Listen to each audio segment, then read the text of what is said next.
Last time I recall, you about to die in your hands, you was crying. Tell niggas they starting no shit. Can't even breathe, they still for real. Okay, singing ass niggas. Just got to drop to start the call. Let's hit the 12 and put in work. Y'all the ones who hit the stand when we put on the shirt. Y'all did not get Justin Thomas. How the fuck y'all smoking dirt? Why the fuck your ass ain't mentioned? We shot your brother like a nurse. We the ones who popping gloss and popping arches like a perk. We the ones shot up the funeral. They can't grieve beside that church. Drop that bag on Sunday night and that boy dead on Monday 1st. 22 inside my Glock, I'm shooting shit like Ken Levert.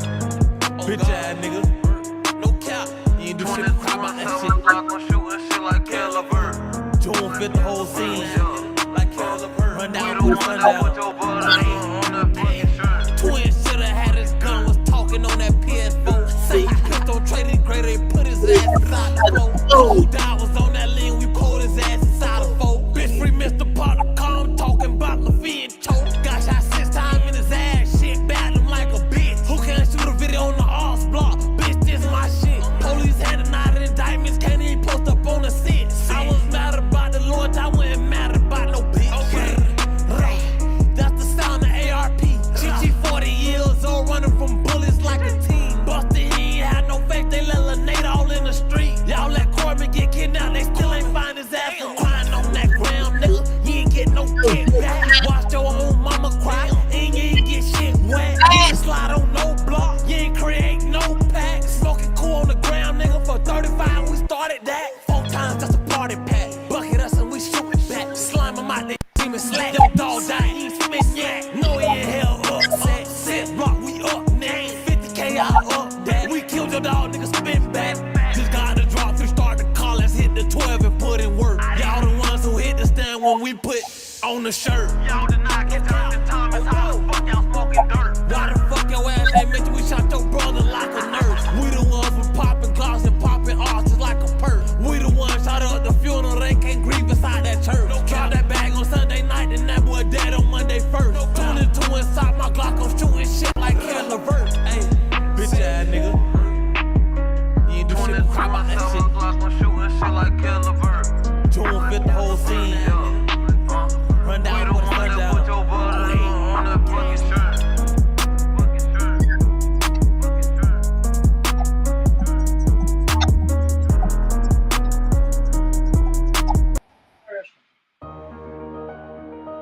Pay me in He full, came for me. or don't pay me at all.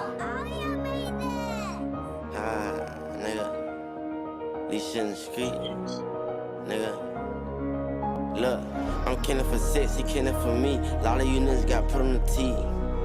Nigga, a lot of you niggas got put on the T. I'm killing for 6, he killing for me. A lot of you niggas got put on the T. Nigga.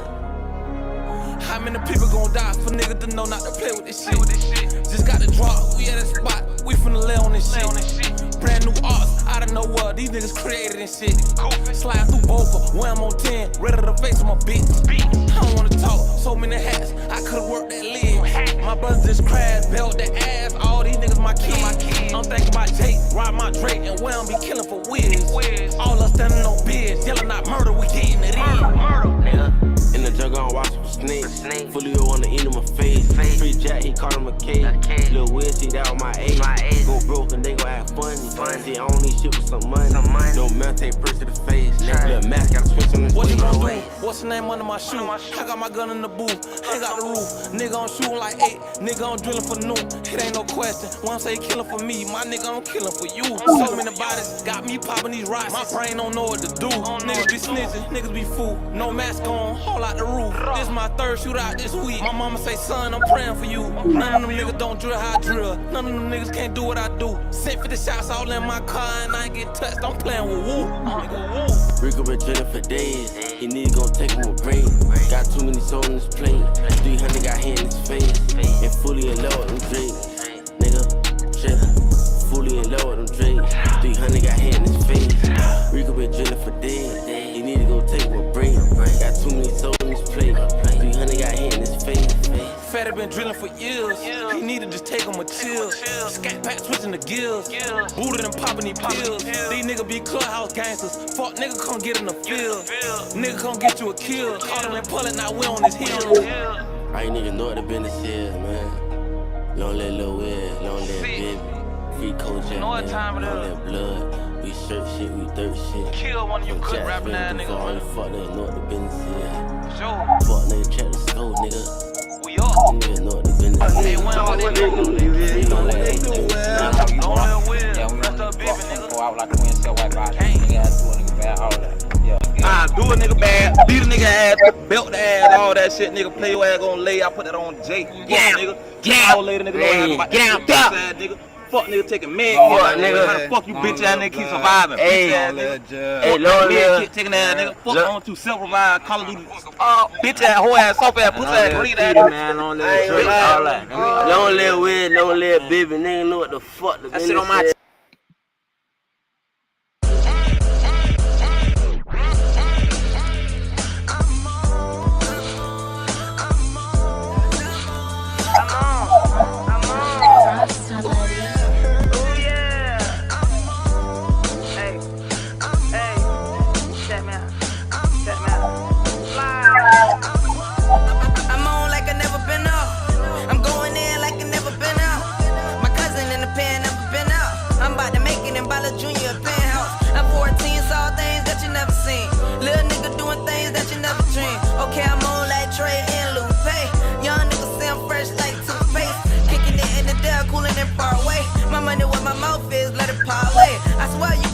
money in a lot of ways. You ain't gotta sell drugs to keep your pocket straight. I'm on a positive vibe, I had a long day. Keeping my money right by the wrong way. Niggas hollering money, they ain't worth a penny though. No religion, my niggas worship the semi though. Niggas playing real, they weren't the letters though. You know I'm married to the money, I can't let it go. Wait until they send my nigga Angelo home. Other day, I was talking to my cousin Bones. He said, do your thing, he snapping on his song. Told him I love you, call your head stay strong. He told me keep it up, conversation on the phone. That what it is, light switch, cut a nigga on. I can't lie, my niggas going hard with the stones. Niggas hating, they thought I was with the Coleon. Nah, I ain't with the Coleon. You know I ain't with the Coleon. But I fuck with them boys, cause I get dirty with it. Hey, cause I get dirty with it.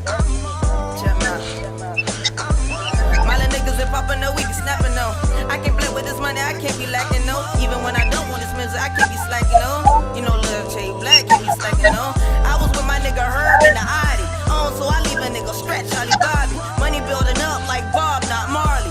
So I gotta have my cake like a party. You be on some favorite shit, in love with a body. She gon' fuck the whole crew, you gon' say I'm lying. She gon' suck the dick while my little nigga behind it. In the club, had them hoes whooping like a siren. Get up in the game, fuck it up like a virus. Swear you Tyler Perry, your girl calling me Byron. My pocket's fat, bout to put it on the diet. Oh, my pocket's fat, bout to put it on the diet. I'm on like the song, hope don't call my phone. Cut before when I was off, Lil J Black, you ain't know my niggas, they on the cut. They tryna get it up, I get it live like a slut. Tony Hawk, I'm a stunt. I fuck with movies. He wanna see me win. When I make it, he gon' have them chickens bumping like a den. Shout out to everybody who fuck with Lil Black. And I fuck with everybody cause they fuck with me back. I'm in the hood, I can't sleep. Shit, I gotta eat. Get on the beat, don't let it breathe. Now my wrist game mean, my neck gon' bling. My roster full straight shooters on my team. Had to re-up cause it was losers on my team. My little niggas got pieces like wings. My dog Joey, he be on the beans. My dog Wesley, he go crazy for the weed. Daddy a fiend, still fuck with him though. And I fuck with Buck 50 cause he fuck with me more. And I embrace about this money, she in love with me more. She been straight good to me, I can call her a hoe. I'm going ham, got the bread on top. Your ass dead, I'm about to head on top. My niggas on the stroll, hungry for the guap. So how you expect to come around with it and don't get popped?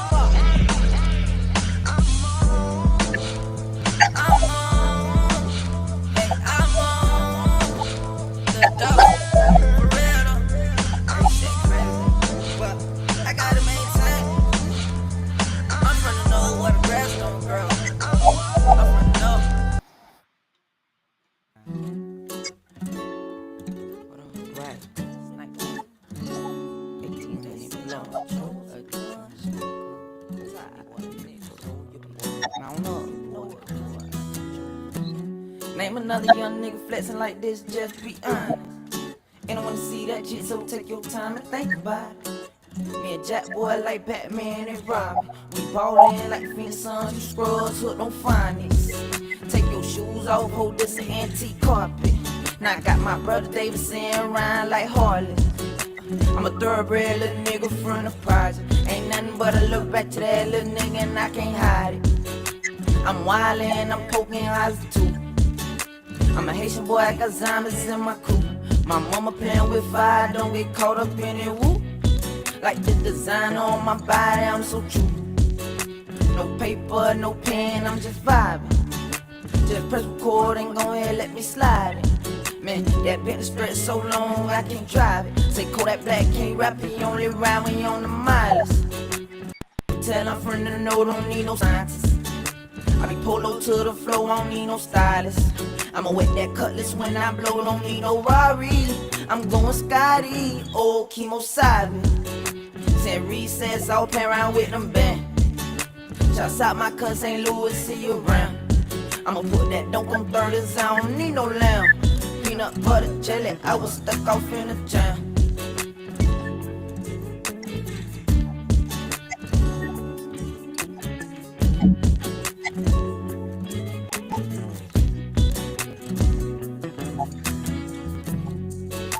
My girl so wet, she soaking like a faucet. My pet so stink, my plug came out the garbage. And I can't tell no lie, boy, I'm just being honest. Paparazzi, Kodak trending topic. I'ma pull up in that ghost, I feel like Casper.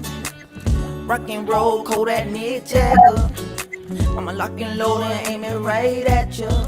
Call it NASA, I see you, I'm a blaster. Smoking loud in public with my manners. Running your home, hey, battle, battle. Only mileage messing up my bladder. These niggas hustling backwards. Got off my ass, then I got the rest up. OG Kush, I roll it in a backwood. I went and caught the rain, cause I got the lead truck. Nigga, when I see you, better not let go. I just want my bitch a Mac. Man, nigga, free my nigga Larry, man. Nigga. Free fucking ass, I was just hollering at my nigga. right fucking ass, nigga. Right now. He say be listening to this shit. He say, bro, I think you a kid this game. So I gotta be my look, stay on my P's and Q's. Breaking hearts, breaking rules. Young niggas stick and move. That's all I wanna do. Ever since middle school, I've been finessing fools. Young nigga keep the two. Do me and keep it cool. They need to free my dog. I miss my nigga cool. I do this shit for me. I do this shit for you. Only the real relate. I'm hungry, I grab the plate. Now a young nigga straight. Spreading rats in your face. Look Kodak, that brutal youngin'. Post it right on the ugly. So if you looking for me, catch me on 1800. All I know, get that bread. Don't ever hold your head. I fell in love with Skrilla. I'm still finessing niggas. 1 foot out, 1 foot in. Still trying to dodge the pin. Young nigga popping checks. Wrist full of VVS's. Slugs all up in my mouth. VVS on my necklace. I hear since an adolescent. I never learned my lesson. I'm cool, but the block is high. To the cool, drop the top. I got your boo here with me. I made her drop the top. You sweeter than some candy. No baby bottle pop. Pull me up on the rocks. Pull me another shot.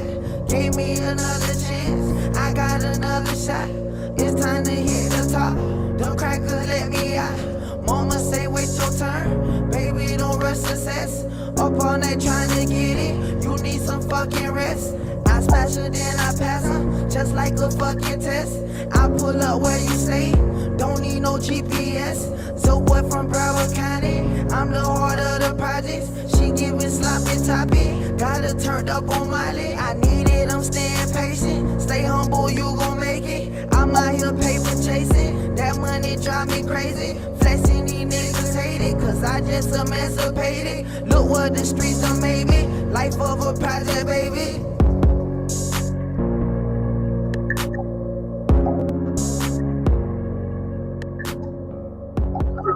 At the top, I got your boo in with me. I made her draw at the top. You sweeter than some candy. Your baby bottle.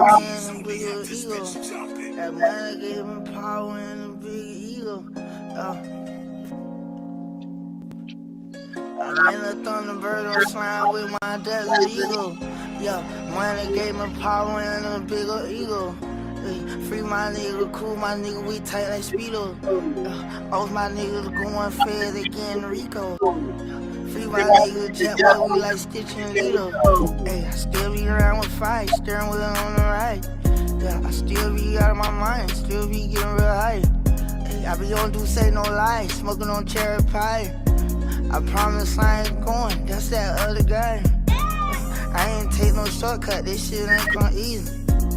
Christian Louboutin dripping, when I step I'm leaking. Yeah, Christian Louis Vuitton, you a think I'm bleeding. They say that on next don't jinx me, eat it up, baby, and drink me. I ain't never asked for nothing, my mama stayed on bed. If you guys then I'm running, then I'm on your head. My nigga been hiding lately, you think I'm on him dead. But I don't want you to die, I want you to see me shine. I couldn't make lemonade, so I made lemon lime. Yo, life gave me lemon, so I made lemon lime. Yeah, caught that nigga that green, caught that nigga that slime. Yeah, that money done gave me gold, money done turned me sour. I remember I was rockin' Nietzsche, now I'm rockin' Da Vinci. Hey, run up on me, that's risky, run up on me, don't tempt me. Hey, my tank on full, you empty, smoking on gas like Wawa. Yo, Project Baby got promethazine all in my bottle. Free my nigga, flip a nigga like Krabby Patty. Flying in the weather, my propeller being on everybody. All I know is raw, all I know is Jack. I ain't never had no job, I ain't never had no debt. Cash, I would play Fortnite, but every time I hop on the game with one of y'all niggas be on that bitch for like an hour. Then y'all hop off. If I'm gonna hop on Fortnite, I'm gonna have to end this stream. Then I'm gonna have to start a Fortnite stream. If I'm gonna start a Fortnite stream, all my streams would be at least 5 hours. If you can't commit to at least like 3 hours, bro, playing Fortnite, bro, I'm not ready to start a whole Fortnite stream because that should be dumb as hell. Y'all niggas be wasting nigga time. Like, I ain't trying to blow up with this same time that y'all wasting. Dress it up, baby, like salad. Eat it up, baby, you nasty. I ain't got no snacks in the cabinet, just some goddamn ratchets. Yeah, if Carter B win, I win, cause I'm my goddamn twin.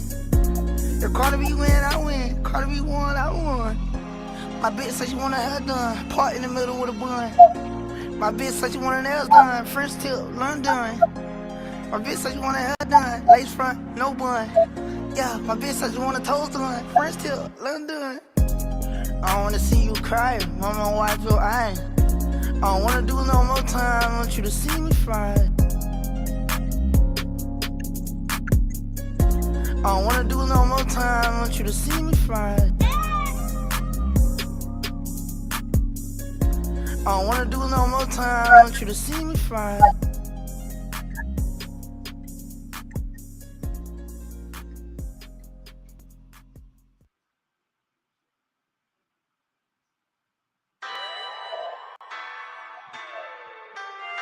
I hear Rob.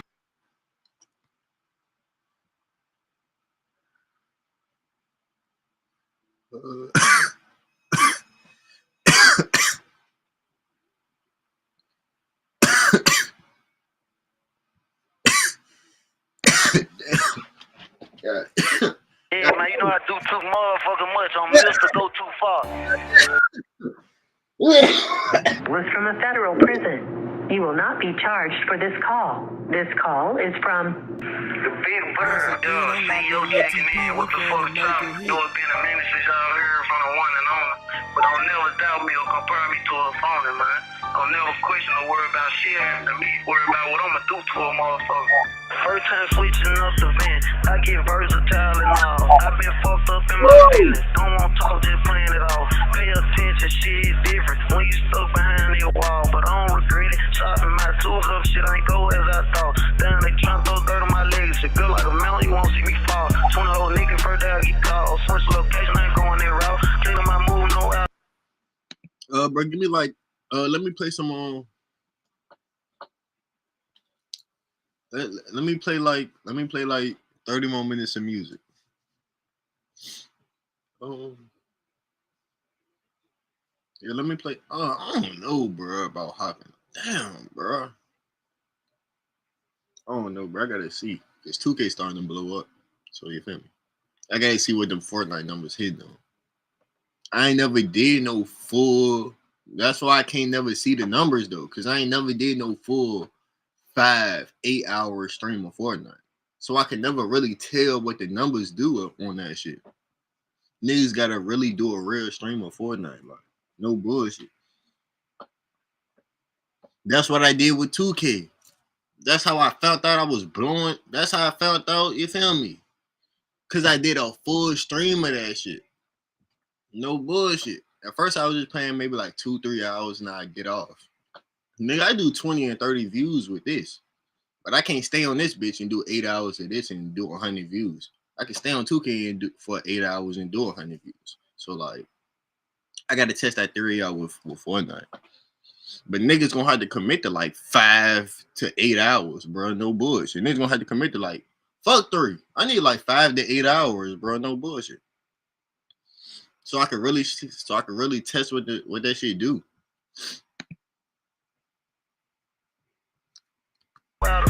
Speak my bitch thought she was lying at times. She say she hold me down. Hard times, you gon' find out who really love you or your clout. In a fucked up situation, you want her to come out my mouth. Yeah, my pain ain't long enough. This what I sound like breaking down. I got locked, niggas stop doing shit they want if I was around. Like they happy I went federal, see what they hate about. I'ma make sure your fingers get cut off since you count me out. My granddaddy passed away the other day, I just found out she crazy. Rest in peace, you forever live through me.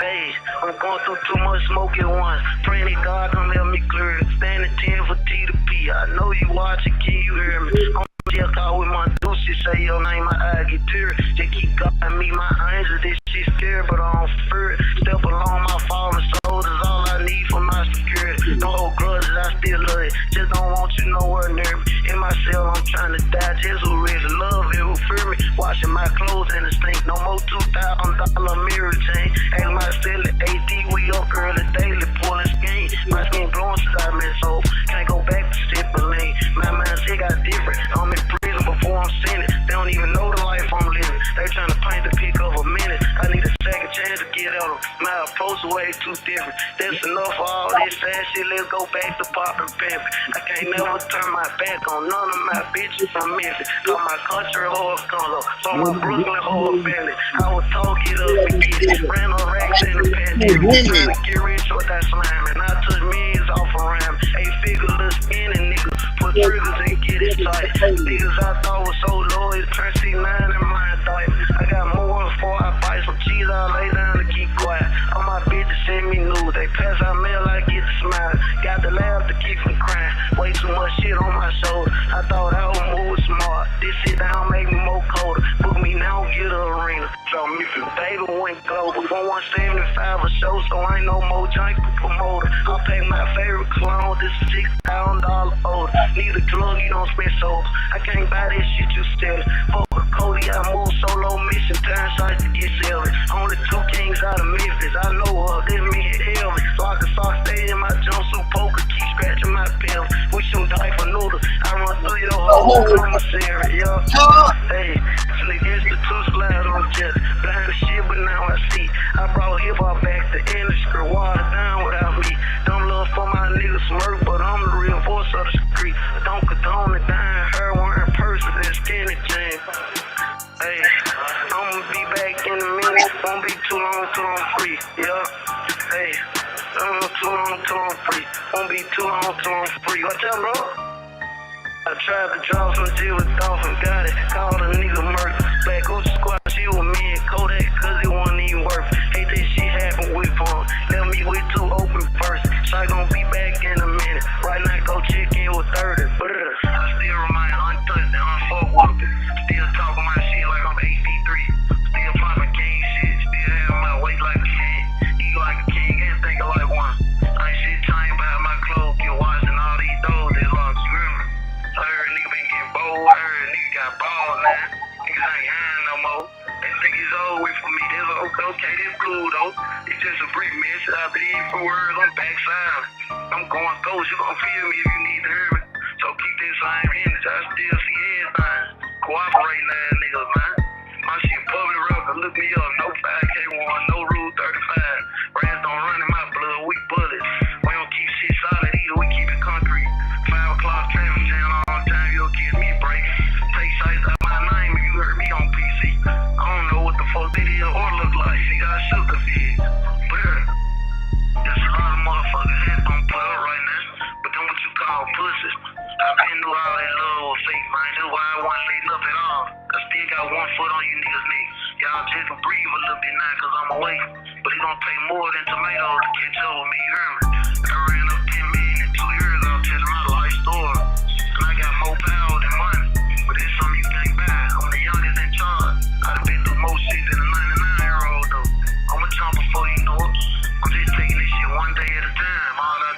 go eat and terrorize.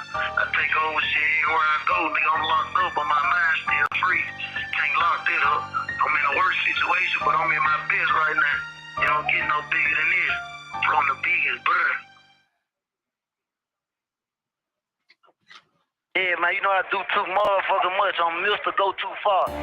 They might try to come supersede me out of all this shit I'm talking. You know I'm federal property now. And this that contraband music, man. Part 3 on the way ASAP. Free the whole Chopper gang, free CMO.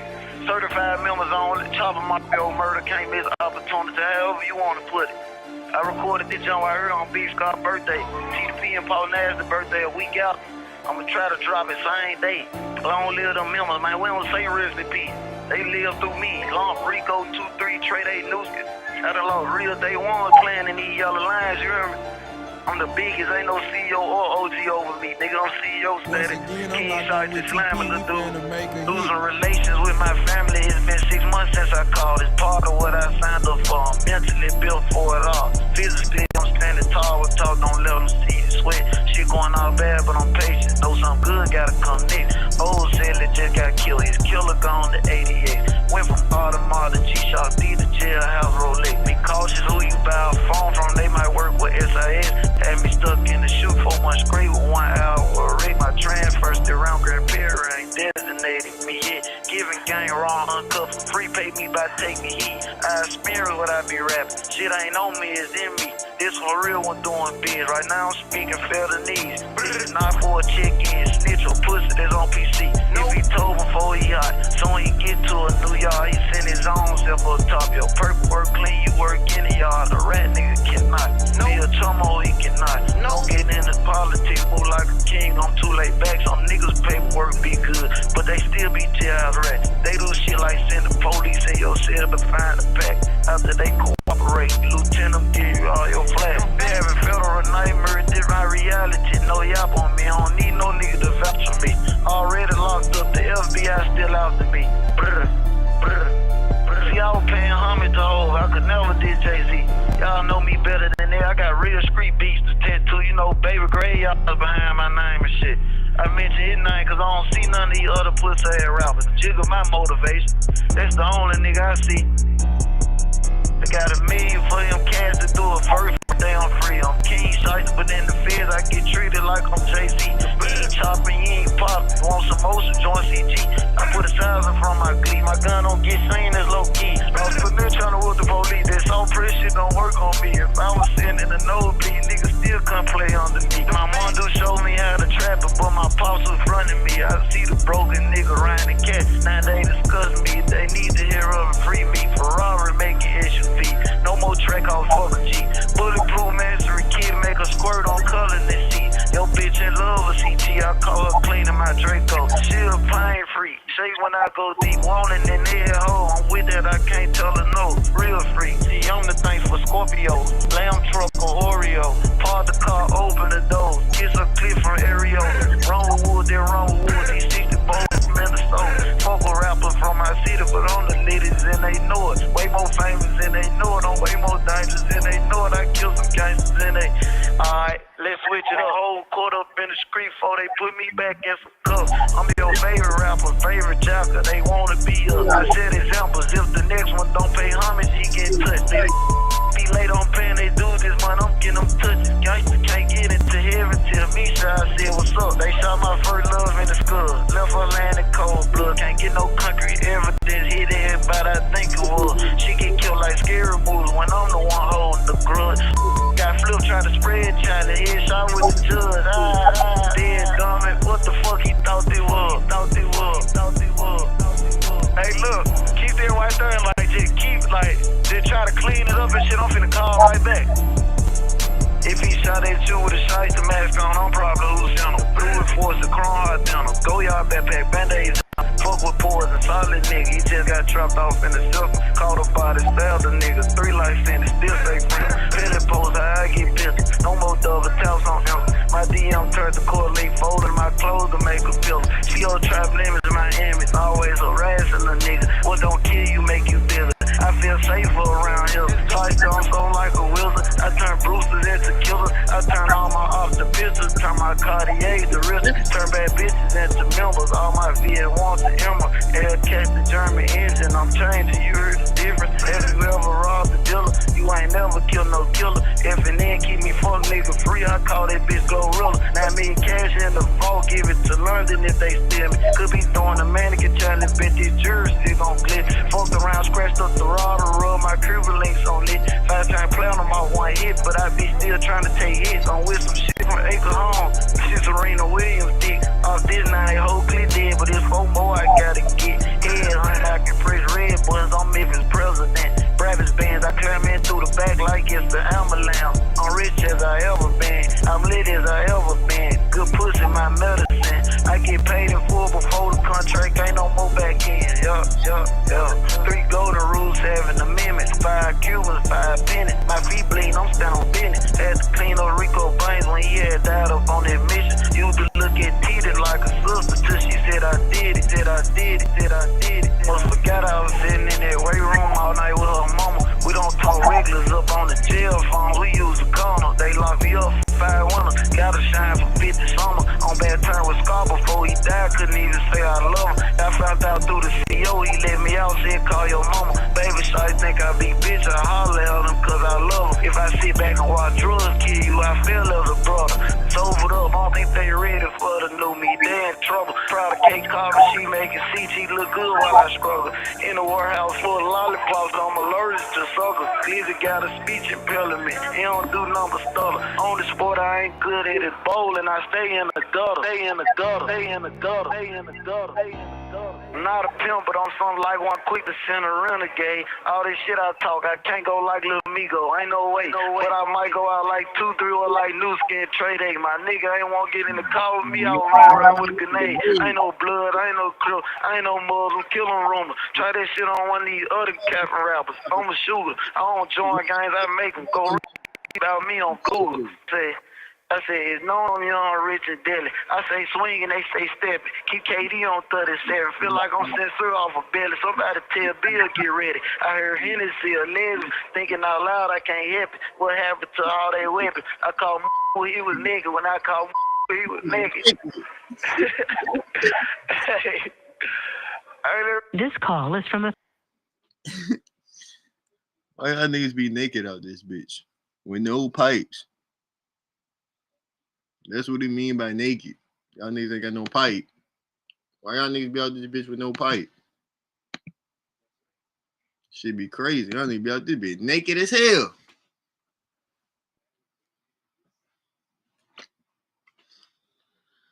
I ain't gonna lie, bro. That gas made me hot as a bitch. I had to take my shit off. I ain't gonna lie. Nigga, I changed clothes on this bitch like.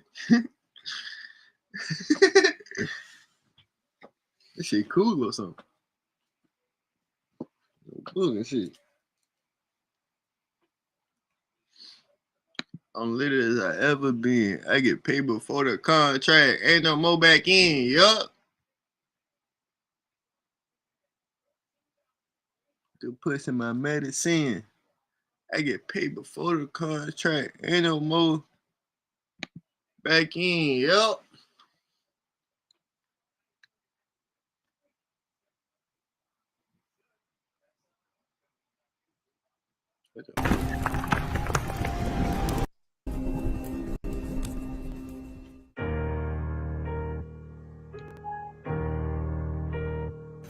Most definitely, y'all know what the business is, man.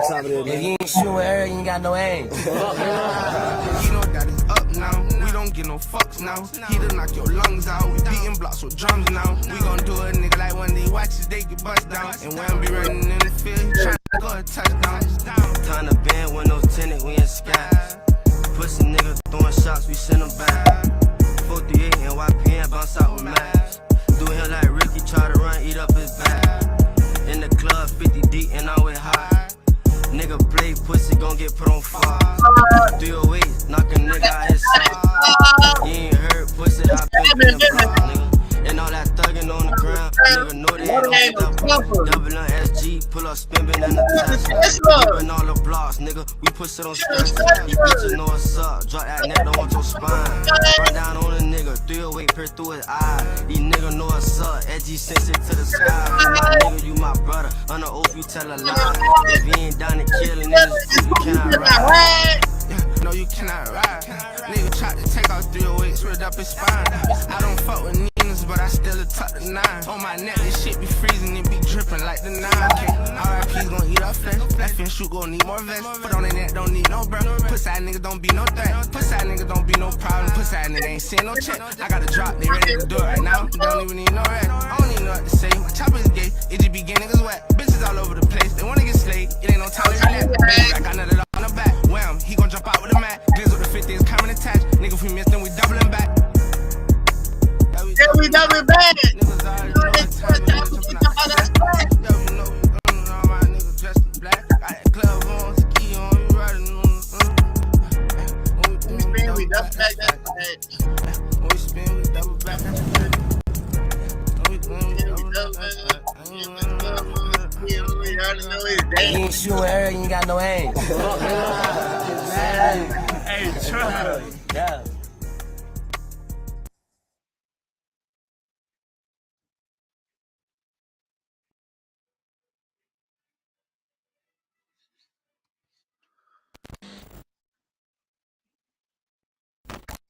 No way, Jose. I'm proud of this bitch.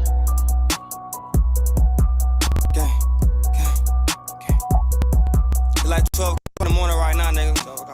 I'm in the yo. Shit, my niggas on the block right now, though. You ain't gotta keep no beef on the low, nigga. Tell me it's static. Nigga, let's do it. I ain't tryna go back and forth on no net, nigga. Meet me in traffic. We can get to it. I ain't finna turn rest none of these niggas be capping. Tell me it's smoke, nigga. Soon as you do, I'ma go ahead, force them to deliver your casket. We ain't gotta be having no trip, fuck nigga, I'm packing. Nigga, I'm told. I got a free bitch watching they low, these niggas be lacking. These niggas be bold. Let a nigga still be there when I come, I'ma let niggas have it. I just put a 33 under that switch while one of these niggas disappear like magic. I'm on the block right now, tell the ops come make some shake, tell them make some shake. I just had a brand new Mac, called the Ox, then I bought me a Drake, We can get it to it right now, fuck nigga, I ain't even tryna wait, Kirk calling my phone like, niggas better be safe, They wanna know about them bodies I touched, I say about 4, Shit so crazy cause I hit plenty niggas and it could've been more, Terrorize all my ups, fuck 1200 and double O, nigga fuck double O. Boy, I be tryna catch me a body last time, I hit me a throat, he was tryna get low. John Wall pop out that coat, that switch, nigga where you gon' go, nigga where you gon' hide. 2 of your niggas got flipped in the old nigga, we ain't gon' scope, nigga we ain't gon' slide. I be on the block posted up every day, heard it tryna scope, tell a nigga come try. Goofy did all that wolfing by baby 2 or 3 months later. You ain't gotta keep no beef on the low, nigga, tell me it's static. Nigga, let's do it. I ain't tryna go back and forth on no net, nigga, meet me in traffic. We can get to it. I ain't finna turn rest none of these niggas be capping. Tell me it's smoke, nigga, soon as you do, I'ma go ahead, force them to deliver your casket. You ain't gotta keep no beef on the low, nigga, tell me it's static. Nigga, let's do it. I ain't tryna go back and forth on no net, nigga, meet me in traffic. We can get to it. I ain't finna turn rest none of these niggas be capping. Tell me it's smoke, nigga, soon as you do, I'ma go ahead, force them to deliver your casket. Force them to deliver your casket.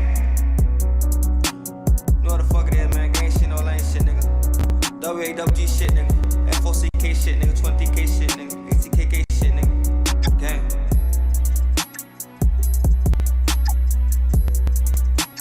And free wall, too.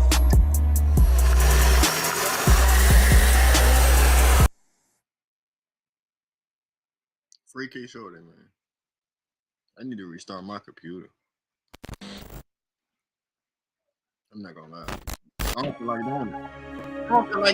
Yeah, I ain't cut this bitch off. Nigga, I ain't cut this bitch off in like a week on my soul, nigga. Get you a MacBook, bro. Fuck that. I bought this bitch for like, if you're on the budget, you trying to stream for a budget, you feel me? I got this bitch for like, I think it was like 300, 250, 300. Get you a MacBook, nigga. This nigga, I don't need cut this bitch off. Shit, nigga talking about beef shit. We get shit cooking right now, nigga. On phone them grave, nigga, right now, nigga. We get shit cooking right now, nigga. What you waiting for? Damn, Spancy. All that faking like nigga want beef, we can get shit cooking. All these niggas supposed to be on they block, tell they how we look. Capping that nigga ain't slanging no iron, these niggas be pussies. See like catch for for boys on sight. If you love your life, better keep shit pushing. I don't need help, just me and my scrap, all black in the hood. I ain't shooting out shit, I'ma swing my dope, nigga, I ain't no rookie. Most these niggas ain't hitting on shit, niggas try to play hooky. All you gotta do is try to creep up slow, turn his ass to a ghost, nigga, this shit cooking. 2019 in a car, these niggas be late. 2015, I was hitting that shit, nigga, asking the cake. Army and Miss came through in the club with a black 38. Fell all right then, I was trying to go Spain, I said about a week, had to call me a case. 26 months, had to go that road, boy, I had a little weight. Couldn't get no bomb face juvenile life, cause nigga went state. Goofy ass nigga try to take my stick, hit his ass in the waist. Pussy ass nigga try to take my shit, only held by 6, try to give his ass 8. Hubby a late, I done missed a lifetime, but a young nigga back. When they killed a little bit, I run through the city trying to catch me a hat. Wasn't nobody else, just me and John Wall was trying to get back. I catch a double old nigga or 1200 nigga, I'ma turn the bitch out to a pack. I'm in your right now, kicking shit, me then 2-4. Come to your block, we could be too deep, making shit get low. I don't wanna hear about you smoking on 8-4 nigga scope. Ain't some niggas outside, since the murder rate rise, and the niggas I fit in the O. Ain't never been no cap in my rap, fuck nigga, this fat. Tellin' I swear if he was, till the nigga got hit in his back. Niggas be in that thug top, pull up with one in his hat. Somebody please say we'll stop dropping them track, cause the pussy ass this be wet. I hate a cap ass rapping that nigga like Ben keep shooting. Pussy ass hoes tryna wreck that shit, dirty ass be boosting. Why the fuck niggas tryna cap for the net, hollin' about we lose? Knowing that way he get caught in the way we could be at the field, fuck nigga we shoot. All that faking like a nigga won't beef, we can get shit cooking. All these niggas supposed to be on they telly, yeah, we lookin'. Capping that nigga ain't slinging no iron, these niggas be pussin'. Soon as I catch fuck boys on sight, if you love your life, better keep shit pushin'. I don't need help, just me and my scrap, all black in the hood. I ain't shooting out shit, I'ma swing my dope, nigga, I ain't no rookie. Most these niggas ain't hitting on shit, niggas try to play hooky. All you gotta do is try to creep up slow, turn his ass to a ghost, nigga, this shit cooking.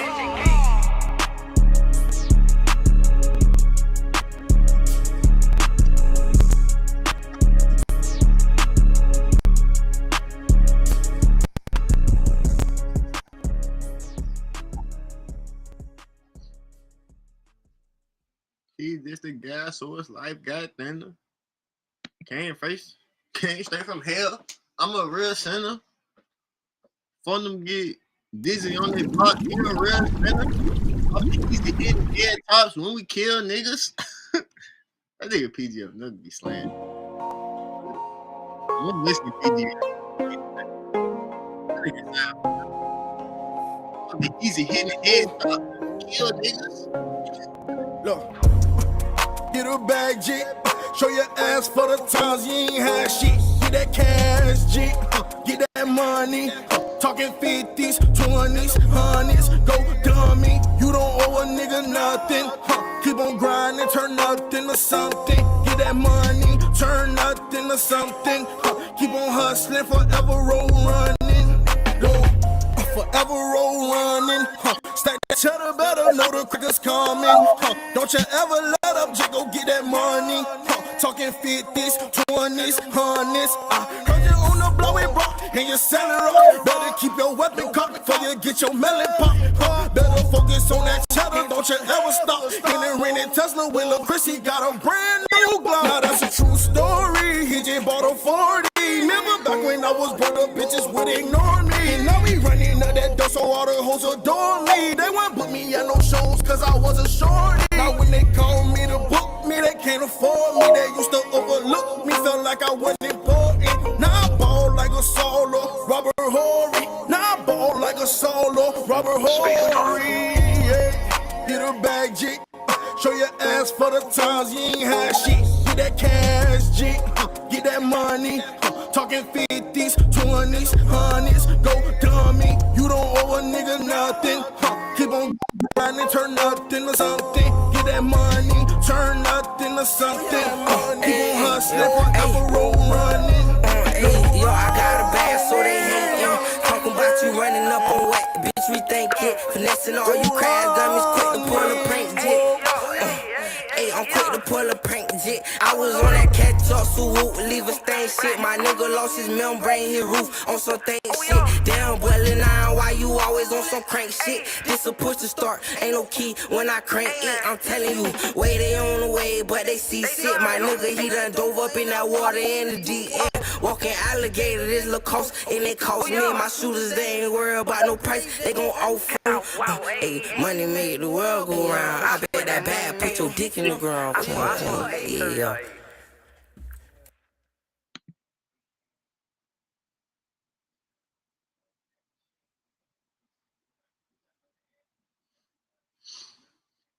Tell me where the love. Niggas getting killed where I'm from. Run up on me, I'm gonna get you gone. No. Want no love. I just want the deal and the drugs. So let me get that pack and get it gone.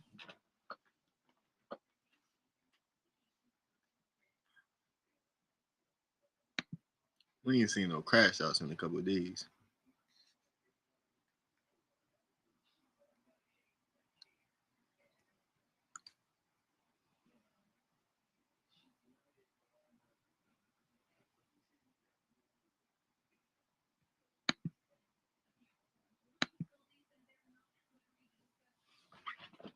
We on 181 word rule, BBN, no dirty period.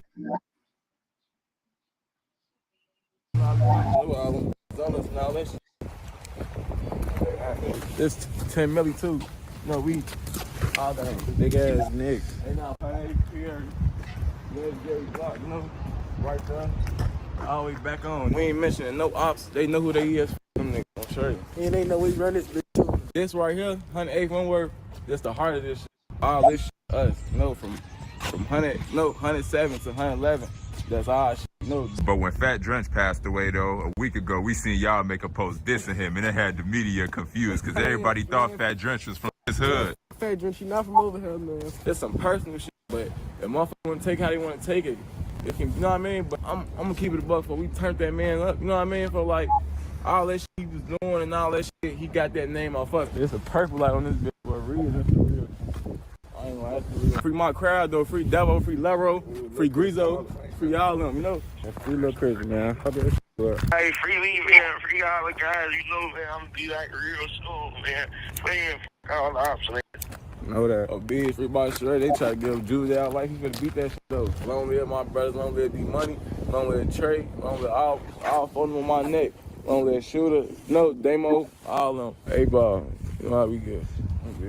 Bro, you try to come over here while we live with Baba, yo, I'm not gonna be alive no more. Live with Baba TV, who we got with us in the building today, man? Y'all know who we got with us, man. Y'all, we got 108 Quano, BBN, all that shit, Ruleville, Dirty Pierre, y'all like, you know, I got my shirts with me right now. J.R. Hall from Zero. Lil Mars 762. On my IG, shit, my 108 Belt Boys, y'all go and add me on that bitch. Oh yeah, but Belt Boys, how y'all coming, man? What's the word? Chilling, man. In the trenches, you know, chilling. You know, we one word, you know, but I'm Dirty Pierre and shit too. This, you gotta get it on, you know? Oh yeah, this one of the main, oh yeah, this a famous block. Yeah, this real famous. This the hundreds y'all got me in, right? Yeah, that's the way I run it. We run this bitch. That's the way I run it, you know? Hell yeah. 180 Pierre, legendary block, you know? Right there. Always back on. This bitch be hot as hell, so we can't really do too much. You know, all them bitches on us and all that shit. Got Drake in the biz. No drinking no book bag. Get that bitch in the book bag, just know we got something else on us. For sure. But how it was growing up in the hundreds for y'all though? Man, on biz, I ain't gonna lie, for me personally, that's why, you know, I grew up around this bitch, so it's like, I went to Laos, though, it's down that way, we can walk through that bitch for real too, but shit, this bitch was, I ain't gonna say it was treacherous, folks, it was treacherous, but this bitch was, I ain't gonna lie, it was staying growing up, folks. I ain't gonna lie, folks, as a shorty, folks, looking back, that shit was really cool, fun as hell. I ain't gonna fuck the move. We was out here doing all type of bad shit, stealing bikes. We was doing all type of bad shit, folks. Smoking at the park, Laos Park, that's what we really got it on there for, and you know, really made BBN, you know, that's Black Baby Nation, you know? Oh, okay. That's where we started that shit from. You know, but double B's, we Belt Boys, Bell Boys, however you want to put it. You know? Sure. But free my crowd though, free Devo, free Lero, Grizo, free all of them, you know? These my baby brothers, for these my baby spikes. Man, free Lil Crazy, man. You know, free my shot, you know? Yeah. So y'all trying to walk some more? Yeah, we can walk down. But what would y'all say be going on every day in the hundreds though? Man, they don't really be on shit, you know?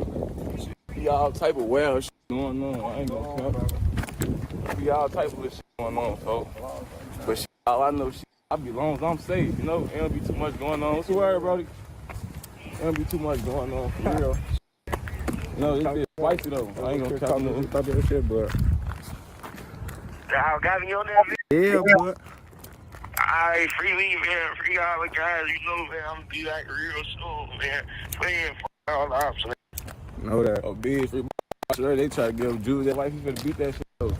Oh man, so what they got him in, like the Audi home? Yeah, he in the Audi home, bro. Everybody, he in the Audi home, bro. I have my way. Yeah, I ain't never been in an Audi home before. What is it like over there? I ain't like that bitch. It's sweet, folks, but ain't nobody trying to beat. You know what I mean? Folks, Ain't nobody trying to be sitting down in jail in that bitch, though. You know, it's sweet though. Can't get your freedom back. That bitch definitely sweet. Oh yeah. I ain't got no adult cases. All my cases was juvenile. Like I caught 3 strap cases. They tried to beat. I beat that shit. I had to take it to trail. I sat down. I ain't sit down that long. I sat down like 4 months. Oh yeah, just making sure you don't got no snitching paperwork on your name with them cases. Yeah, no snitch paperwork on my name. All my cases really by myself. Until I was catching I caught a little PSMV and shit, but they wound up dropping that shit. You know how they be in that room, they gonna be like, who you got this gun from? I just got out the Audi home, bro. I see. The state, though. Yeah, man. Yeah. I see you got the block tatted too. What you got, Perry or Wentworth tatted? Yeah, it's Wentworth, me and Perry. I'm Wentworth. I grew up off, Wentworth, but they brought them there, that's Perry, for a lot of motherfuckers can't say. The older guys used to post up on Perry, and the younger guys post up on Wentworth more. Yeah, that's basically how it goes on. I ain't gonna cap. Really, Wentworth, Prince, and all these blocks are ours, folks. From 108th Prince, really folding down that way too on Wentworth from 100, but all these blocks are ours. Perry, Princeton. Yeah, I was gonna say. All that shit was ours. It's just, that shit go, y'all migrate, We all the same shit, but we migrate to different blocks, so, Wentworth, he's on Princeton, Y'all play La Salle and I. This the block we was on for the block party and shit. Oh, on the couch? Shout out on the couch. Like, motherfuckers about that Wentworth down on that corner. We gonna play that bitch just off I ain't gonna like be on some police shit down that way. Yeah, man. I see y'all be throwing block parties over here. On the couch block party over here was busting. Y'all had the little tillies out. Y'all had the shorties, man. I need to come back here. I ain't gonna lie, police had shut that bitch down. They definitely be baking around this bitch. I ain't gonna count, they see a motherfucker face, they on that. Yeah, man. Hope. But the hunters, it's the hunters all y'all know? What it mean to y'all? That's all I know, but I moved to Hunters when I was like 6, 7, I was around here, I really live on the option. I went to school right here, so that's, what I mean? Levels over, oh, that's school right there. Walk through, cut it, show you. It's your schoolhouse, so I don't want to really be on their property with all these traffic. Yeah. That's school right here. They call this shit Grooveville, Dirty Pier, Princetown. That's all was in this area, and BBN. This ain't shit else in this area. We ain't mentioning no ops. They know who they is. Fuck them niggas. I'm sure. But how big Roseland is? Like how far Roseland stretch, or how far the Hunter stretch? The Hunter stretch to the gardens for sure. But niggas be seeing Roseland, folk, like I ain't gonna lie, you not Roseland. Roseland to me ends on 115th. Like all the other shit West Pullman, Yeah. But this shit, everybody consider this shit Roseland. Once you in the Hunters, like as long as you ain't in no birds and nothing like that, you in Roseland. But. They got West Pullman, Morgan Park, Washington Heights. That's what I'm saying. Motherfuckers in West Pullman. And just Pullman. Yeah, West Pullman start like on 117th, I say. Yeah. Damn, I can't even claim up this wood, folks. It's too windy. But some people say Roseland start from like 100th and Halsted.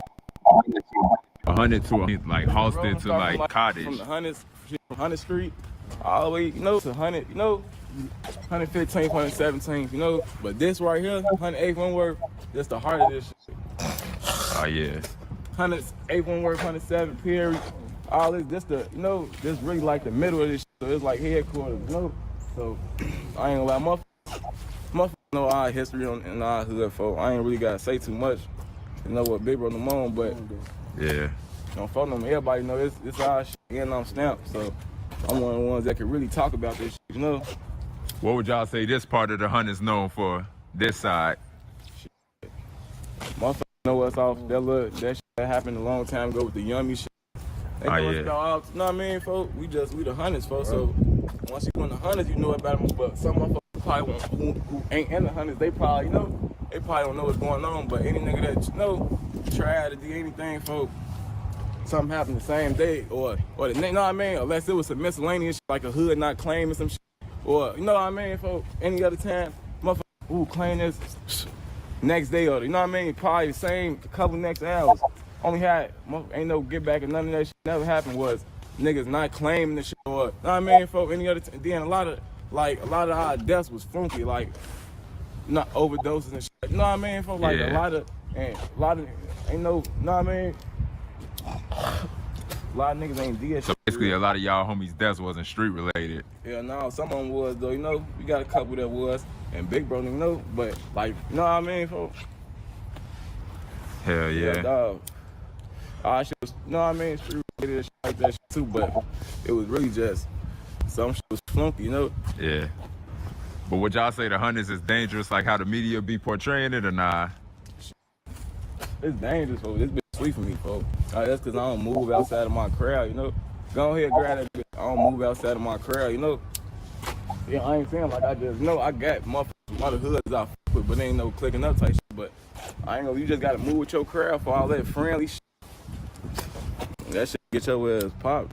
Your ass knelt. I ain't gonna care. How y'all feel about back door? Yo, condone that shit, folks. No back door shit. Go Trey, I don't condone that shit, you know. Like, I don't condone that shit. But that's how Big Bro taught me. I was the youngest out of my crowd. Youngest in this shit. I was the youngest out of my crowd. But I got liberal with me, you know, because I know how I was when I was shorty. They gon' do that, you know. If a motherfucker mold them right, motherfucker gonna be on there, you know. It's all about how you mold them for own shit. Like, all that backdoor shit, we don't play none of that. I ain't gonna cap. We don't play none of that backdoor shit, none of that shit. But it's been a trend for sure. How y'all feel about it being a trend? Any nigga that did some like backdoor shit, something wound up happening for. I ain't gonna cap. Like niggas that do shit like that, I ain't gonna lie. Shit, the universe to get their ass your damn self, you know. Oh yeah. Oh yeah. Y'all fresh as hell. I ain't gonna lie. Both of y'all got that shit on. I ain't gonna lie. That's the whole thing. That's what it was, folks. But what year would y'all say this neighborhood was at its peak with the violence, though? At its peak, not now. On phone, like when I was a shorty, you know, like probably like 2018, 2019, 27. It been busting around this bitch, but I was a shorty, so I was walking around this bitch not knowing what's going on. You know what I mean? Then around the hundreds, it was a little, like it's a little. You gotta be in the hundreds to know it's a little type of structure out here. So a motherfucker. You know what I mean? It's structure, but ain't too much structure. You know what I mean? Motherfuckers still do what they want to do and gonna do it at the end of the day. Yeah, yeah.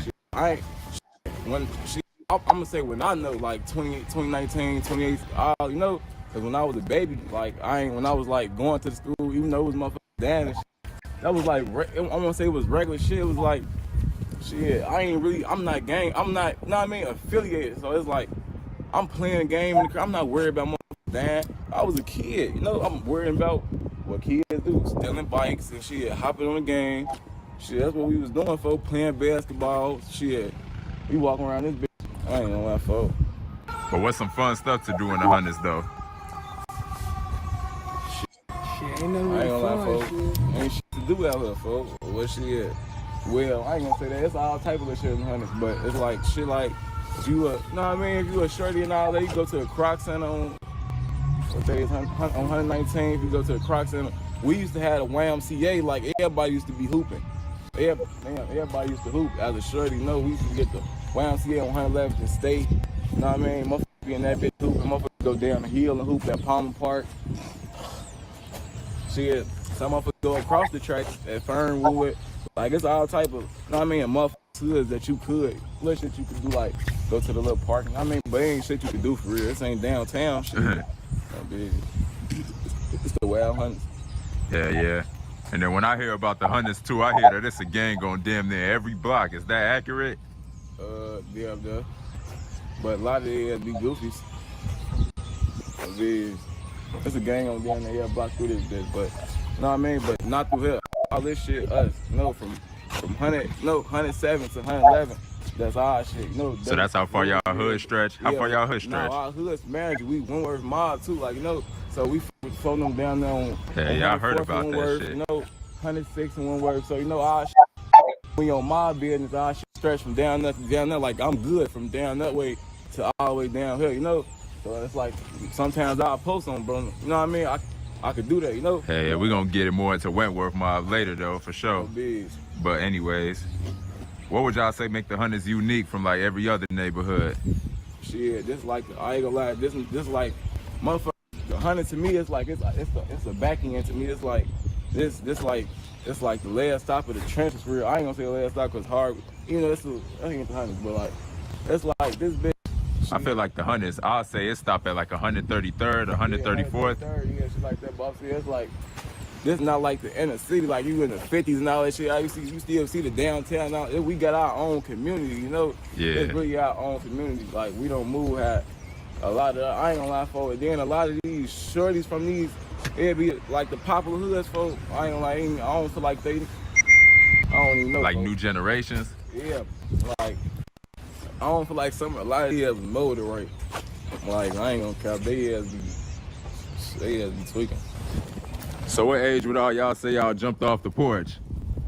I ain't gonna lie, I was like 12, 13, you know? I was 13. Damn, what about you, my boy? I'm 18. I've been out here since I was really like 12, but I ain't start. No, I've been out here. It's like I've been out here since 12, but I ain't start. You know, really, you know what I mean? To 14, you know, like at 20, like around 2019, 2020, for real, you know. Oh, okay. That's when I was really.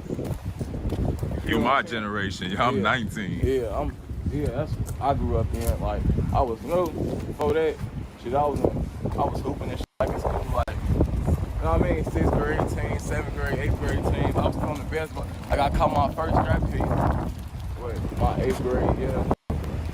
I got out that bitch and I caught hot cakes. They sat me down and covered hit, no. Oh yeah. With no judge and that bitch. You had to talk to him like through Zoom, right? I was definitely doing that Zoom shit, but I ain't had no course. Like everybody know once you was in that bitch around COVID time, you on intake for down to 31 days. Like when COVID fresh hit, like March and April and all that shit. Boy, that was the worst time to be in that bitch. Shit changed, all types of shit changed. All types of shit changed. Yeah, 181 work, Louisville, BBN, you know, Dirty Perry, y'all know how we coming. Shout out Fulham, shout out Princeton down the street. Princeton, we can walk down there. We back this way though. We finna hop up. So what would y'all say all y'all reason was for getting in the streets? Yeah, my cousin there. Shit, I ain't gonna lie. Shit, I grew up, it was like. Did y'all have like family in this shit? Yeah, all our family grew up like me and that's my little cousin right here. That's why I got him like, no, like that's my little cousin, this baby blood right here. You know, these my baby brothers, you know, I took them, you know, like, so it's gonna, you know, that's how it was with big brother, like I was saying, like they, you know what I mean, when I was young, they took me under their wing, shit. Oh yeah, y'all had big homies growing up? Yeah.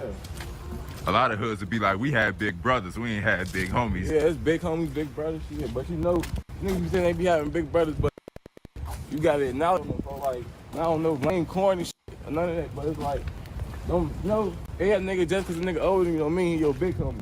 Some niggas gotta really show that shit, you know what I mean? Like, hell yeah. I mean? So it's bigger than that, bro. It's deeper. Yeah. It's just free shit. Shit, I'm under, gotta teach you how to move as a man for a motherfucker ain't, you know, helping you or guiding you in the right way, shit. You know, motherfuckers ain't no shit for real. Or can't say, you know, you can't call him your big homie for real, you know, type shit, but motherfuckers know what's going on, folks. I ain't gonna lie through this bitch. We definitely had a little structure, but you know what I mean, folks, shit got falling because we came up on, you know, everybody came up on their own, but we was always tuned in, folks, because, you know, it's family, folks. Like, at the end of the day, all this should be, the one word is like a whole big ass family. I ain't even gonna hell say yeah. Like, from down the way to down here, it's all types of, like, it's people that's related. It's all type of shit. That's how we really begin tuned with each other and shit, for real. For sure. Like, down our way, like, all lives, we BD, you know, like, strictly BDs, so, but don't get me wrong, we got GDs, like, in our hood and shit, but we, like, it's y'all like 90% BD, y'all would say?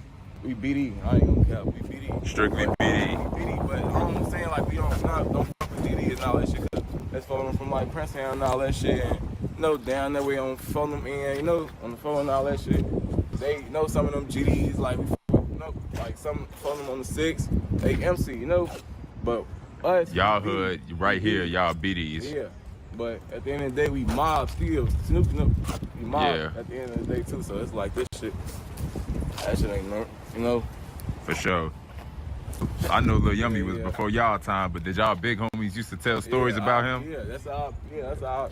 No, really, you know what I mean? That's my, you know what I mean? My big homie them, that, like my big homie them, you know what I mean? That was around their area, you know? And they be telling us stories about that shit. Like, I ain't even gonna really speak too much into that. I was gonna say, was there any stories about Yummy that the fans ain't never heard about? Shit, that you heard about? I can't really get that shit up because them niggas, some of them niggas that was with them, you know what I mean?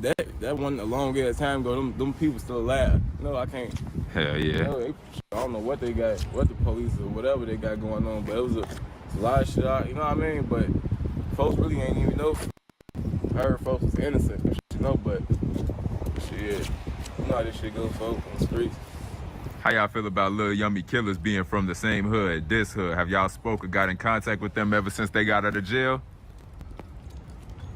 Yeah, like no, Derek Hardaway, Craig Hardaway, or hell nah? See, that shit ain't even, well, yeah.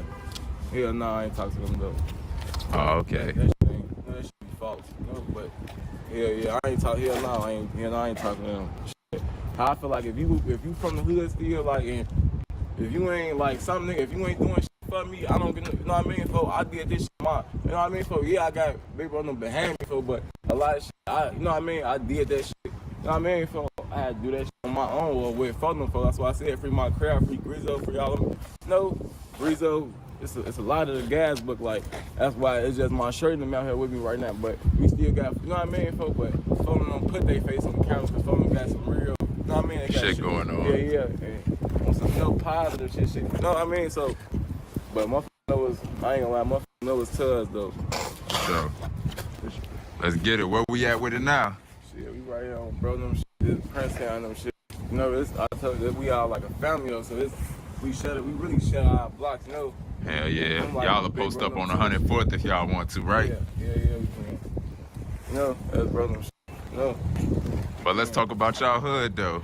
How y'all come up with the name Ruleville? That's bro them shit. They came up with that because Rule Boy, you know, he wound up passing. That's how they came up with Ruleville at first. The hood was called like, it was Dirty Perry. Yeah. Going back like Bangtown and all that shit. That's bro them shit, you know. 8 Ball. I seen y'all go by 8 Ball and Dirty Perry. Yeah, 8 Ball, Dirty Perry, that's still a thing. How y'all come up with the name Dirty Perry? That shit been going on since 90s type shit, you know. Big brother Ben had that shit. Like, I'm really the youngest one. You know what I mean? Like, that's, you know what I mean, folks? That's why. Like, that still knows some of the history. Yeah. Bro, I was always the youngest one growing up, you know? So I had baby brother getting out here with me like a couple years going shit, but, you know, I'm really, like, you know what I mean? And then what about 8 Ball? How y'all come up with the name 8 Ball? All that shit that shit all been about. You know, that's not no new shit. That's based off like 108th? Yeah, 108th, Windward, 107 Perry, you know what I mean? Like, yeah, Dirty Perry based off the block. Yeah, 108th Prince, that's, you know what I mean? 8 Ball, really 108th Windward type shit, you know? We could walk out that bitch at the middle though, for real. You know what I mean? But yeah, that's how Big Brother came up with that shit. We started the Double B's movement, the Block Baby, the BBN. That's what, you know? Yeah, like, Bell Boys, Block Babies. How y'all come up with the name Bell Boys and Block Babies? At first, this shit we came up like with that shit in elementary school. Me and my crowd, like fucking my book. You know what I mean? Like you know, I tell you generation to this shit. Like, even though, you know what I mean, we like who I, you know what I mean, grew up in school with and all that shit. Like, we came up with that shit when we was shorties. You know what I mean? Like, at first we was calling it Big Boss niggas, you know, BBN. But then we changed that shit. We Block Baby Nation, shit. Bell Boys, you know, Double B, shit. Bell Boys, Block Babies, Button Boys, you know, all that shit. Bell Boys, Block Baby, Bell Boys, all that shit. And that just became y'all generation. Y'all part of the hood, part of like 8 Ball. Yeah. I'm Trey, youngest stamped in this shit. Everybody, you know. Yeah. Like how you did shorting them down there. Like, I was going to school with shorting them down there. For you wasn't even, like, I ain't gonna lie, folks. Like, and that was my boy, folks. I swear to God, that was my boy. Like, the little video shit you did, folks. That was my boy in school. Oh yeah, on Harvard. Yeah, he didn't, like, 11-5. claiming. I'm on no game banging, none of that type shit. I ain't saying that shit cool, none of that, but I've been doing this shit before high school. Niggas doing that, you know what I mean? Want to jump off the porch after you graduated, before you could have had a career or a life, but shit, niggas wanna choose this shit now. Like, why not, folks? You know what I mean? After high school, motherfuckers done graduated. You know what I mean? That was really my boy in school, folks. Like, we never had no altercation or none of that, folks. But if I would have known he was on this type of time, I would have beat him. Everybody know how I was getting to school. Like, I ran finger. Like, that's why I can really, everybody know what my time doing in that bitch. I ran that bitch, folks. Like, I was in that bitch for nobody. Any nigga that, you know, I ain't picking no battles, none of that shit. I ain't saying like I'm on no bullying shit. I was cool, but you know I be them niggas that want to be on some eyeballs shit. Like, they know you, woo, woo, so they wanna, some motherfuckers just wanna be an outstanding motherfucker and get their ass beat, you know? Like, I don't pick my battles though, you know? I bug with the toughest nigga, that's just how I am. You know, I ain't gonna, oh, he little with him, you know? That's the type of motherfucker I help. I really hate that shit. Niggas like that, I get on their ass, so, you know? That's what I'm saying. All that picking your battles, hell nah. For sure. But y'all feel like y'all hood still got structure when it come to nations, though? Yeah. Because when we was talking about how it's BDs and stuff, y'all know how a lot of people say nations don't matter, and a lot of hoods be under the EBK Act now. Yeah. How y'all hood be going? How y'all hood roll? Saying that shit don't matter, folks, but some motherfuckers don't be, you know what I mean? Some motherfuckers don't care, don't honor that shit, because what the system doing to the motherfuckers, so like motherfuckers getting locked up, like they saying it was locking up chiefs, so of course they gonna break the structure now, for it's gonna be motherfuckers that's growing up doing shit, like motherfuckers go off blocks now, like in sets for in they hood, for motherfuckers gonna be giving a fuck about that BD shit, motherfuckers, I kill a BD and I'm BD, you know what I mean? Motherfuckers be on that type of time, but yeah, it's renegades, insanes. You know what I mean? That just had the environment going, so motherfuckers going off what the environment going off. Oh, I ain't gonna lie. This shit change, yeah. This shit change so much, like. And then people under the 5 be hanging with people under the 6. Yeah, like it's always be like that shit. You gonna see some BDs and some MCs, probably some BDs, with some modes and all that shit, but that's how that shit. That's how that shit be. Shit. Do y'all get along with other known BD hoods in the hundreds like Main City, Buff City, Ada Park, and Darkside, or nah? Shit, like Big Bro, them, like, you know what I mean? I fake grew up in Main City and them shit too, you know? So it's like, I ain't got no problem with none of them. That's really bro them, you know what I mean? You know what I mean? We ain't never had no altercation, none of that. I can't talk about no Ada Park. I don't know them, no. What about Buff City and Darkside? I don't, like, Darkside, bro them was all, like, that's what I mean, like, that structure shit, like, phone them was all tuned in with each other. Like, our generation, sure, we not, you know what I mean? We weren't really in tune too much, you know what I mean? But like, bro, them all was fucking with each other, you know what I mean? Like, so y'all older we ain't guys. into it, none of that. They won't say fuck us, we won't say fuck them. It's all mutual, for we, you know what I mean? Keep it a mutual understanding, folks. You know what I mean? We into it with them. Yeah, no. For sure. Just making it's sure. All love with, you know? It's all love shit. Until motherfuckers play with one of the mans or something. Would y'all say most of the BDs and the hunters get along, or nah? Yeah. They stick together and unite?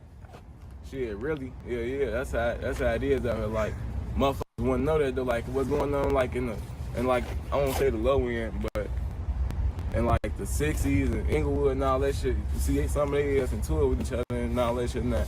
Hell yeah. Even though it might be a fall or anything, but you would never see, oh yeah, we on some finna go slide. None of that, folks. If anything, we can chop it up. Like, we ain't on none of that, you know? Hell yeah, but y'all right though. Inglewood, it's a lot GD versus GD, BD versus BD. But in the hunters, I see a lot of BDs shouting out at each other. Yeah, I ain't gonna cap. But everybody know, that's what I'm saying. Everybody know the history of my hood. Like, real, I ain't gotta really say too much. The shorties probably don't know, like, motherfuckers around my age. You know what I mean? They probably won't know, but everybody know my hood. Like, they know what's to us. That's some real shit.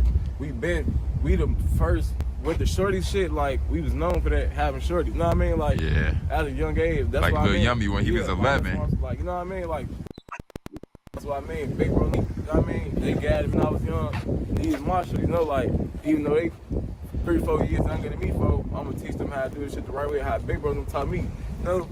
For sure. Yeah, you know, you always gotta learn certain shit on your own and shit too. You know what I mean? You can't learn everything from everybody, but it never hurt to listen, folks. Sometimes you gotta be quiet, sit back and listen. That's how motherfuckers motherfuckers be talking too much and too much, you know, motherfuckers be having this internet shit geeking their head up, making them feel like somebody they not and shit. That's really what it be.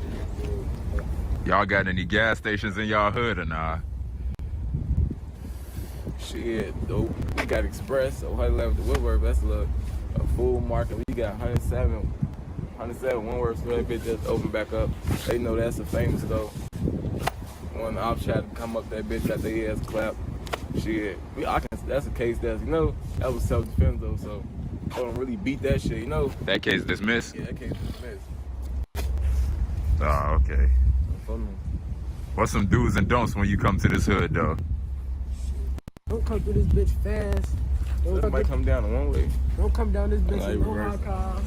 Yeah, don't come down this bitch too fast. Yo. What's the speed limit y'all would say? Shit, 25. No, not even 25. Drive normal. Not 15, none of that shit. Drive normal. Once you too slow, we on that bitch. We hear a loud engine, we on that bitch. You know, a lot of motherfuckers, you know, I ain't gonna lie, folks. Like this block, like that's why we play dead ends, you know, because you know what I mean. Like Wentworth, that bitch police. You know, the what's name, they be on that bitch. We can't really play that bitch as we want to, you know. But shit, through this bitch, I feel like the dead ends is more defense. More defense. Motherfucker gotta be doing scary shit. You know what I mean? Try to shoot from the tracks, and all that shit, you know. But that's how this shit go out here though, folks. I ain't gonna lie, folks. Hell yeah. But when Fat Drench passed away though, a week ago, we seen y'all make a post dissing him, and it had the media confused because everybody thought Fat Drench was from this hood. Fuck Fat Drench, you not from over here, man. Fuck Fat Drench. You know, Man, we ain't gonna say too much about him though, but you know. Look, that was blood, you know, he did some little funky backdoor shit, you know? Like, everybody, I ain't gonna lie, folks. All that shit he was doing, folks, he was in the cars with us, folks, on some real shit. I'm gonna keep it a buck, folks. We turned that man up, you know what I mean? For like, all that shit he was doing and all that shit, he got that name off us. Through the live video, he went out, I ain't gonna, shit, it wasn't me in the car, but, you know, he got all that shit was off us, folks. You know what I mean? We turned that man's up. Niggas never had niggas was really, like, when I mean tell you, folks, it's the internet, folks. Like, y'all feel like the internet be hyping people up and making them chase it? Definitely hype his head up, folks. Like, you know what I mean? Definitely hype his head up, shit. But you know how this shit go. Yeah. Shit. Cause I seen him claim Shorty Bar, but I seen a few months ago people saying he was from 10-8. Yeah, he was claiming this shit, you know? He was claiming this shit before all that shit happened, you know? But he never really grew up in the hood. He did grow up like, you know what I mean, over East and shit too. Like I grew up over East and shit. You know what I mean? I grew up over East and shit too, but like when I was, all my life, I was raised in the hundreds, you know what I mean? Like when I was 6, 7, I moved to the hundreds, so that's all, you know what I mean? Hundreds all I really know. Like, that's where I was at, the whole, you know? So, folks was, you know what I mean? But we, like, he was us. Like, you know what I mean? He was us. He was, like, you can hear all his unreleased, I mean, I got all his old songs and shit, for he us, you know what I mean? For he was us at a point in time, for, but I ain't gonna lie, for a nigga, like, on some real shit, motherfuckers don't want to be around him, for he irritating as hell, like, he one of them niggas, on some real shit, for he one of them niggas that be irritating as hell, like, if you with him for a day, you can't be with him for the next day, for he irritating as hell, for real. I ain't gonna cap him fronting out, for like, did so much funky, goofy ass shit. That's probably what it did, all type of funky, goofy ass, accidental shit. I mean, like, someone was really supposed to bang, you know, but that was, motherfuckers was banning him for, you know what I mean? Cause we don't play that shit, for I ain't gonna lie, for one thing he know, for he was coming, like, I got messages I can show, damn, my other phone, bro. Shit, next time I'm gonna send you that shit or whatever, for big. I got messages still, ooh, my bad blood, like, ooh, we need to fix this shit out. Hell nah, we ain't no fixing shit out once we did. You know what I mean? For it ain't no diss to none of them, no shorty mob, no none of it. It's some personal shit, but if motherfuckers want to take how they want to take it, it can, you know what I mean? But that's personally fuck, you know what I mean? Shit.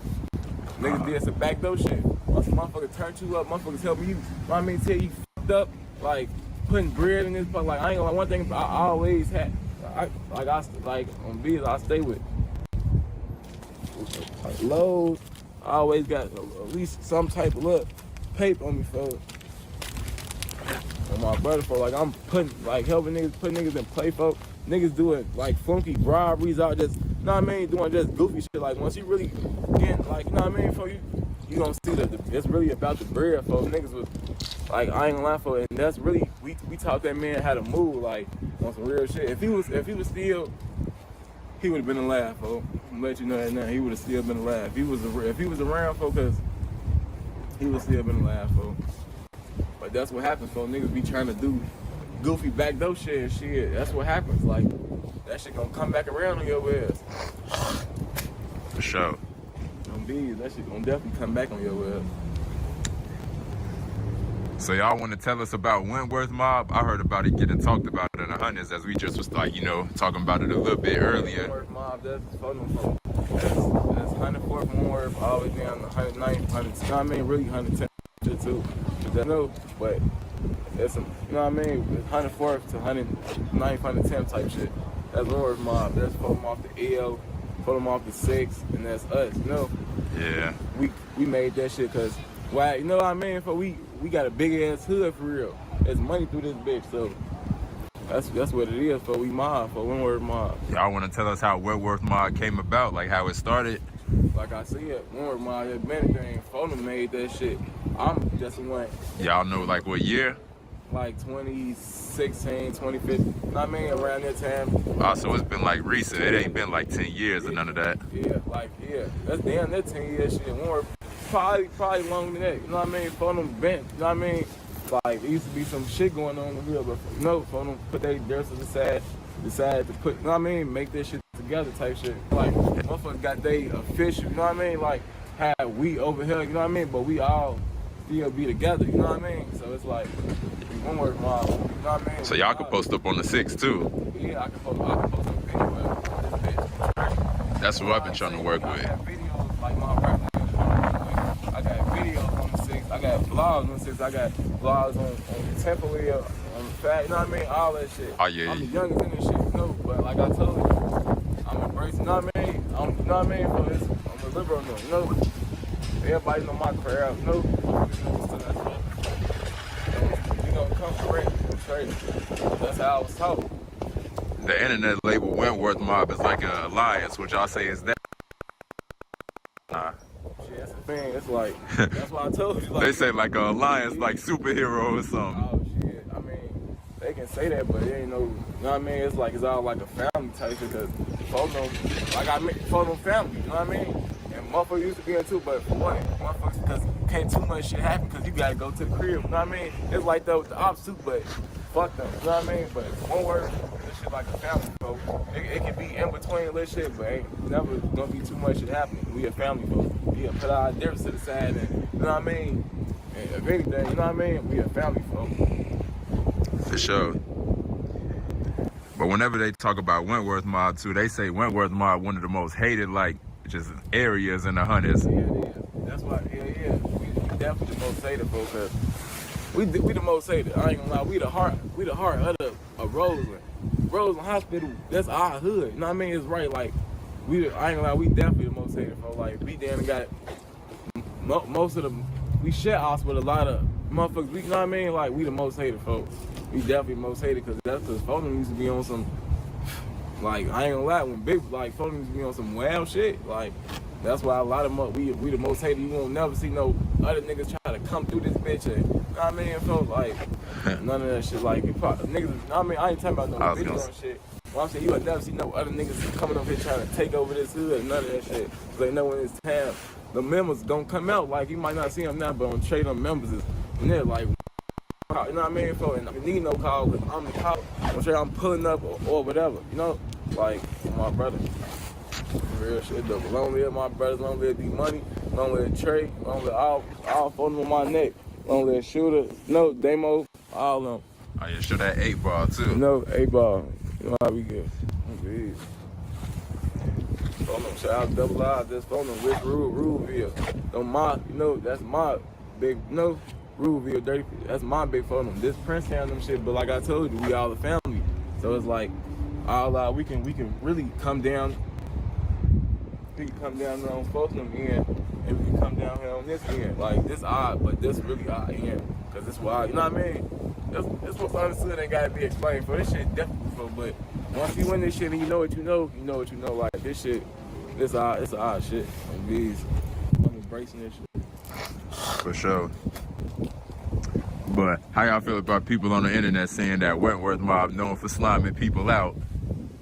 Nah, we not. They can't say that. We known for, we ain't known for slamming people out. Shit, we don't slam people out. We, Cause y'all was just saying y'all don't fuck with back door. We don't honor that back door shit, folks. If anything, we gon', you know what I mean? No, this ain't no, we gonna treat a motherfucker how you wanna be treated for. Ain't no, you know what I mean? That's no big ass, no little ass, for no little use, no big use. For how we move, folks. Motherfucker around you, folks. Any nigga I bring around me, folks. On my ain't none of that, folks, cause he with me, folks. You know what I mean? Like you can't. That's just how we move, folks. I ain't gonna front the move, folks.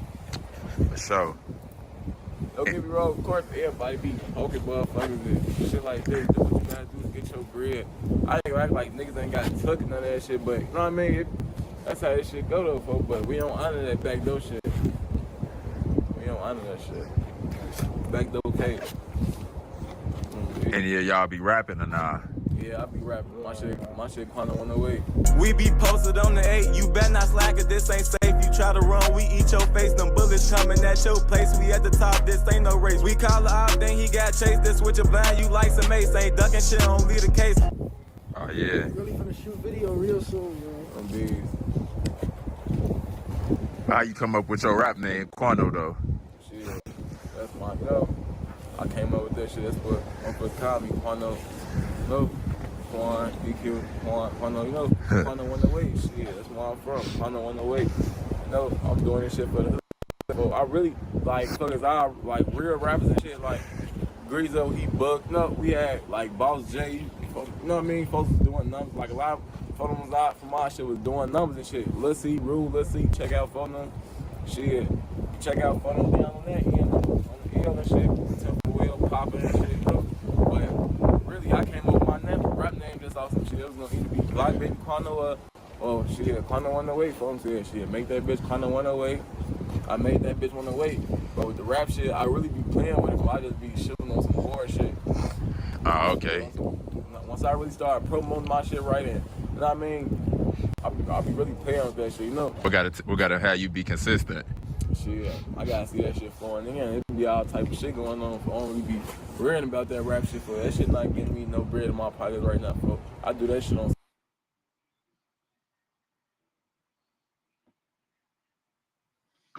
I do that shit on some fun, hot shit, folks. We got studios in the hood and all that shit, and you know, so it's not like I be doing that shit, you know, doing that shit, you know what I mean? Doing that shit when I'm bored and hot. Like if I sit down and really start playing with that shit for real, I know a lot of motherfuckers I'm tuned in through the city with a lot of real members, you know? So it's like, yeah, that shit just really, it's all about how CSI take that shit. Like working a job. How y'all feel about working a job? Shit, you working a job, shit. You motherfuckers gotta do what they gotta here being broke. Bees, so I ain't gonna front the move, so. Like, you can't get no job out Huddle shit. Like, you know, you gotta go somewhere far, like, you know.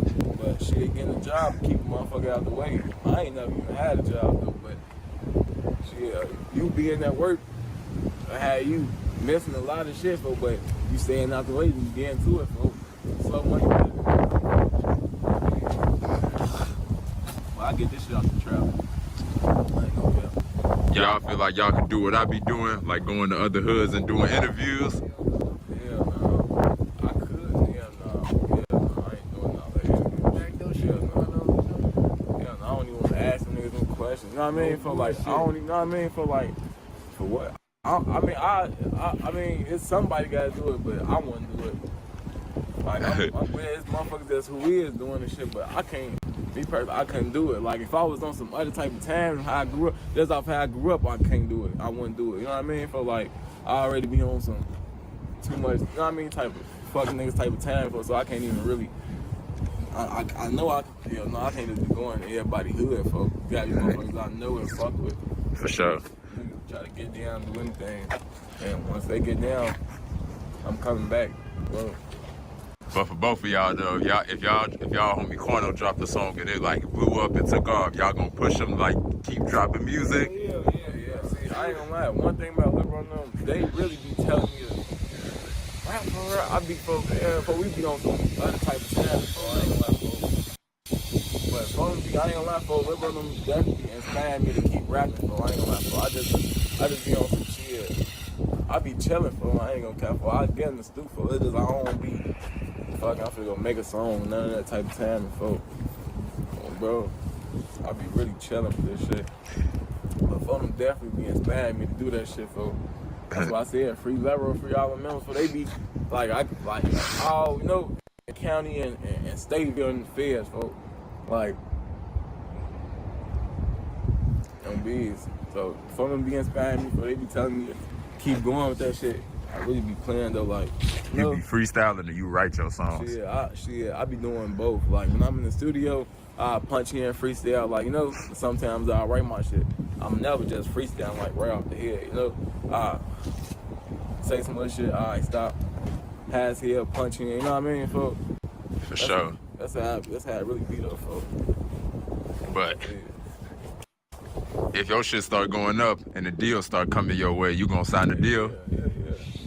Yeah, I'm saying that deal. Shit, they just offering the right amount of money. Shit. I was gonna say it gotta be a certain price. Yeah.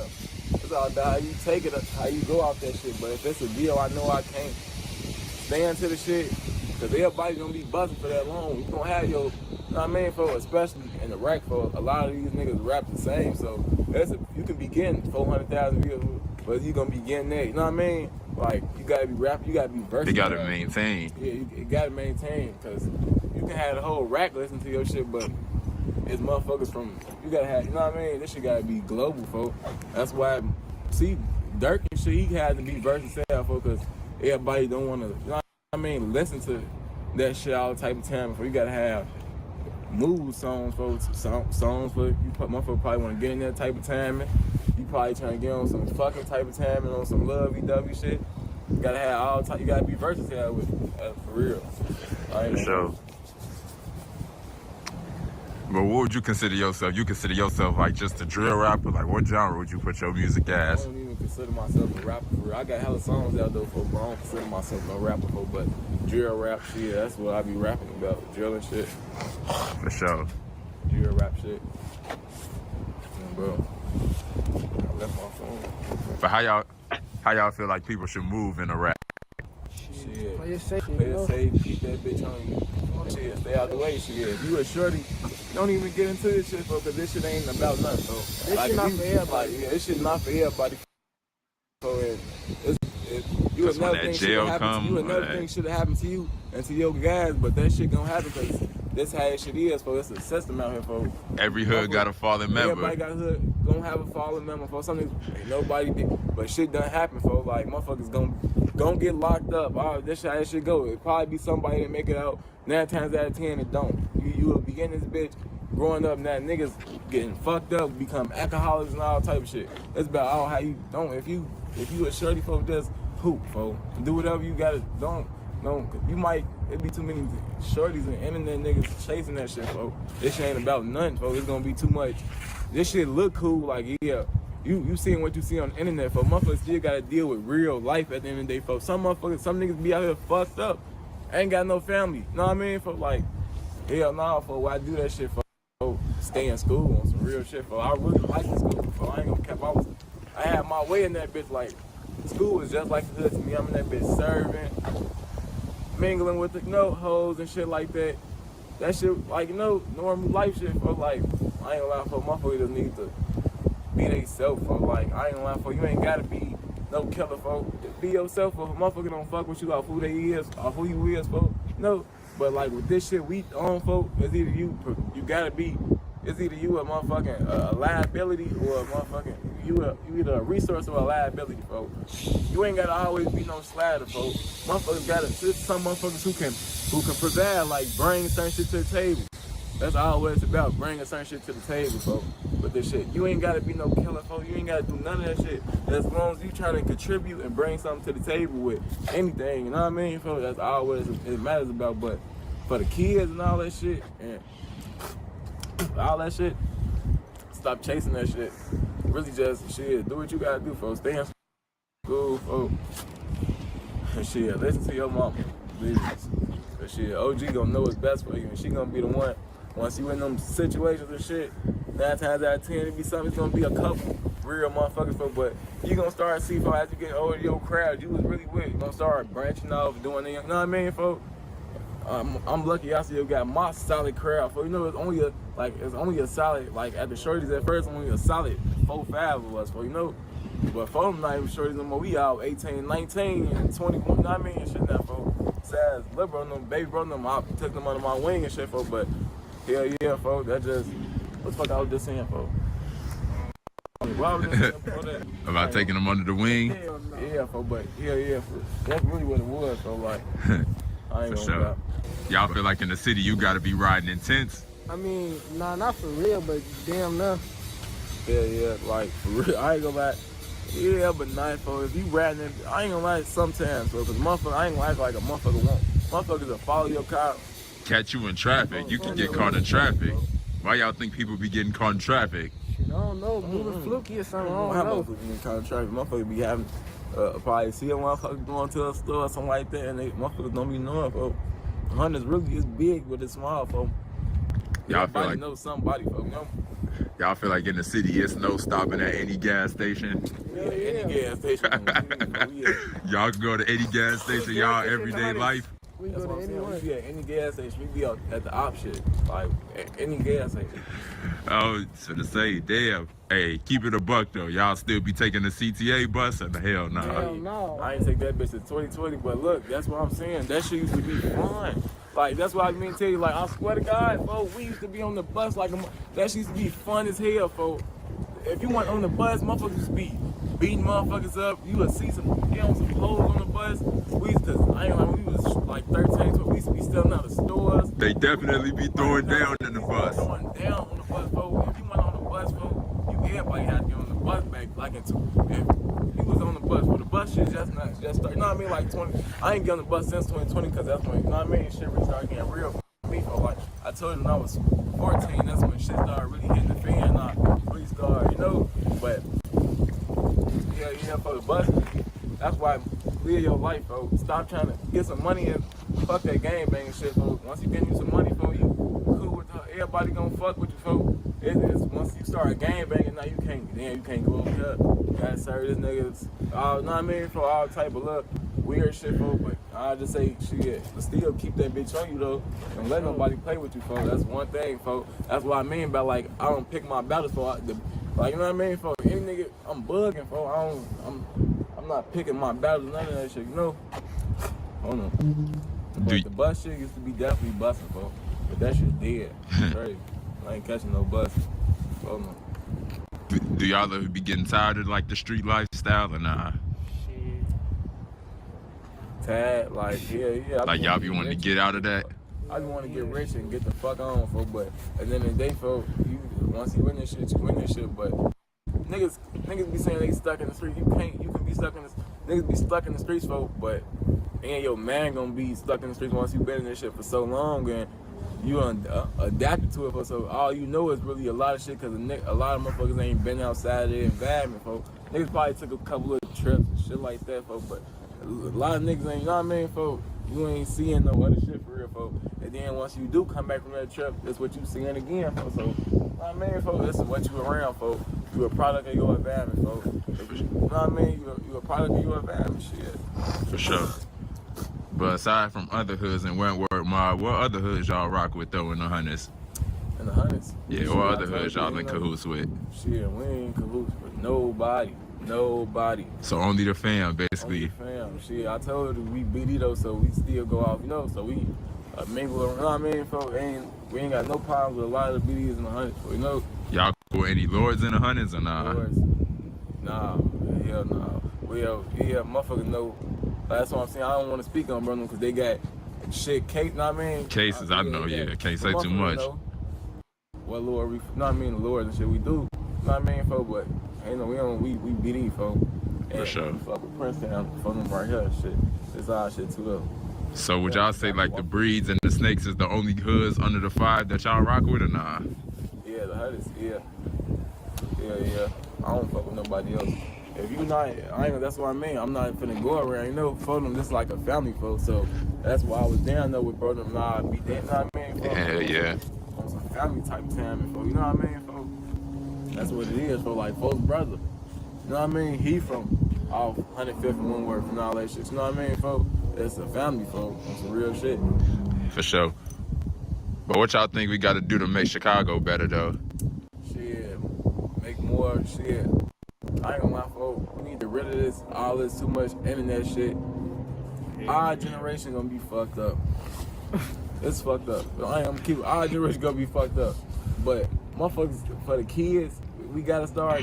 Like motherfuckers gotta start having, like motherfuckers gotta really start having like more little programs and all that shit for the kids to go to, where they can make money and play sports without, you know what I mean, without seeing so much shit, folks. Because even though if you shit going on as a kid, you're not gonna really see that shit.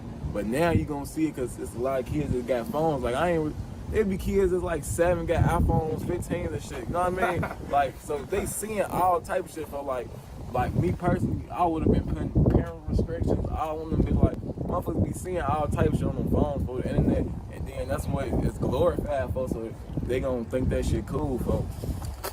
They gonna think that shit cool for them once you really living the lifestyle. Now you seeing what's really going on. This shit not you gonna end all glory days, bro. For sure. These ain't too many glory days. Of course, y'all times for them, y'all, you know. Y'all feel like it's an age limit to being in the streets or nah? Shit, you a grown ass, like pushing like 30, like, you know.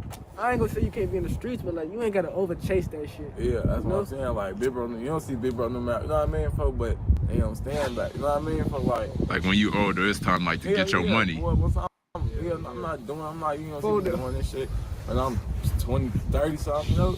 Really, I'm trying to get some shit going for real, folks. Like it's bigger than this street shit, folks. But you always gotta know who you is and what you did out here. Can't never forget about that shit. But this shit bigger than the street shit, folks. For real shit. You gotta know how to move as a man out here, folks, before anything, folks. Once you get to getting the family and all that shit, folks, you gotta put some shit first, folks, but you can't never. You know what I mean? That's why I respect the niggas who still do shit, cause there's niggas that got families, folks. You can't always expect for a nigga to do something for you, folks. Cause you know what I mean? That's how this shit go, folks. You gotta learn. You can't expect for a nigga to do shit for you, folks. And once you out here, folks, motherfucker look at you as a grown ass man. Niggas got kids and priorities to take care of, folks. That's how you gotta move on morals and priorities, folks. Once niggas doing that, folks, you moving backwards, folks. As long as you standing on that and moving as a man, folks, good things gonna come your way, folks. It's days and wait your turn, folks. It's days I was fucked up and I ain't been fucked up. I ain't gonna say, like, it was days I was fucked up and got back right, folks, but I had to teach myself at a young age, folks, like, cause I was seeing big bro them playing with, like, you know, folks them playing with some of the guys playing with the scamming and all that shit, but you know, I waited my turn, and now I know, you know what I mean, folks, and it's off the trap, folks, you know what I mean, folks, like, for sure. Big, folks, you just gotta wait your turn and shit, folks.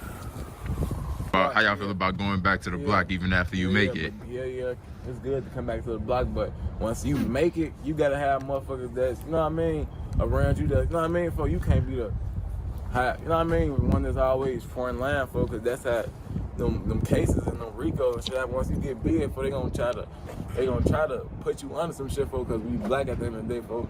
They don't want us to win, folks. They trying to have this shit fall off, folks, and motherfuckers be fucked up out here, folks. They'll give motherfuckers them deals and all that shit, folks, but we gotta be rapping about something, folks. You know what I'm saying, folks? This shit is system out here, folks. This shit made to break us, folks.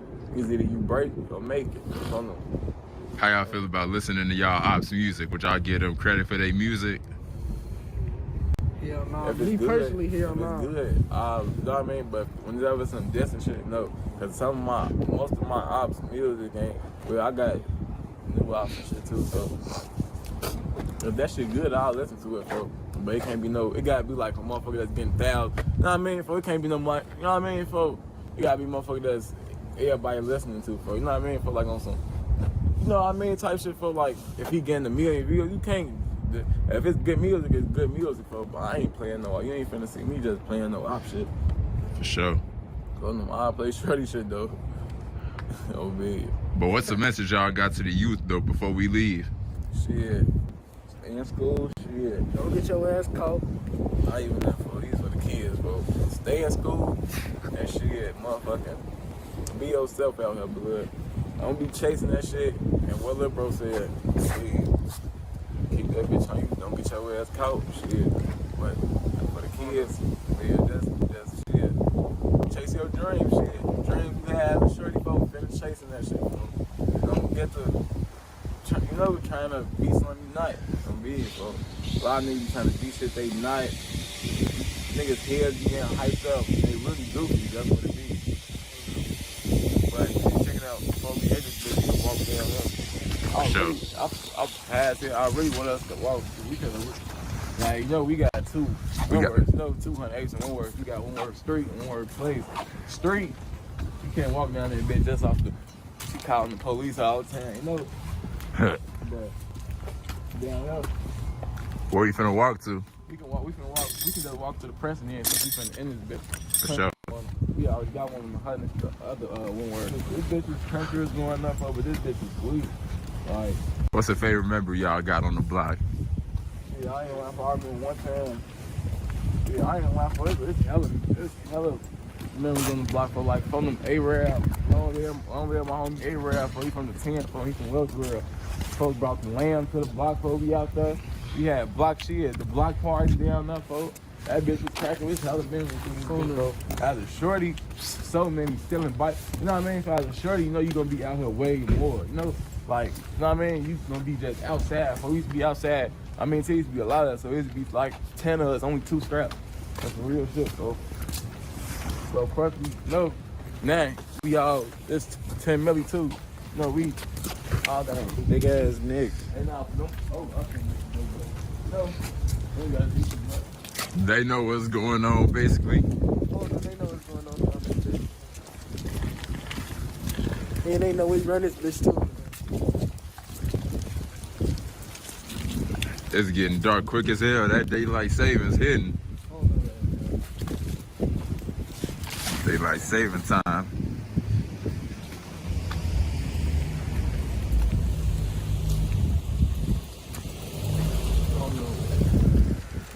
This bitch right here, This bitch is turning around here. This is where we used to be walking down, all down through this bitch. Oh, yeah. When nobody really tried for, because this is the day of your block. I ain't gonna lie, there was so much trenches. You wanna walk down here too? Oh, we good. You can walk down here, shit. Show us the history. Yeah. What happened? It's a purple light on this bitch for a reason. I ain't gonna ask you. I ain't never seen nothing like that. It's the real, one word,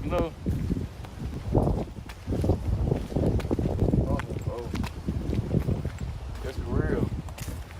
Phone for the watching him up. That's the case, Mom, this bitch real trenches. I ain't gonna fucking move, folks. We had to go down this bitch, folks. All these cribs,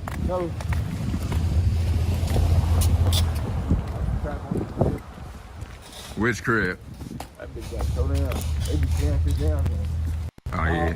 They be tearing shit down, folks. They trying to tear some of them houses down because they finna really, they trying to make the hundreds like the city now, so they finna have a red, see what them tracks are always down there? Yeah. They finna have that shit, they finna make this shit a red line now. That crib down there, that's why they finna knock that bitch down. 2025, they finna make the red line all the way to the guards and shit.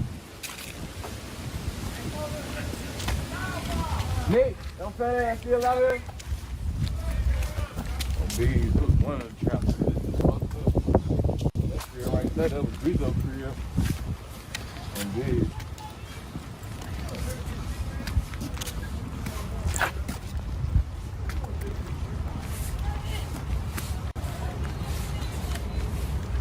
This the end of where we walk into, right? Yeah. Look at all the one word corner. That word, man. Yeah, though. This bitch the real deal, trying to tell you, bro. It's a purple light on this bitch for a reason. Oh, my brother, bro. Man, they taking shot fighters off shit, boy. This bitch real trenches. I won't cap it out. Y'all be on Citizens app or nah? Yeah, no, No, I know about it. Like, see right there, what's the name at Zooling? Like, where that street pole at? That crib right there, that was my homie Devo crib, Free Devo. Don't let Trace out. That bitch tore that bitch down. I had to find a move from that bitch. So many memories all through that bitch. You know? This right here, it's a school and shit I went to. So Lavazoo, all the guys went to that bitch. You know, elementary school and shit.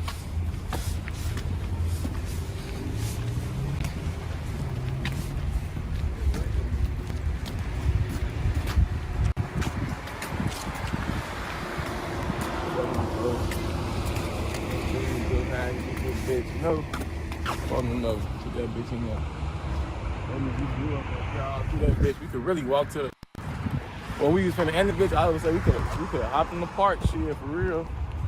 We'll do that next time. Next time I'll come to this bitch. Next interview we doing that, folks. Cause I wanna come here next time we get like a block party. Yeah, I ain't gonna lie, for you I wish you was doing this shit last summer for on BD. We done had 3.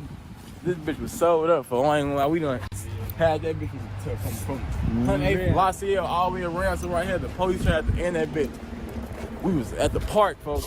Damn, you probably see the vlog for that bitch busting. Oh no, that bitch was busting. Hell yeah, this summer I'm definitely coming to the hood for the block party. Yeah. We was supposed to shoot one last year, but you know we ain't do it, but yeah. Shout out your boy Live with Baba for coming to the 8th though. Yeah, shout out Loud with Baba for coming to the 8th. Shout out Loud with Baba, you know. That was your Took him boy. to the churches, you know, out here on Ruleville, Block Baby Nation shit. No Dirty Perry, folks. Shout out Princetown. Shout out the whole mob. Y'all know who we on. For sure, that was your boy Live with Baba and Wentworth Mob, Ruleville. We ride around getting busy. She shaking there, tell her Izzy. We spin till we dizzy. Bro, toss a switch on the glizzy. We ran through the whole city with plenty shots in a 50. He try to run, leave him shitty. This drum and got double titties. Man down, we kinda so out, leave him on the.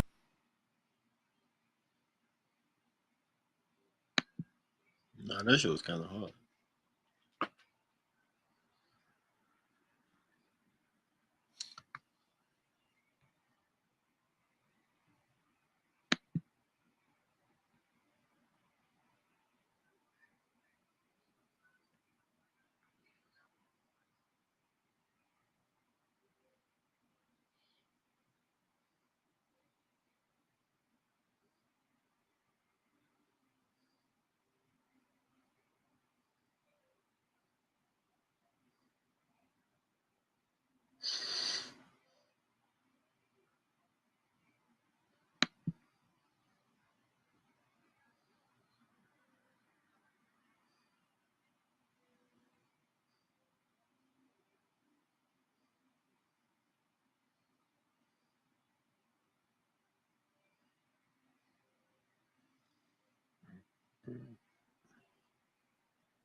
Don't y'all love that? Y'all hear that? Silence. Peace. No bullshit. Peace. No bullshit. I love that shit. You gotta love that shit. Some peace and quiet. You can't beat that shit, man. I swear to God. You can't beat it to me for real, for real.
Fuck is this nigga doing?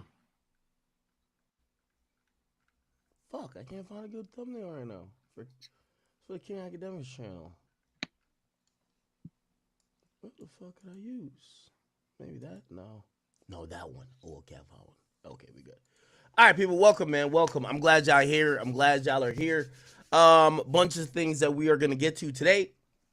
I do want to thank you sincerely for tuning into the live stream. Appreciate all the people who... Okay.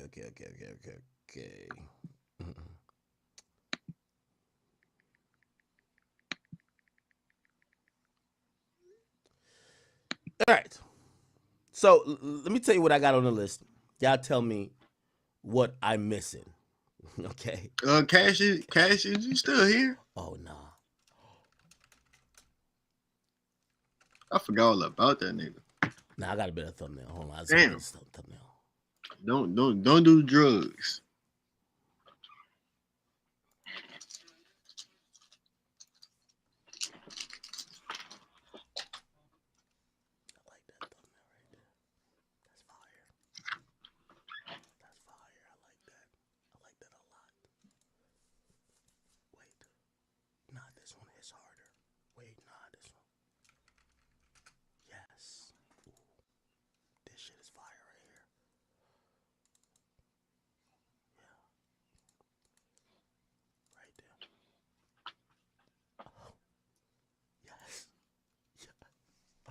All right, chat. So let me tell you what I got on the list. I don't even know if I should be covering some of these things, but we will. First and foremost, wait, I got two lists, so apologize. We got a bunch of Jay-Z shit. Jay-Z, Diddy. There's some crazy shit going on with that. I'm here to explain all this to y'all. Also, I have an announcement to make. I have an announcement that I need to make. All y'all that need to make viral for me. I need y'all to do it. But a bunch of Jay-Z shit. What else? We gonna talk a little bit about, obviously, Lil Baby. He's on a press run. Kanye had a deposition video. There's some other stuff happening within the space. I seen Andrew Tate. He's free. I see Bad Baby still going back and forth over her, her and some other girl fighting over her baby daddy or something of the sort. What else is going on? Cardi release date. I can't tell y'all that yet. I'm waiting on approval. I can't tell y'all. I can't tell y'all. It is soon. It's soon. Not Playboy Cardi soon, like act soon, but it's soon. But okay, I can't. All right, anyway, beyond that, let me see. What else? What else we got going on? We got some stories about... Cardi B and Offset. I think we're going to finally get into it today. Kanye deposition. I had promised y'all from last stream we're going to get into the Mo3 killer stuff. The killers of Mo3 are the guys who were convicted, subsequently have release dates. And we usually don't see that when we think about murder convictions. But we'll talk about that as well. And we do have a bunch of Tory Lanez things that are happening as well. Now, I think I want to start out with Jay-Z today. Okay? I think I want to start out with Jay-Z. I think I want to start out with Jay-Z today. Chat.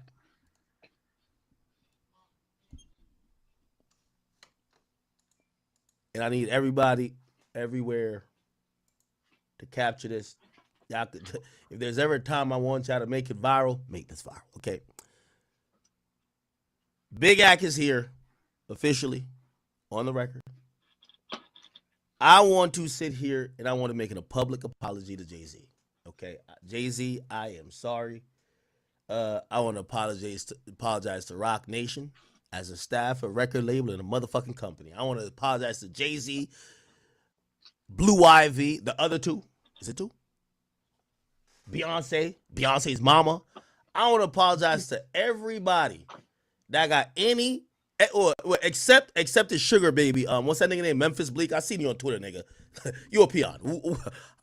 We'll ice you out. You nigga, you're a trust fund baby for Jay-Z. We'll violate you too. Get out of here, nigga. What the fuck is you? I seen that little fucking bum ass. Oh, my bad. I'm apologizing. Hold on. Let's bring it back. Chat, I'm here to apologize to Jay-Z. Okay? And I mean it sincerely.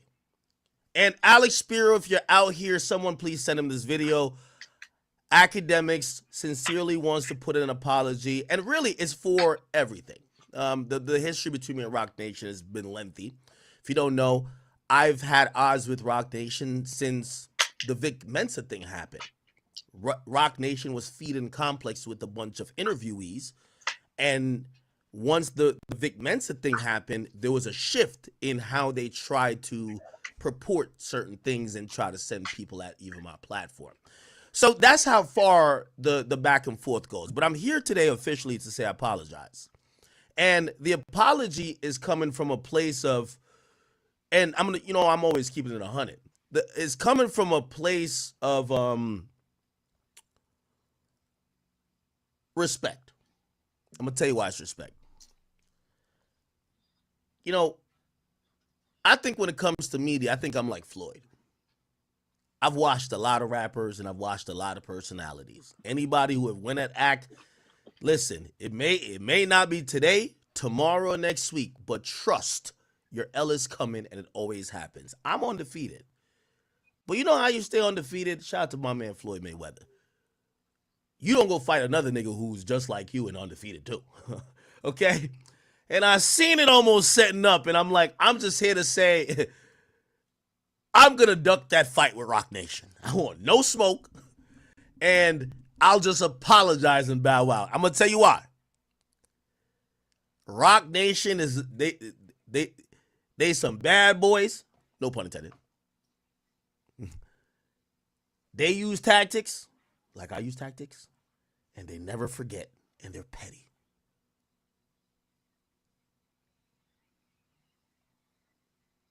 And when one assassin sees another one that he feels is just as capable or more,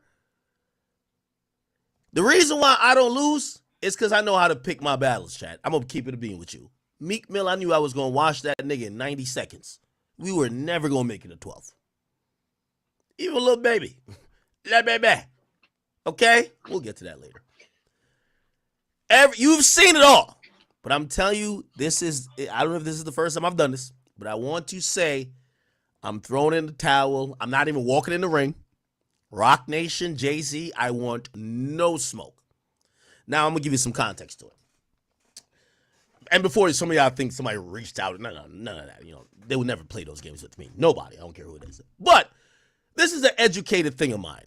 Today, what I've never seen ever in my life. And I've realized that Rock Nation is such a conglomerate and a power that shouldn't be fucked with, that I'm going to keep it a bean with you. You know what's so funny? Even in me, obviously I've had odds with Rock Nation, me speaking out against them at times. I see mad rappers, they'll hit me up on the low. I'm like, well, I look like I'm fighting y'all battles. Hey, I just want to say I'm checking out.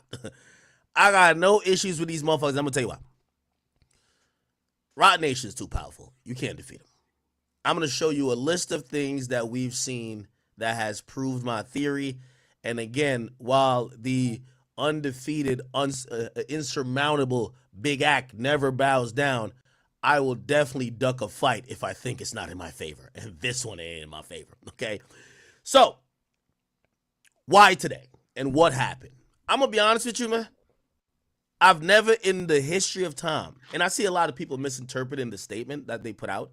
Shit, initially, because we're covering, it's funny, like when we report media, Rock Nation is the only, I feel like I got to talk to my lawyer every time I talk about Rock Nation. Like, they really got everybody shook. I mean, and not necessarily have me shook, but they got damn near everybody saying, you want to be in court? So we're like triple checking when it comes to Rock Nation. So when they tweeted and deleted something, we even reported that it was hacked. We're not trying to say it's them, because they might be like, oh, you're slandering. We don't want to be in court with people, right? But now we don't, it is actually real. But besides all that, this is why we're realizing we don't want no smoke with Rock Nation. I've never seen this a day in my life. Jay-Z is out here washing Tony Busby. When I mean washing him, this is a $1 billion income generator revenue guy for personal injury litigants. He's treating this nigga like a bum. I've never seen. Yo, let me tell you this. Diddy right now is in his jail cell. The best thing that ever happened to Diddy since he got charged is Jay-Z, even though Jay don't fuck with him. Because Jay is about to make, half of the civil cases against Diddy is filed by Tony Busby.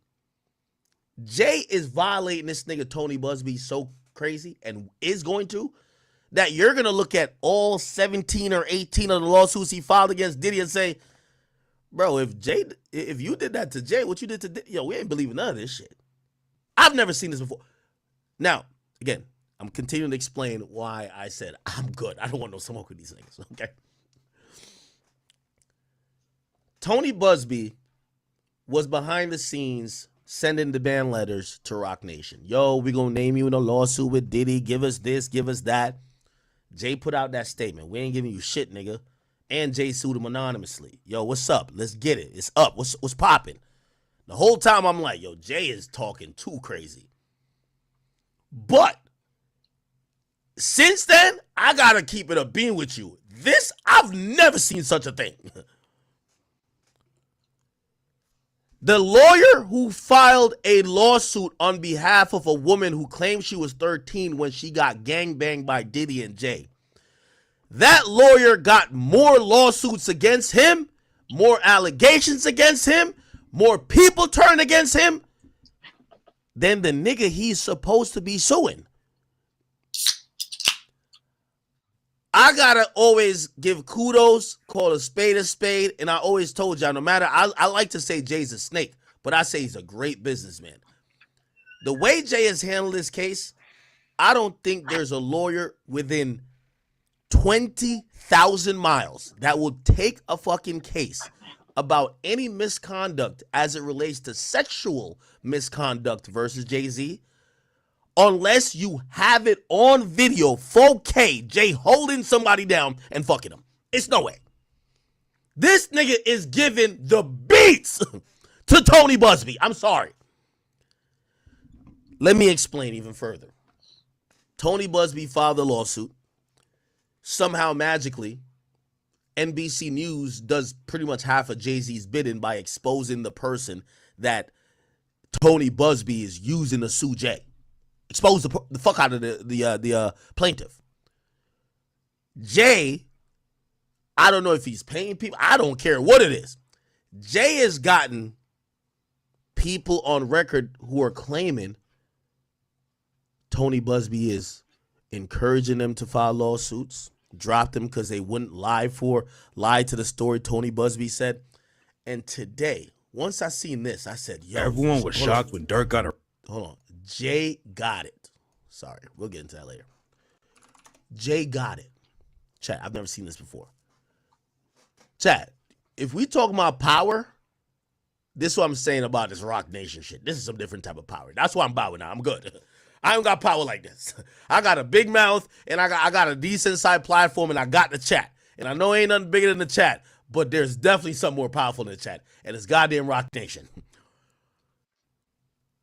TMZ, who historically reports on the likes of the Kardashians, Kanye's, they report on A-list celebrities, ran an article about Tony Busby being sued for giving a woman an STD. This lawyer is not a A-list celebrity. We don't got to do math here, people. Roc Nation planted this shit. Roc Nation got TMZ doing their work. We don't got to do too much math. TMZ is running an article about a lawyer, saying the lawyer, hey, fuck what y'all talking about with Jay. The lawyer who sued Jay, he gave a bitch herpes, or I don't know, allegedly, or gave her something. It just says venereal disease. I'm going to have to read I didn't actually pull the lawsuit, but it says some STI. Nigga, when I seen this, I said, Yo, Jay just turned the inquiry and the finger pointing at him that now we looking at the lawyer as the creep. The lawyer who sued him, we're looking at him like, nigga, maybe you're the creep. Not Jay. You're the creep. Look at this, chat. Diddy's accuser. Really, they should just say Jay-Z's accuser because same guy. Jay-Z's accuser's attorney, Tony Busby, sued for allegedly giving a woman an STI. He says it's a smear campaign. Now, I'm not here to say if it's true or not. What I'm here to say, if Jay could pull a reverse Uno card versus, if you don't know who this guy is one of the top 5 best personal injury litigators in the entire United States. Jay is treating him like it's child's play, nigga. Tic-tac-toe. Jay got niggas looking at him weird. That's some power, people. I'm sorry. I don't want no parts of going at Jay, Alex Spiro. Ain't one of, I apologize to all of Jay-Z's kids. Well, ain't one of them named Rumi or something. Hey, listen, you got it. What the fuck? Chat. Tony Busby, who's filed multiple lawsuits against Diddy and one against Jay-Z, is now accused of infecting a woman he dated with a venereal disease. Oh my God. According to a new suit filed in the New York Supreme Court, the accuser, identified as Jane Doe, says Busby has taken advantage of her since 2018 when they first met during an online conversation.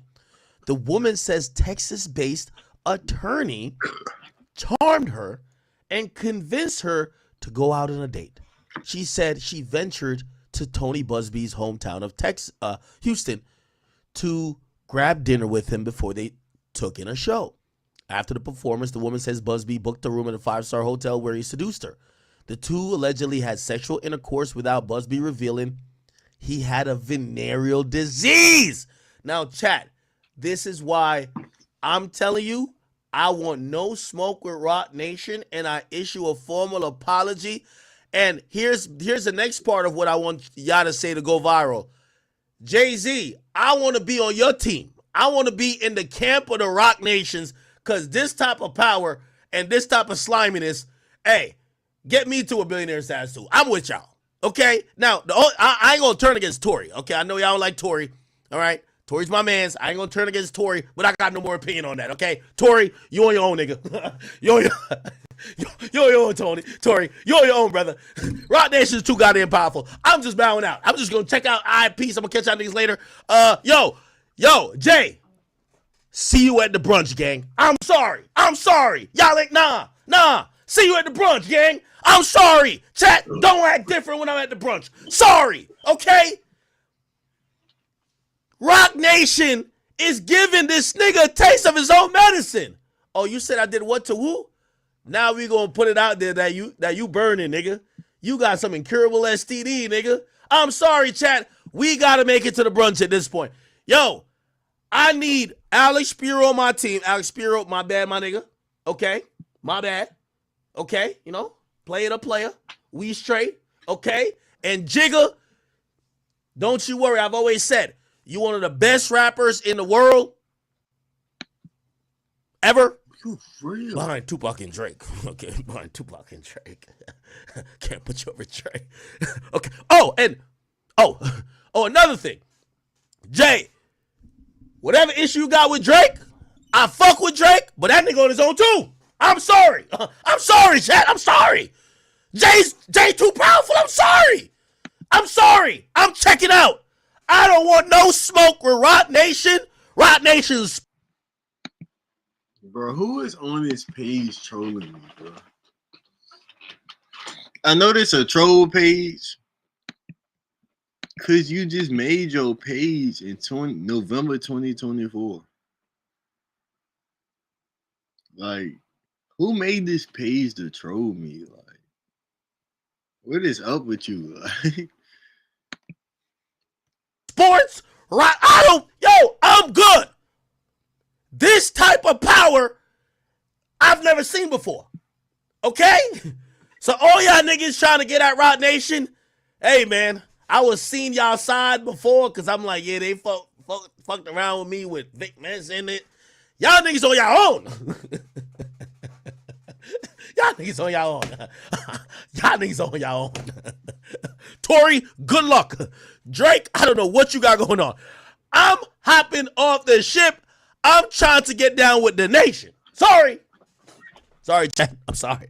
This thing is too goddamn powerful. I've never seen power like this.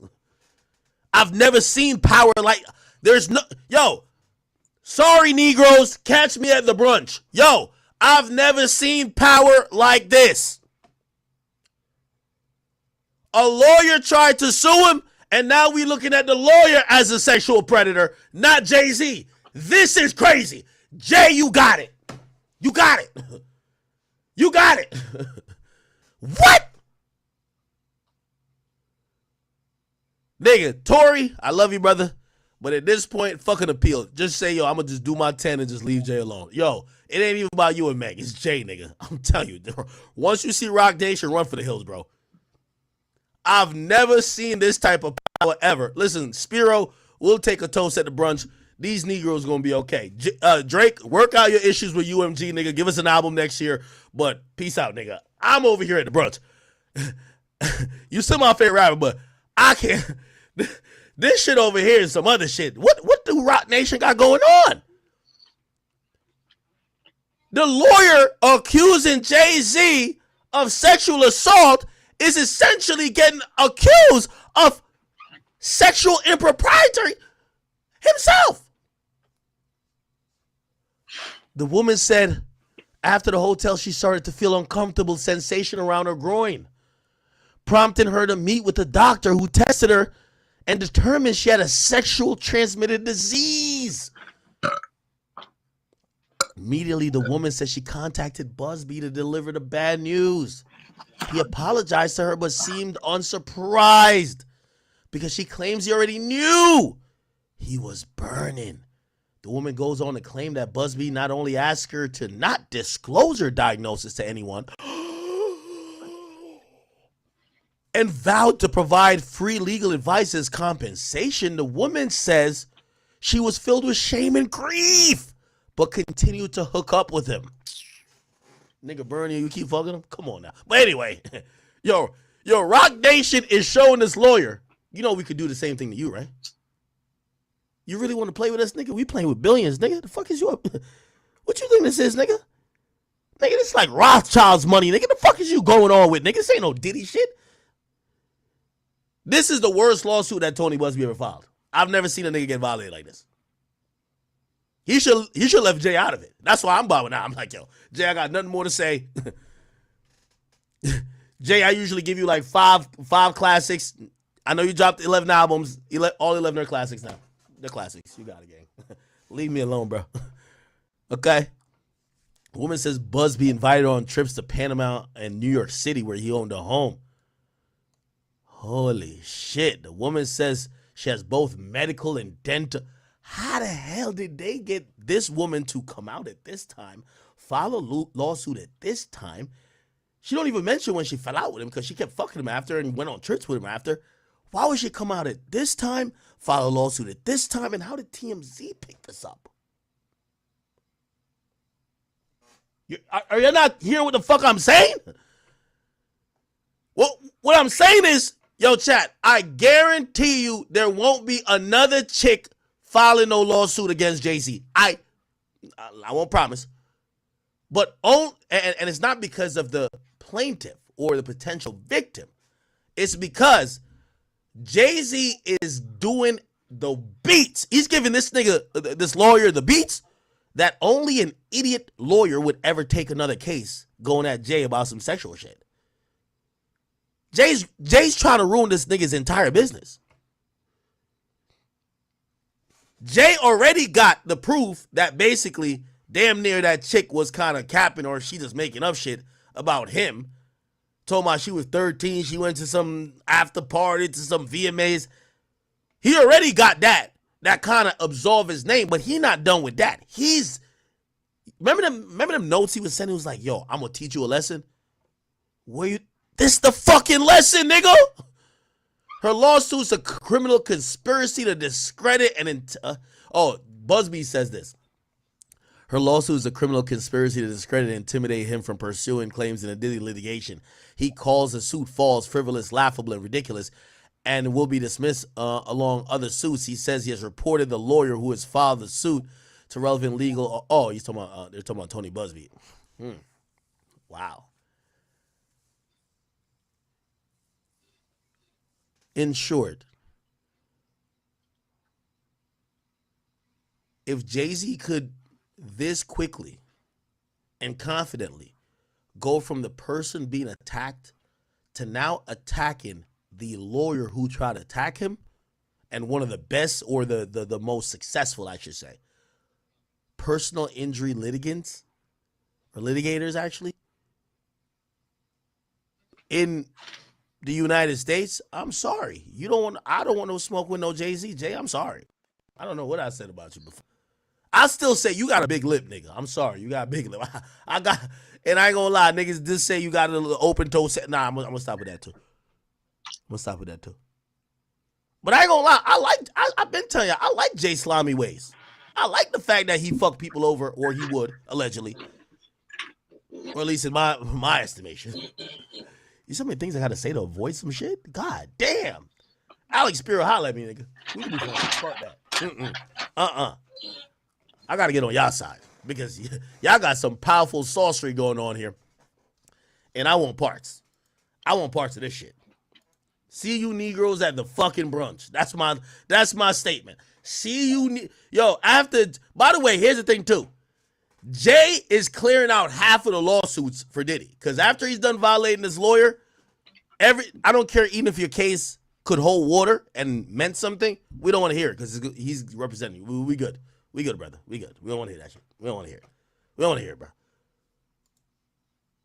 Jay hit the lawyer with he got a weird case. Why is he around?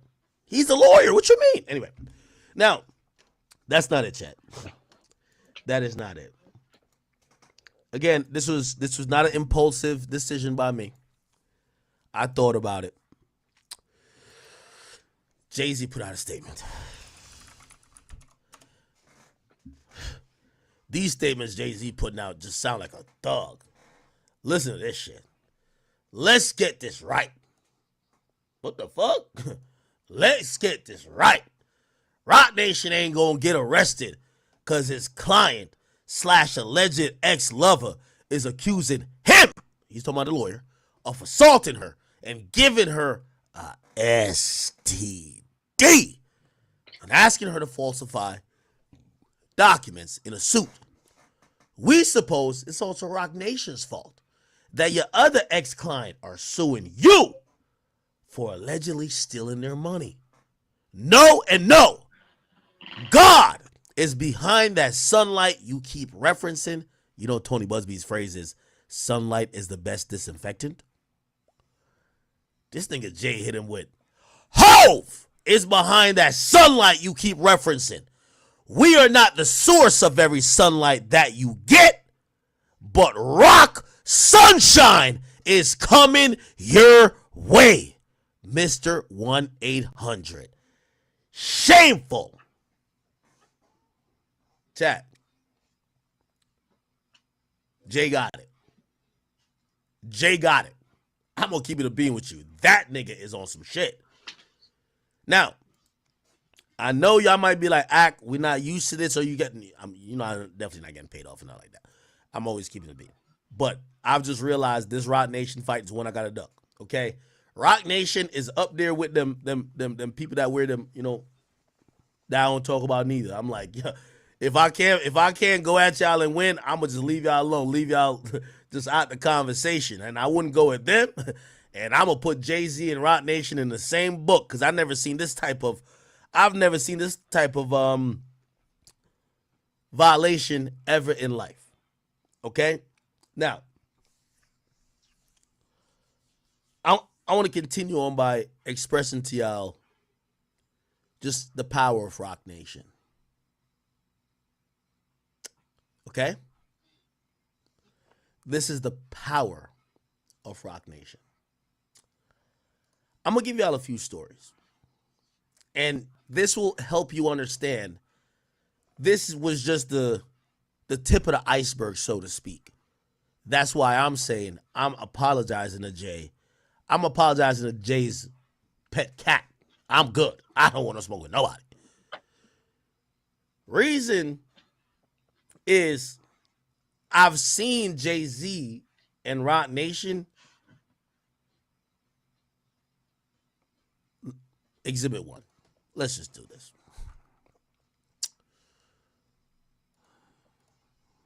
Here we go. First of all,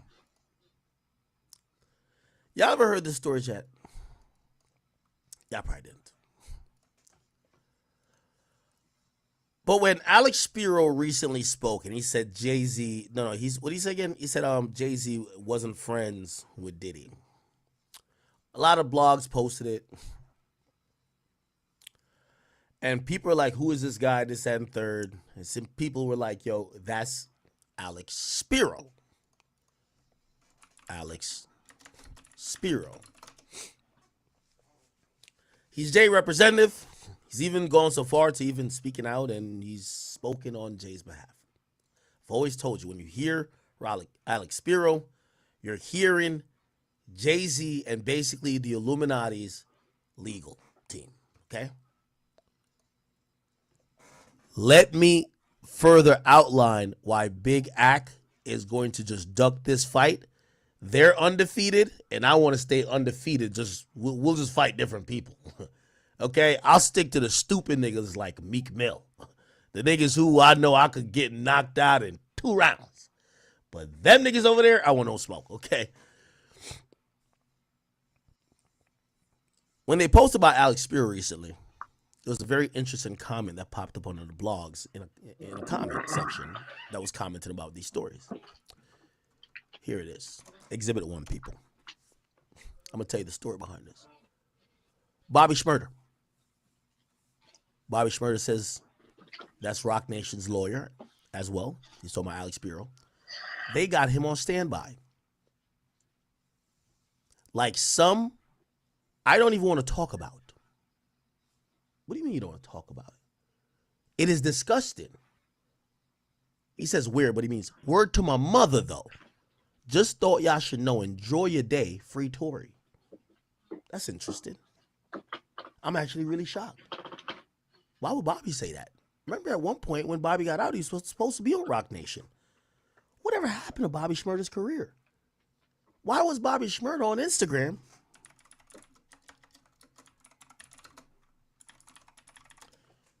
Why was Bobby Shmurda on Instagram after Epic didn't want to touch him anymore because he was working with Rock Nation? Remember they kept giving him them hats with the planes on it? Whatever happened to his career after that? He started gyrating his waist a little bit too much and just the hoochie daddy waving up. Whatever happened? Bobby Shmurda says major labels are blackballing them. Okay. There was a time he said he was getting shadow banned on Instagram. He accused it. Look. I know chicks. Nah, that's the labels. No, look, that's the labels. They far. But it's first. Now look. Even if you put it's look. Bobby was showing that he's damn near shadow banned on Instagram. He's getting blackballed in the music industry, shadow banned on Instagram.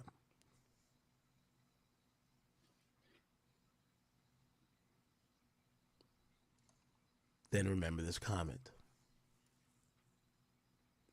Well, here's an interesting situation. Remember when Bobby was charged with that, it's basically a RICO on the state level.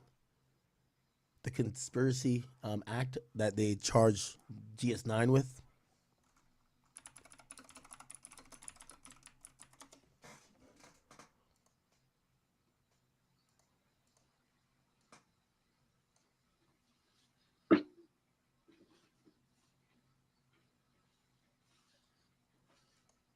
You see, this face is familiar, right? It's Jay-Z's lawyer.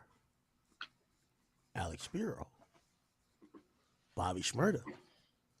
Bobby Shmurda would eventually get propositioned to be on Rock Nation after he got out. But when he first got charged, he was being represented by Alex Spiro. Well, if that's the case, why would Bobby say this?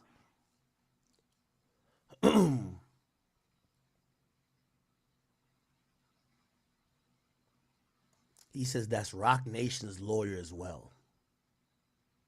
Why would he say that while commenting about something supposedly about Tory? That's Rock Nation's lawyer as well. He was your lawyer too at one point. That's odd, right, Chad? Well, I'll give you one better.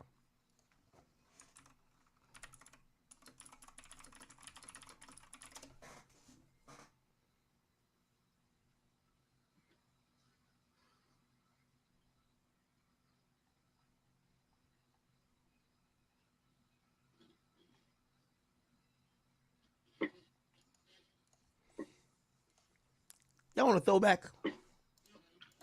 I have a memory of an elephant. You want a throwback? Let's do a throwback. Thanks for checking up. Check it out now. Whoever be telling y'all that jail's a glamorous place, okay, that prison because they did a bid is somehow cool, y'all could miss me with that shit. Okay, listen, I ain't got no time for no jail.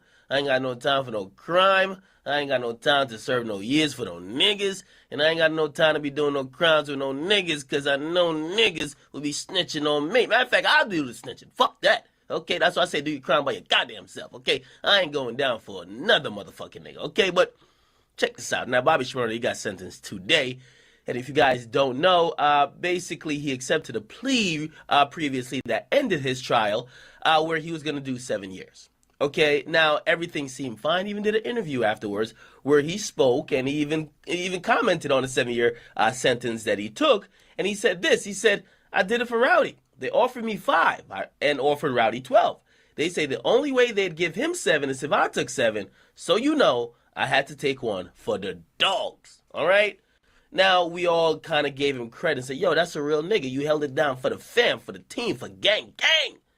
Now, it's obvious that Bobby Shmurda had a change of mind in court today because after it was in court today when the actual sentence was going to be handed down and basically they were going to accept the plea, basically he addressed the court directly, okay? Remember these words. Said this to the judge. He said, Judge, I was forced to take the sentence. I don't want this shit. I don't want this sentence at all. He said that I want to drop my plea. Shmurda told the judge as flustered lawyer Alex Spiro stood alongside him. I'll make this shorter for y'all. Bobby Shmurda stood in court and blamed Alex Spiro for basically, and again, this is alleged, this is word through the grapevine. Alex Spiro told him, listen, you're going to jail, nigga. You got to take this plea or nothing else. There's some other things, but there's too much allegations. I don't even want to mention that. The story goes on longer, if you remember, is that he fires Alex Spiro. It says, so the rapper, the rapper addressed his lawyer. He's talking to Alex Spiro directly. He says, I want to drop my plea and fire you. Why are you telling me to waive my rights? I'm not waiving my rights.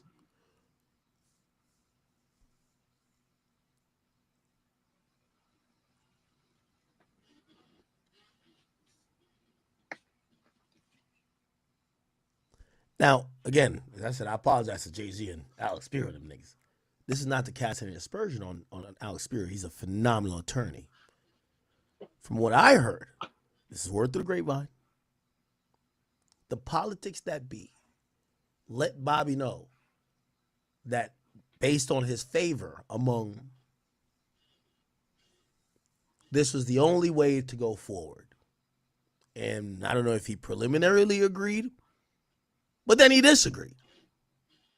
And he wasn't with it. What subsequently happened is that Bobby Shmurda ended his bid for his freedom, or his case, actually, with another lawyer, one known as Kenneth Montgomery. He then came out. I hope y'all have seen between the lines.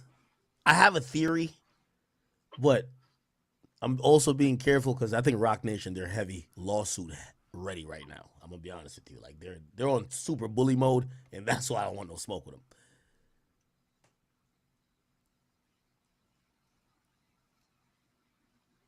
Bobby Shmurda fires Rock Nation's lawyer. I don't know if he was that heavy with Rock Nation at the time. Fires Rock Nation lawyer, basically damn near almost in court. When Bobby gets out later, Rock Nation somehow, because they've allegedly been funding him,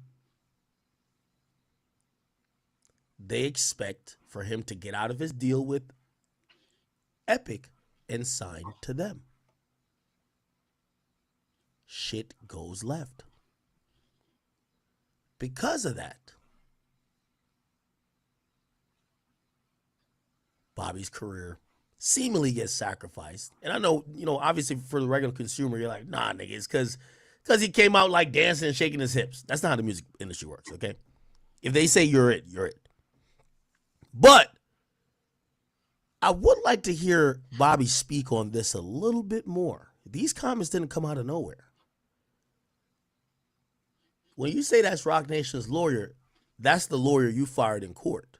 Then you tried, or you were supposed to sign to that lawyer's represented label, which is Rock Nation, that you end up not signing to, and Epic and them had a weird situation, and then your career stalled out, got blackballed, and we don't know what happened to Bobby Shmurda.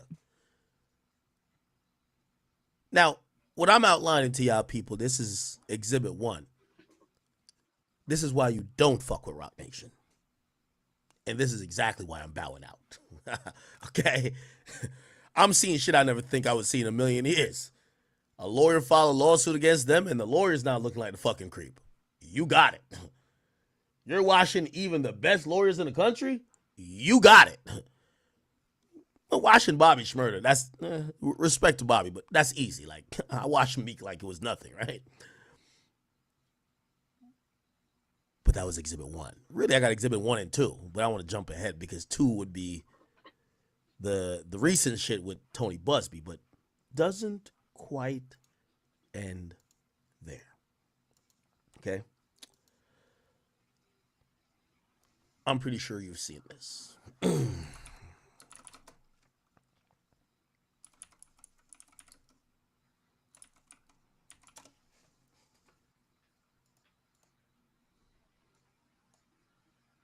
You signed with Rock Nation. What made you sign? Because you could have signed with anybody. What made you sign with Rock Nation? There's a woman named Desiree Perez, right? So she called me into the office. I had already made peace with Jay-Z. Right. He was already on the All the Way Up remix. And she sat me down. And so this is OG Juan's wife. She sat me down and said, yo, I think you should be a Rock Nation artist and we should manage you, And to them, in this game of chess, Fat Joe was a real big piece to grab on a team. Board. Huh? So she said, I know you doing a deal right now. And the deal was for $1 million. I thought I negotiated a great deal. I was negotiating a deal with somebody. Let's just say $1 million for this glass of water. She said, what if I told you I call that guy right now and they give you $3.5 million for that same deal you negotiated for $1 million? I said, let me see. She dialed the number, called the dude, said, yo, you doing a deal with Fat Joe? Yeah, this. She was like, yeah, it's for $1 million, right? Yeah, it's $3.5 million now. We manage him. He said, sure, I'll send the check tomorrow, Des. Hung up the phone. Wow. That was it for me. He's like, okay, yeah. Oh, no, that's it. That's it for me. Nigga, I come from nothing. When I see that type of power, I was like, oh no, I need that. Like, when I see that type of power, I said, no, I need that. Fat Joey, I agree. I need it too. Okay. That's why I'm officially waving a white flag. Interesting.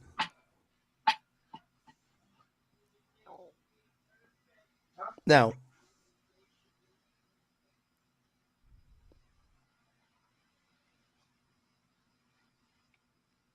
this might be a little bit more anecdotal. Because I got into an argument with a few individuals. This is, we covered really extensively the Meg and Tory case. And we're covering it. And yeah, we might, fuck with Tory and, we kind of give him the benefit of the doubt here. But like, for everything we're kind of going with, we're like, all right, bet. This guy he's we think he can do it. The case is going on. We're covering it here on stream. Meg shows up. She testifies. But she was there for 1 day, I believe. Not 2 days, 1 day. Then a few people, these are behind the scenes people, they hit me and they say, Rock Nation is still in court. I said, what do you mean? Like Meg's done testifying. I said, nah, man. Reportedly, allegedly, I said Desiree Perez was staying there at all the hearings. Prosecutors were briefing her. And I'm like, whoa. The prosecutor is briefing music is a job, technically, right? Prosecutors is briefing the victim's boss about the entire case. They said, even worse.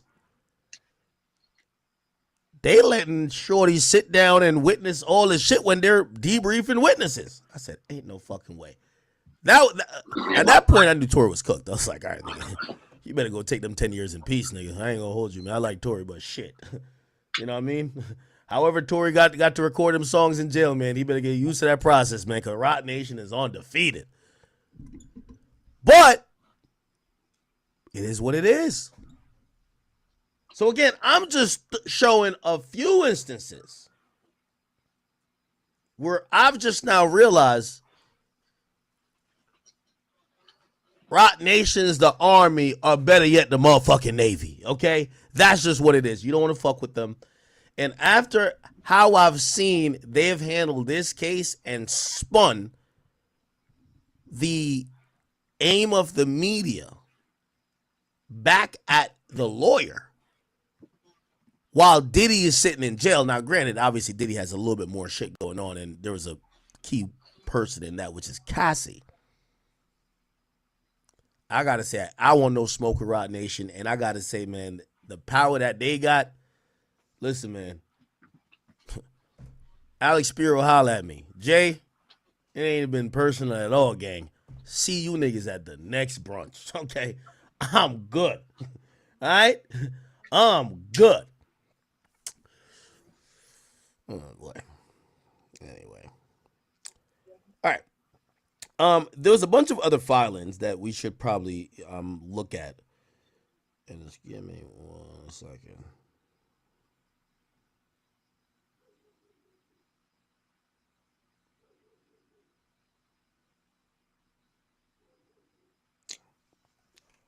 All right.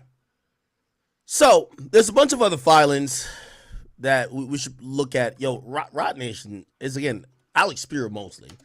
He's going ridiculously, crazy on this whole thing. And you got to just say, he's on some Brian Steele shit, right? If you guys haven't seen, he filed like 4 documents from yesterday till today, basically asking for an emergency hearing to discuss the fact that the NBC News article came out where the accuser damn near admits, or at least gave a statement to NBC afterwards when she did an interview, that she may have been incorrect. Also, they point out a bunch of things. They point out a bunch of things that's just incorrect in what she was saying, right? Like, for example, there's okay, can I find it or not? Hold on, chat. Okay, is it this? For example, it says plaintiffs' unsupported allegations crumble under scrutiny. as the evidence and lack thereof reveals glaring inconsistencies and outright impossibilities in her story. Her account describes a Jumbotron at the scene of the Video Music Awards, but according to NYPD sources and MTV producers, no Jumbotron existed. MTV applied for a permit to install one, but was denied. She references a house that was supposedly would fit the description of the location that the alleged assault happened, but there's no house that actually existed. Nobody's able to pinpoint that house. And the plaintiff's allegations even becomes more dubious when considering the nightclub evidence. Photos from the night in question show Diddy, Miss Jennifer Lopez at both Lotus and Twirl, which are clubs in New York City. NBC reported that the photos separately show that Mr. Carter was at Lotus following the VMAs. Taken together, the factual inconsistencies, timeline impossibilities, and the lack of corroborating evidence make the plaintiff's allegation in the first amended complaint wholly unreliable.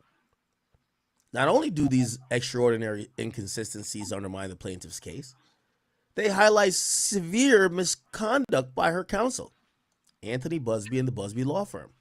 Unable to escape the foundational cracks in the plaintiff's story laid bare by the NBC interview, Busby was forced to backpedal, repudiating the very allegations he signed his name to. In an attempt to deflect from his own failures, he foisted blame at another law firm, claiming the case was vetted before it was sent to his firm. And so concerned is Busby that he's now having his client sit for a polygraph. The takeaway is obvious. Busby failed to undertake a reasonable inquiry into the facts before filing the complaint, and then amending it to assert a claim against Mr. Carter, despite an affirmative duty to do so under Rule 11. Anytime you hear the word or the phrase Rule 11 mentioned, that is a sanction. That's a term that usually refers to a rule that has sanctioned impossibilities, which means no attorney should be filing frivolous lawsuits that takes advantage of the court system with the aim to harass, bog down the court system, or do any underhanded technique of trying to slander someone if there is no basis in truth for the allegations that you're making. The penalties that could come from a Rule 11 violation, from a sanction of that, could be up to the point of disbarment, but usually is in the range of monetary sanctions, which means, hey, listen, you've wasted the court's time, you've wasted the plaintiff's time, or not plaintiff, the defendant's time, and you've wasted the resources that they had to pay their lawyer. Pay everybody back.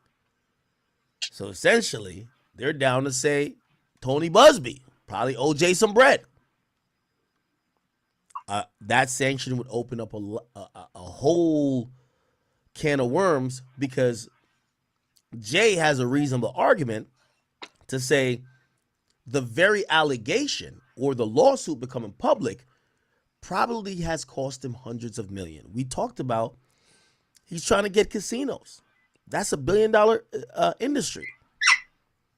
If he loses out on that bid because of this, essentially this cost him billions of dollars.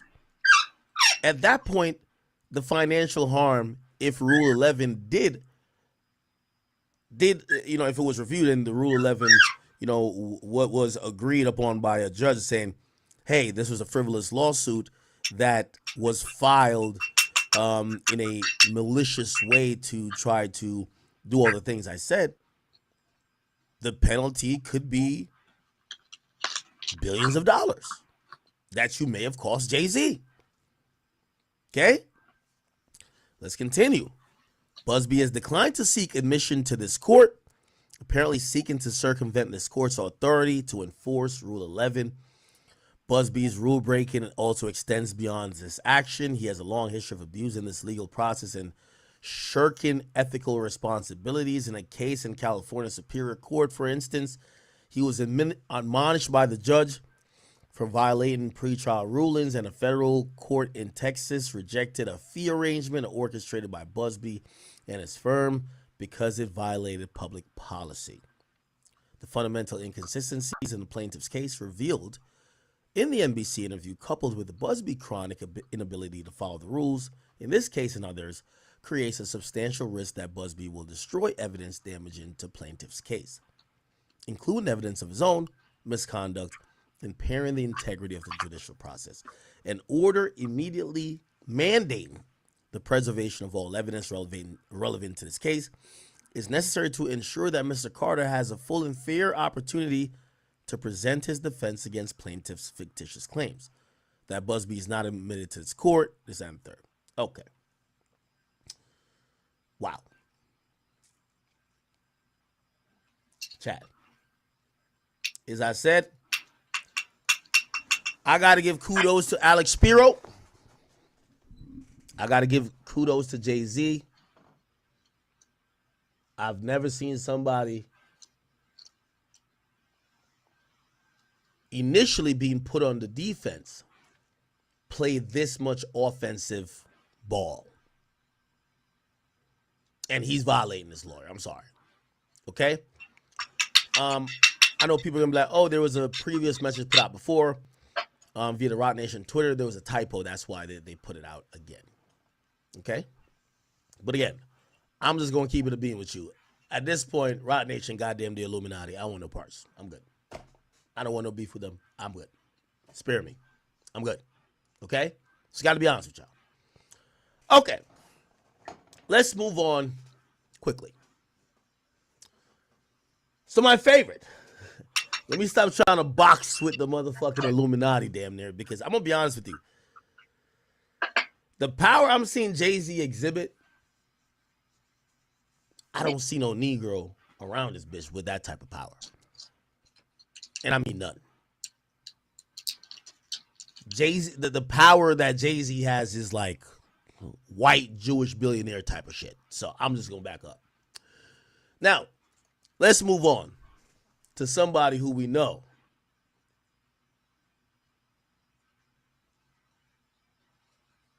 Big Act got a lot of energy. And also, I think I could take him. Let me back. Okay? Now, I'm going to be honest with y'all. I want to be clear out front. Okay? I want to be clear out front. I'm very honest. I had conversations this week. Shout out to P. P's my mans. And P's a very reasonable guy. And I talk to P. Talk to him from time to time. I talk to P. I never really ever try to bring some of these conversations on here. And most of the conversation I had with him I won't bring on here. But I'll tell you this.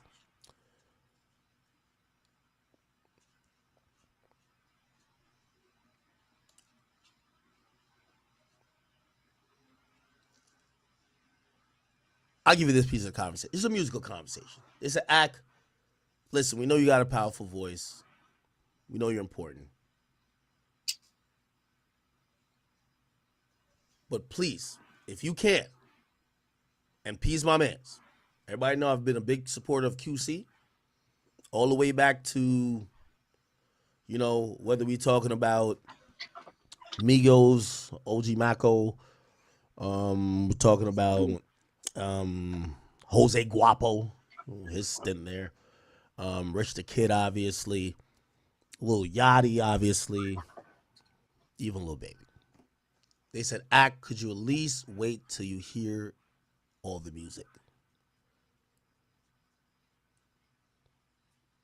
And I'm going to be honest, I agree. So I do want to let y'all know. For anybody who's thinking, again, I'm trying my best. I'm not operating out of a place of hate.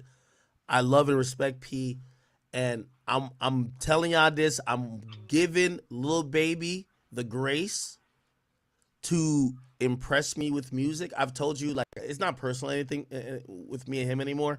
I got mine's off already, right? Like, you know, he dissed me. I got mine's off. I'm good. But I also don't want y'all to think, you know, I get it. So I told him, and I'll tell y'all, I'm going to reserve my judgment until his album drops. Okay? So musically, I'm going to reserve my judgment. I'm not trying to influence none of y'all. So when y'all listen to shit, I'm going to just chill. I'm going to just listen. I'm going to give my opinion, definitely. But I'm going to wait till all the music drops. Anyway, definitely could give y'all my opinion on an interview. He did 2 interviews. He did one with Lil Yachty and one with Charlemagne, the God. And his interview with Yachty kind of touched on a bunch of stuff. You know, obviously him and Yachty, they're both in QC and they, you know, they talk a lot. And somebody said, what? See, look, y'all fucking with that say twin. Y'all say twin. Hey, hey, listen. My man P. Hold on. Listen, I'm being mad transparent here. My man P said, Act, I know you're a nigga that is not like, I get it between you and Baby. Like, Baby says something, I get all that. But I also know you're a fair nigga. And that's why I fuck with P. He says, I know you're a fair nigga. And I know when you hear the music, and they're telling me, or at least P, he's telling me this shit's gonna be fire. And I'm like, fire. Okay. Now you got me tuned in. And I said this. I'm going to give my 100% real opinion. But I'm not going to taint the process before it drops. I'm going to lay off a little bit. Wait till the music drops, then I'm going to give my opinion. And I said this. If Lil Baby drops the heat that you're saying or I'm expecting, I'm going to show you how it's not personal. I'm going to be his biggest fucking supporter. I guarantee I'm going to shout it from here all the way to the mountaintops because it's not that serious between me and a nigga. I'm going to let everybody know if this shit is popping, I'm going to let everybody know in the world. This shit is lit. If it's not, let's not talk about that right now. Okay. So I'm just going to go with I'm hoping and praying January 3rd. This is it. Okay? Let's go with that. Anyway, so Baby did an interview with Yachty, and he talked about a bunch of stuff. He did an interview with Charlamagne as well. Let's run through this interview real quick. We're not going through the whole thing. Let's just kind of like hit a couple things. Here we go, chat. I'm going to do 1.25 speed. Him and Yachty, if you don't, obviously you should know him and Yachty. They're both on QC. They both have a relationship, a friendship, you know. Yeah, so let's get to some important shit. Me to get there. I know what I went through to get there. Here we go. You know, but looking back on where you come from, like it's not like casual. It's not like a thing. So that's what I mean when I say, like, do you think chat, that's fair though, right? And chat, these are conversations that happen, you know, and this is why I love Pete, and I guess I'm saying a little bit more. I probably shouldn't even say it, but I do want to be very honest with y'all, right? I told you, really, I thought where it went wrong with me and Baby, it was just that it'll always end bad, and I tell every rapper like this.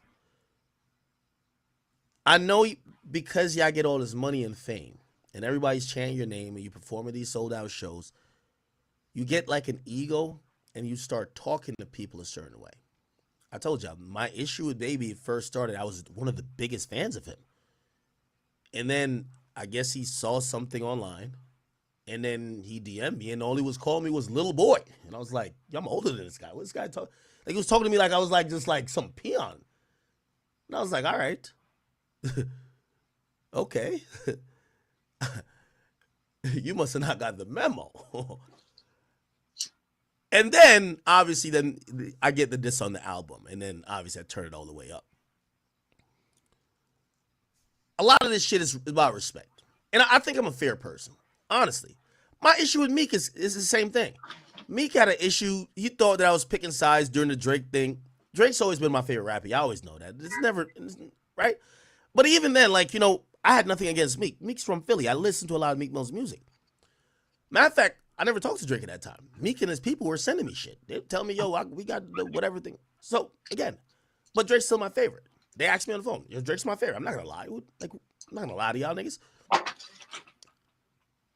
Where it went left with them is that Meek and how he deals with media, or from what I've heard now from Atlantic, he talks to everybody like they're dirt under his shoe.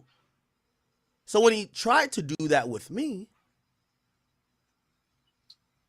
putting me in a group chat with 50 of his Dream Chasers members. Just talking down to me on, yo, nigga, you got to do this. So, nigga, you better not, like. I waited 10 years to watch that nigga. Nigga, I had that nigga fall. Nigga, I would wake up every morning, and the first thing I would just check his Meek Mill stats to see when he was going to fall off. I couldn't wait for this day. But that's how it's karma. I know some people going to be like, hey, if you call it ego, call it what it is. But it is karma. You got to treat people well. And a lot of artists don't understand how necessary the media is. Because here's the thing. You know why Lil Baby's doing an interview? It's because you know what the narrative is. You're not a pleasant person. If you were a pleasant person that maybe communicated well, lines wouldn't have been crossed, communication would have been had. If there were any missteps or miscommunications, or maybe a picture that looked like you were doing a reverse Oreo hug, or, you know what I mean, it was looking like Django rechained, I get it. It probably would have been like, oh, no. There's actually, but it didn't. So this is why you're doing these interviews, answering those same questions just years later. So I like to give y'all that honest truth, because that's kind of what it is, right? And there's mad artists. I tell y'all about the artists. Most times when artists talk to me, we start off on a bad foot. Me and Drake started off arguing, very first time. I threatened to never post his music again. And yes, I was down for that. I'm like, nigga, I don't care. I can't remember what year X was still alive. I was like, nigga, I'm good. I mean, I don't got to post your music ever again, even if you're my favorite. Like, I've just always took the stance I will never let a rapper deal with me on my platform like I'm dirt beneath their feet. Never. Me and Cardi B, we started off beefing. Me and Cardi are mad cool. Me and Drake were mad cool. Okay? These are people who they understood and they realized respect. People like 6ix9ine, 21 Savage, and others, relationships with them developed because they always approached with respect. And the respect is just saying, hey, listen, I understand what you do. I understand media. I understand you have a job. A lot of these guys, Meek Mill especially, they feel like they're like King Kong. Nah, fuck that, man. Nah, fuck that, nigga. The humbling is always much stronger. So, again, you know, for me to explain, I'm hoping I'm explaining that. And by the way, that's another reason. I told P that on the phone. I said, P, the reason why I've always fucked with you, and by the way, Yachty's like that too. When I talk to Yachty, Yachty has been upset at me at things. And when me and Yachty get on the phone, reasonable, understanding, he respects what I am, what I represent, and I respect what he is and what he represents. When two men respect each other, or at least respect that the conversation they're going to have, you get much further. I always told you, it makes no sense to communicate with someone who just don't respect you. That's why me and Meek never fixed anything. You know what I mean? And we obviously tried thanks to 21 Savage, but, you know, obviously that went left again. So I just give you that context because I don't want people to just be like, yo, this guy's just hating. This guy's just hating.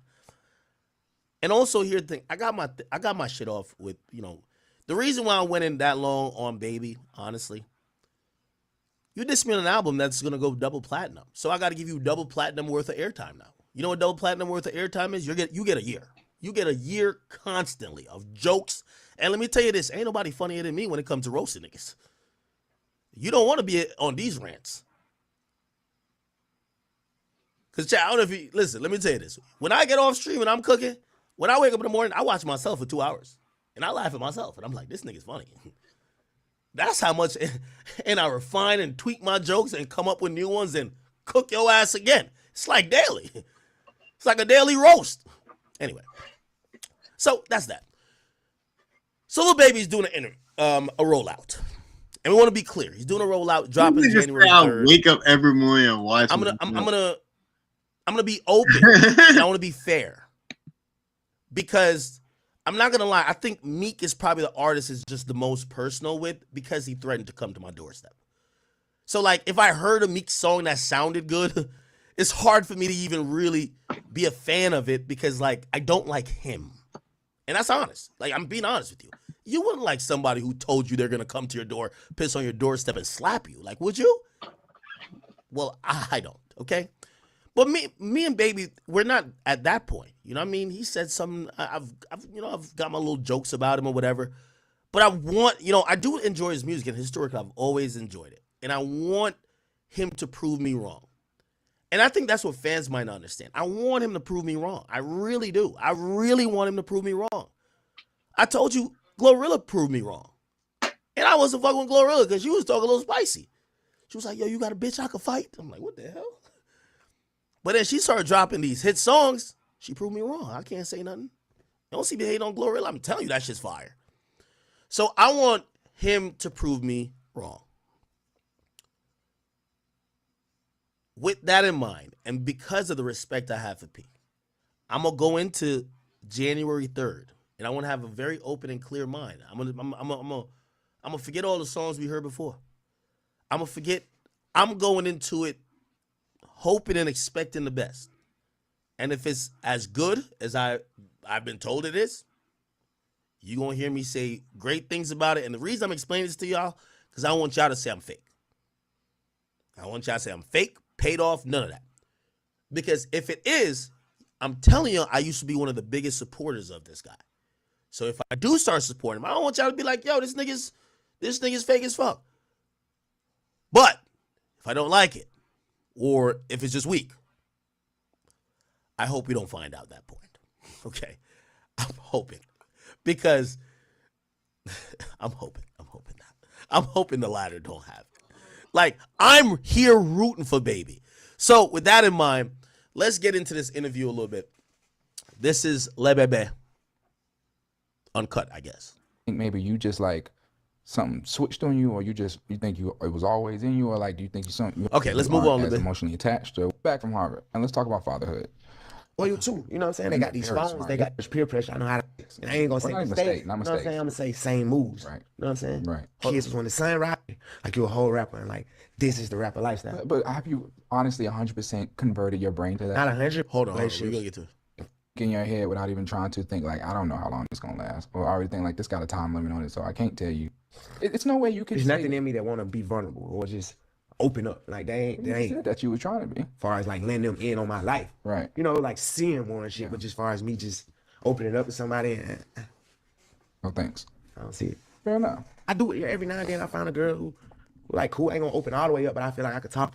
You know what I'm saying? I could talk a little bit more, and sometimes that do help me out. But it's still always this thing about it and expect them to understand. Okay, I'm just trying to get to the good parts. Again, you guys can watch it. It's Yachty's A Safe Place podcast, powered by Full Send, I believe. Yeah, that was like a different time period. I think it's extinct now. That kind of, you know what I'm saying? It's different. Like, it's different for various reasons. You know what I'm saying? We got the internet main one. Terrible. You know what I'm saying? That's the main reason why it's different. Accessibility. Too much accessibility. And we're superstars, so it makes it. Superstar, you got accessibility, and you got people who like, you got this whole, you got like so much negativity and devilish shit in the world. Like, even back then, my uncle them, they got 8 families. They don't even know about each other. Right. Now you can't have 2 girlfriends. No, because everything is socially connected. Everything's socially connected. It's easy to get in contact with Yachty or make Yachty see something that he don't want to see or don't need to see or somehow trying to hide. Anything. Press of a button, it could get there. And people want you to see now. You know what I'm saying? People, because people aren't, even the people close aren't exactly in our position, so they like the extra clicks or those extra likes or this blog posting something about them connecting towards us because it's bringing them more followers or whatever the case may be. Definitely. So really it ain't even got to be on you. It could be someone completely, totally different. That's what I'll be telling people, man. It's so important to know who you having a kid with, man, because. Okay, this is someone kids. Okay. All right, let's get where's the music? I don't be talking a lot too, cause like I feel like I understand shit on a different level. On no funny weird shit. You feel me? I'm dapping Kuzman up.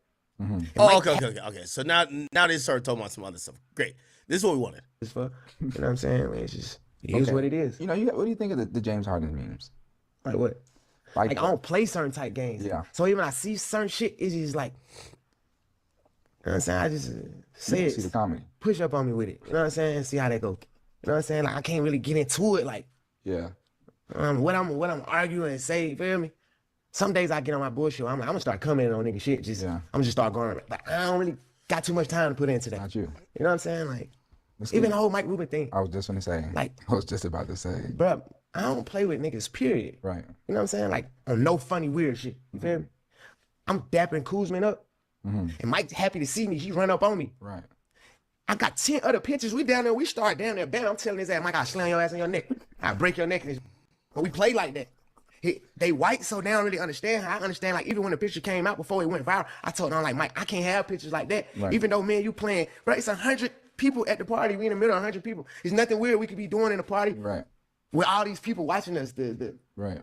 But I know how small people's brains is, and then I already be knowing how much of people want to say something bad to me, bro. I literally, when that picture came out, I literally made Mike Rubin go to his security camera in his house, go to the footage and get the whole time. But I just never, I ain't even gonna post that shit on the internet. Right. I'm just like, that shit. Right. You feel me? Like, yeah, I ain't even trying to make it into this and make it into that. Like, man, just keep on going, because that's kind of like how I be doing with shit. But some shit, like all that type shit, like that really bothered me. Right. You know what I'm saying? Because like how you said, like how I grew up, like some shit. Chat, let me ask y'all a question. This is honestly and truly. Chat, let me, honestly and truly, y'all tell me. Because I don't know. I've talked to a lot of industry insiders. I've talked to even people, you know, again, in this conglomerate. Do y'all think all this shit is just coming from me? Be honest. Just be very honest, chat.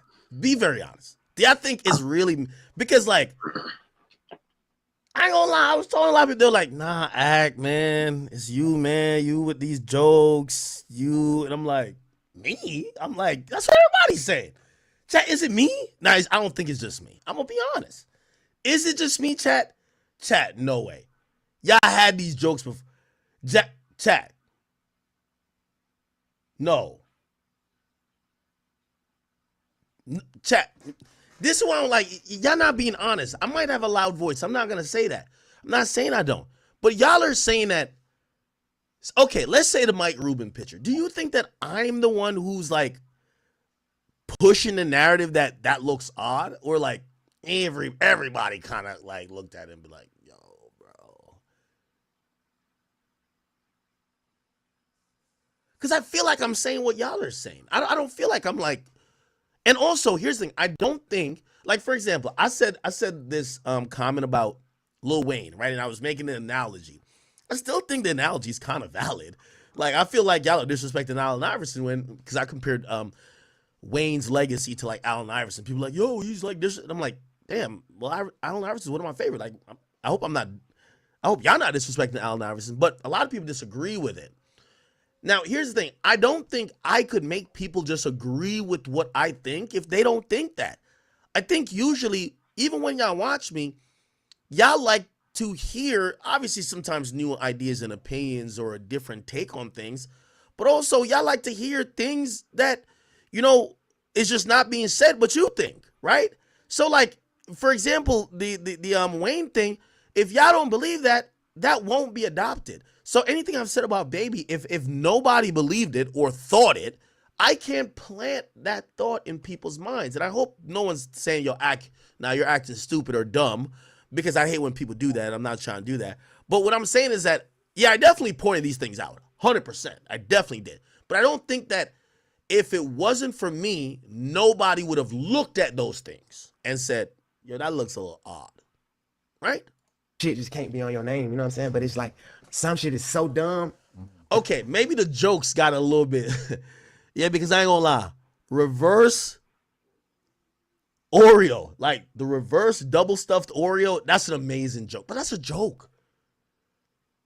I was watching a video myself today. I forgot I even said that joke. I said it in the moment. I was like, yo, this looked like Django Rechained. I'm like, that's kind of funny. But I don't think that's what did it. Anyway, he's explaining it, right? And he says it bothers him. Now, obviously, I think it's natural. I think it's natural that it would bother just anyone who is, you know, kind of self-aware that people are talking about him, you know, maybe in a manner that, you know, took something out of context. And do I believe Lil Baby when he says, yo, that's not true? I actually do. Yeah, I actually do believe that's exactly what he said. I could go back to it. I believe that's exactly what happened. But here's the problem. what Baby's not understanding is that the reason why people will believe the joke is because they're seeing a pattern of behavior that there isn't an explanation for. Why are you with this dude doing? And again, I don't want to make this negative because I want to like just keep dumbpiling on him, you know. But it's the context, like, you know what I mean. They always say every joke got a little bit of truth to it, right? Like nobody thought that picture was like right before they fucked, right? Like nobody thought that, right? But I think people looked at that and be like, yeah, this kind of sums up. Yeah, this kind of relationship is weird. Like we don't know what's going on here, so we're just gonna laugh at this one picture, right? To this and making it to that, like, man, just keep on going, because that's kind of like how I be doing with shit. But some shit, like all that type shit, like that really bothered me. You know what I'm saying? Because like how you saying, like how I grew up, like some shit just can't be on your name. You know what I'm saying? But it's like some shit is so dumb. It's like I won't even get into. I can't even stoop that level. To be on I mean, also, I think a lot of people don't know you and Michael Rubin's relationship. Like people know y'all have a relationship. Yeah, they won't never know that. You know what I'm saying? Like people would think like, you care to talk about it for a second. Like I think I've went down this road already. It's not about his relationship with Michael Rubin. Partly it is, obviously, right? Like, and that part where people are commenting on, it's just simply, why does it seem like this guy is putting you in like really compromising position, but it's never the other way around, right? How come there aren't pictures and videos leaking of you having your foot on the side of his neck and he's on the ground that would make him look crazy to his business partners? I'm sorry to say, I think when Mike Rubin goes in these board meetings, if there was some rapper some gangster rapper with chains on that had some fucking Jordans on the side of his neck while his face is on the concrete, I'm pretty sure when he goes in that board meeting, they'd be like, yo, bro, why are you with these rappers that are putting their foot on your neck? It looks bad. Like, what's going on here? Right? So it's not necessarily the relationship, even though partly it is, because why do every time we see this relationship being manifested, it's you being embarrassed? And also, there is also a race factor. How come these moments we're seeing with this person don't happen with you and your black friends? Now, that's another thing, too. We don't like when people code switch. There's a hint of fakeness about it. You're this like gangster rapper from Atlanta, but when you get around the white dude, you play white boy gay games, which we all know, with all due respect to my white dudes who watch me, y'all niggas be on some gay game shit. Come on now. White dude be try to slap your balls and run. You know what I mean? You fall asleep, they draw a dick on your face. Like, that's white boy shit. But it does look weird when you wouldn't accept that behavior from these people, but you accept behavior from that people. Then also, I guess contextually, this is what I keep saying.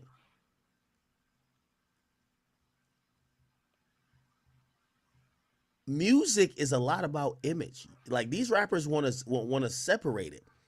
Your music is basically saying you're this ultra cool, swagged out gangster from Atlanta, and we see you doing like tech geek, high school or college nerdy white boy stuff with a billionaire constantly. It breaks the mold and the facade. So fans are just saying what we think you are and what we're seeing don't match. You can't blame fans that much for that. That's just is what it is. If I seen Money Man hanging with a white crypto billionaire, I wouldn't say nothing. Money Man raps about crypto. He raps about financial literacy. If I saw him with the Money Man, all pun intended, of crypto, like what's that guy named Michael, whatever, the crypto guy, we wouldn't say nothing. We'd be like, oh, okay, that makes sense.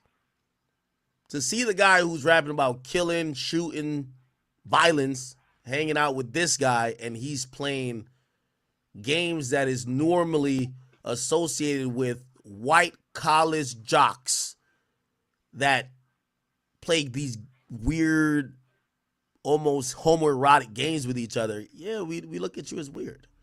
Or we want an explanation, or we're just going to laugh at you. I think that's natural, right? Y'all are baby, very close. Like baby, you run with Mike, cause whether they'll think like, oh baby, Mike Rubin a billionaire. Like, babe, I don't give a what nobody got. You know what I'm saying? Whether he had a billionaire, whether he was a millionaire, whether I had more than but him. he has been a great influence. A super great influence, and that's the part that people wouldn't see, and that's the part that's the part people wouldn't see, and that's the part like I probably wouldn't even be able to bring people up on that speed. And what I mean by that is like, just like you, for instance, like, man, we got a great relationship. It ain't based on because like you Yachty the rapper or I'm Lil Baby the rapper. It's like what we personally then built. You know what I'm saying? And me and Mike Rubin, we had the best conversations ever. You know what I'm saying? Like, cause he also like damn near fascinated with the way I live, and I'm fascinated with the way he lives. So we like meet in the middle. You know what I'm saying? Like I'm trying to tell him like all the black moguls, and I ain't gonna say all cause Swiss Beats, he's the one. You know what I'm saying? Sure. For sure. Like, he's one of the only, one of the few. So like I look for people like that. I like back when I was a kid, I always wanted to hang with the people who got more than me. I don't want to be hanging with the guys who I got to. I'm gonna be honest with you. I'm trying to be positive, Chad. This is how I've never seen Baby this expressive. What it told me was that alarm bell is ringing somewhere. I've never seen Baby this expressive in an interview. I think for me, what that told me, there's a self-conscious mind somewhere telling him, brother, you gotta do this interview and do a little bit more than what you normally do.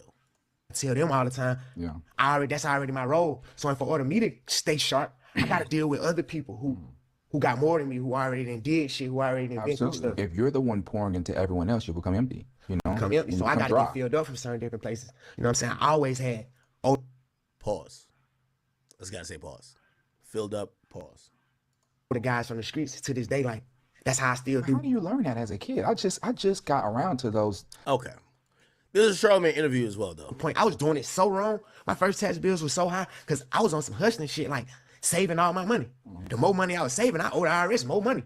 I didn't even know that you need to be spending this money. You need to be spending it the right way so you can save it on your taxes. You know what I'm saying? I ain't know none of that. Yeah, that was me at Inman. And I went to school with niggas who sell dope, who mama smoke dope. You know what I'm saying? But in my head, I'm regular. Right. You know what I'm saying?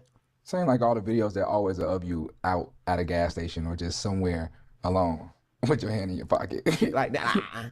It don't even done to me like, hey baby, you're a celebrity, and because I never wanted to get into that because I didn't want to lose myself into that. To the point where down there, it hurt me a little because it's like, nigga, you're a celebrity, like act like it. You know what I'm saying? You don't have the biggest love for security guards. Nah, because I want somebody in my business all day. Yeah. These Ain't people, what you regular gonna do people. for me. These people gotta go home. These people talk to their wife. These people talk to, you never know how to think the weirdest shit. Security still, security recording you. It's just not even about security. I don't care to have extra people around me. Hence to why I never really have a super crazy creative or super crazy merch, is because I'm so like boxed in. I don't want nobody around me. Man, you know how big this is for me to let, of course you come to my houses, but these people in my house with cameras and I hate that. Like it's like, it's like damn near I be putting on an act to be a rapper. Like it was my job versus like now I'm making it into my life. Right. Because at first I looked at it as a job. You know what I'm saying? Like, I think that's one of the differences with him and Gunna though.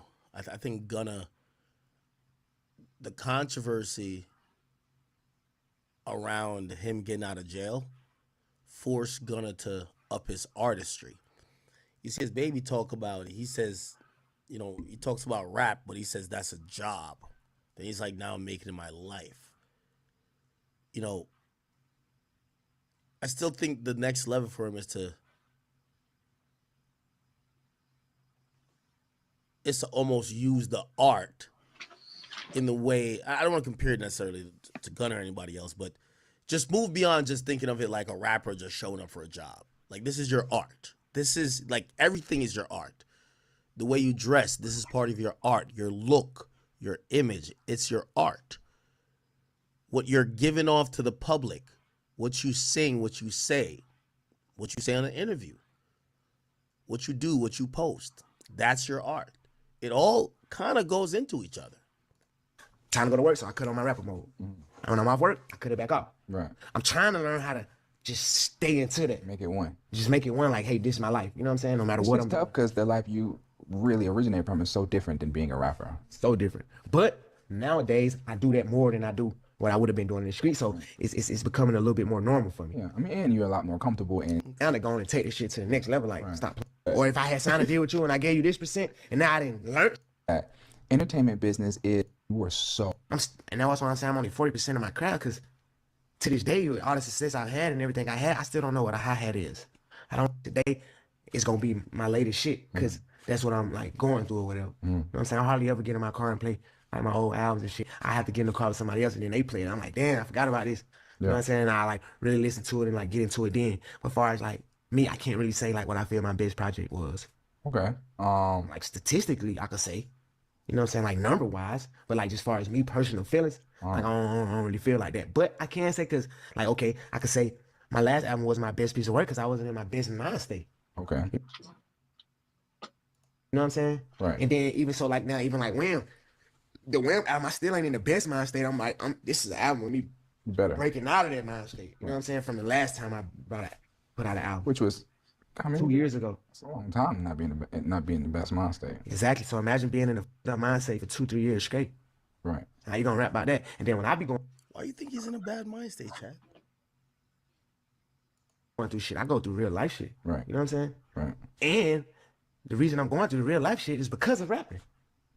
So that's a major thing for me. You know what I'm saying? Like, rapping that opened the doors for this, the green way, but it also opened the doors for the red way. So it's like it's still mind-boggling when I go in there and rap, because it's like the same craft and the same hobby, and it turned serious. And now I gotta watch what I say. I gotta watch what I do, because I'm watching how society trying to do rappers. You know what I'm saying? I understand why they trying to do it, because some rappers get up for everybody. And it's like, damn, now I'm in this pool. So it's like hard for me to just go in there and rap how I used to rap. You know what I'm saying? This shit a whole different ballgame. This shit real. I seen him, I watch Young Thug try every day. I seen him, you really use stuff against him that don't got nothing to do with nothing. Right. You know what I'm saying? So that right there could scare you. And then I'm one of them guys who I'm like really hands-on, like, but that could be you. Right. You know what I'm saying? Fonnie Willis got this nigga scared straight, man. Yo, I ain't gonna lie. Didn't I tell you that Fonnie Willis got the whole Atlanta? He got them to fix up. She got them like writing a rhyme like, yeah, I'm gonna slide on your block and kill all the ops. Nah, hell no, I ain't saying that. I ain't trying to get a Rico. Fuck out of here. I'm saying? Absolutely. Like they could really come and cut my whole career, my whole life for nothing. You know what I'm saying? Something I really ain't did. Like shit I really. This is why Young Boy the GOAT. Even when he on house arrest, he's still wildin'. This nigga Young Boy was on house arrest. This is when you know Young Boy is just a different monster. Did y'all see this? The nigga on house arrest shoots a video in his barn with a casket. And look. Look. Wait, where's this shit at? Wait, why can't I find it? Oh, man, I can't find this shit. The nigga got guns in this shit. Look, the nigga on house arrest shooting videos with guns. Look, Young Boy ain't give a fuck. You know what's kind of crazy? You know I was talking to somebody about this. And again, this is not meant to be advice or nothing really that particular to Lil Baby, but I'll piggyback off of it. I was talking about music that connect with fans and what works with fans as opposed to maybe what's good for you. Like, I was arguing about Young Thug. I said, we don't want to hear Young Thug come sing about, like, the thing that will, and most of y'all gonna say I'm lying, but I'm telling you this is what works, okay? Young Thug, if Young Thug dropped a song basically seemingly pushing the line of maybe violating his probation, that's what fans react to more. If he's still talking gangster, they react to that more. If he's shown that process didn't force him to change, when you change, fans say you got cloned. When you change your lyrics or change what you're rapping about, because which is reasonable, scared of getting locked back up or something else, they just call you a clone. Now, if Young Thug, play this, if Young Thug come out with 2 songs, One song is a love song to, I don't know, Jerica or Mariah the Scientist. Fans would be like, oh, okay, you know, all right, that's cool. We miss Thug. If he dropped a song like Kill All Rats, that shit's going diamond. Okay? People, a lot of what's baked into rap is that fans are so in tune, they want to see rappers push the line. This is a lot of why they like drill music. Oh, you're pushing the line of something either happening or you're just pushing the line of confrontation. So, again, I'm not giving advice here when it comes to Baby, but if Baby's saying, yo, I don't want to rap about so-and-so or I don't want to do whatever because they might use it against me, your fans are going to notice that. And honestly, again, this is the catch-22 thing about it.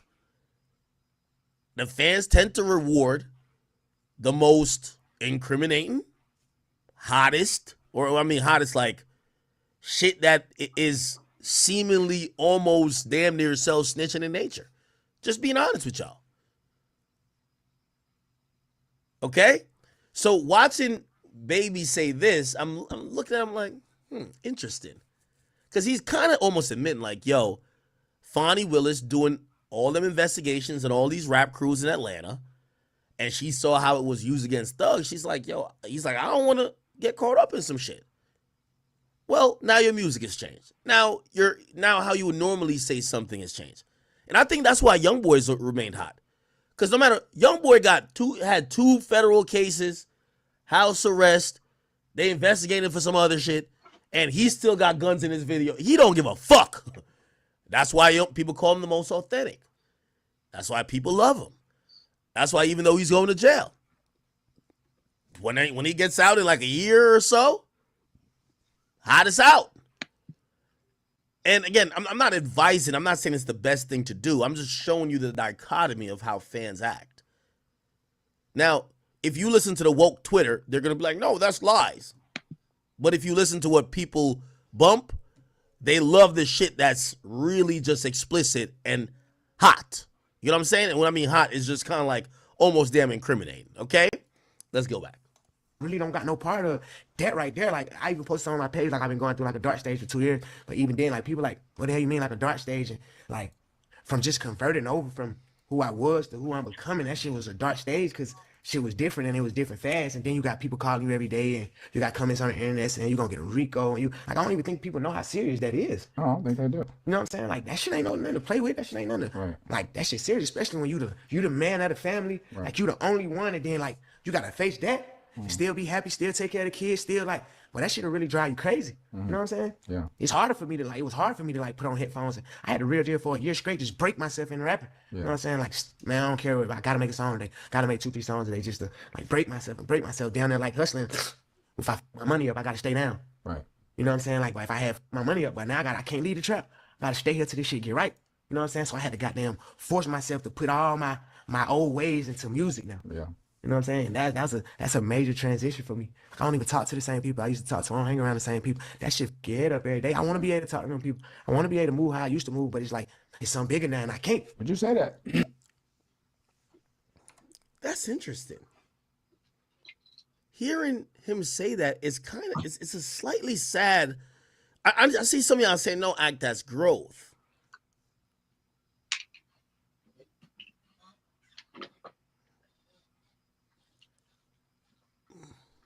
I don't know. Maybe I look at shit differently, man. I think a lot of times fans don't want y'all to grow. And I'm talking about rappers. They don't want them to grow, or it's usually after they seen that rapper suffer that they're down to see that rapper, like, you know, have some growth.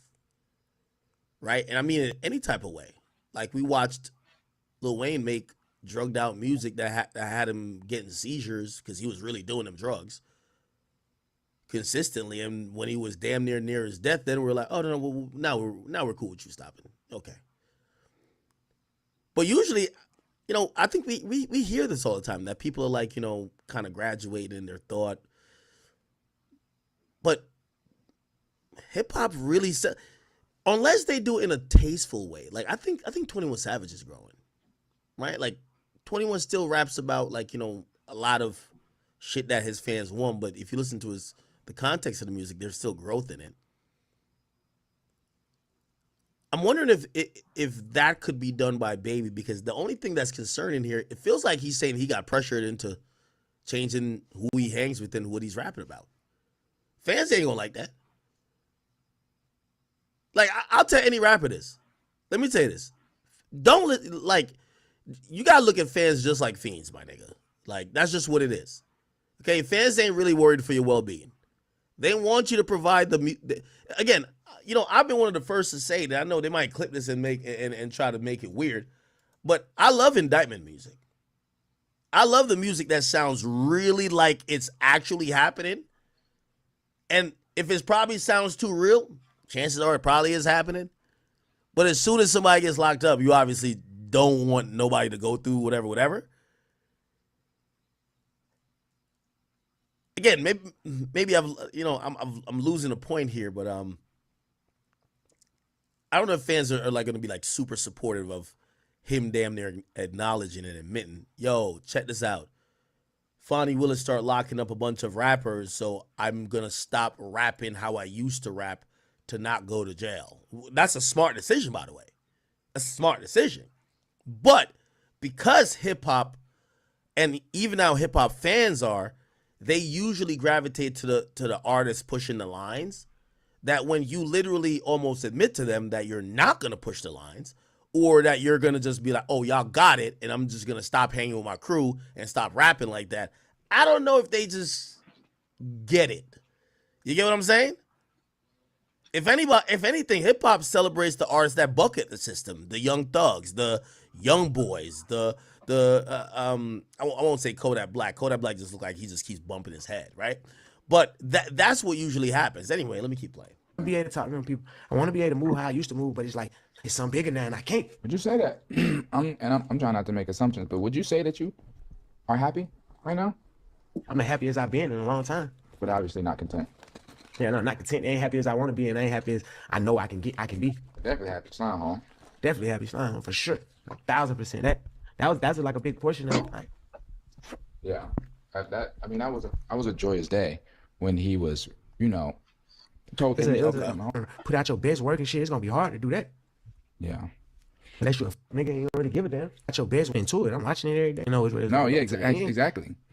And it was. In no time, it's what it's no, yeah, exactly. And that was a long ass process. And then, I'm into it. I'm watching it every day. All that's on your brain and on your mind when you need to go and put out your best work and shit. It's gonna be hard to do that. Yeah. Unless you a nigga, you don't really give a damn. Right. What do you think your place is in rap? Because you always used to tell me. I'm sure what's the like? Hit hard, move silent. So if my slogan, my way of life, for one of the thug engineers who he ain't have no more. You feel? But you share money too, though. Okay. I'm just go to the clips because I don't want to skip around with no direction. There's not timestamps here. Then we'll get to the Charlemagne one. The Charlemagne one's a little bit more succinct, but it's direct to a lot of the points that we wanted to be addressed. Like, for example, let me see. What did he talk about? This is what he said about Gunna. Oh, no, actually, here we go. Oh, so he talked about the 4PF thing. 4PF to glass ceiling. And obviously this glass window, and it's obviously can't be with. Why? What's the difference? What is? I'm sure I don't know if you've ever spoken on that. Right, change. can't be with. It's a way of life. Right. It's not a label. It's not a nothing. It's not a nothing. It's a way of life. You know what I'm saying? If you on your shit, like you can't. I mean, girls say they can't be with everybody. It's just that's just that way of life. You know what I'm saying? Right. And of course, 4 Pockets Full had to come to an end. You know what I'm saying? Mm-hmm. When you say of course, I mean, why you say of course? Because all the shit that be going on and shit. And I had to start learning that, like, other people actions I could be held accountable for. Right. I ain't know all that at first. You know what I'm saying? I never would have went that route, but I ain't know. You know what I'm saying? Now that I know, I'd be a fool to just keep the same thing going. You know what I'm saying? They trying to make something out of something that it ain't. Right. Like, if I got any kind of control of, hey, we're gonna switch that whole thing up. Fonnie Willis really ran this nigga off the block.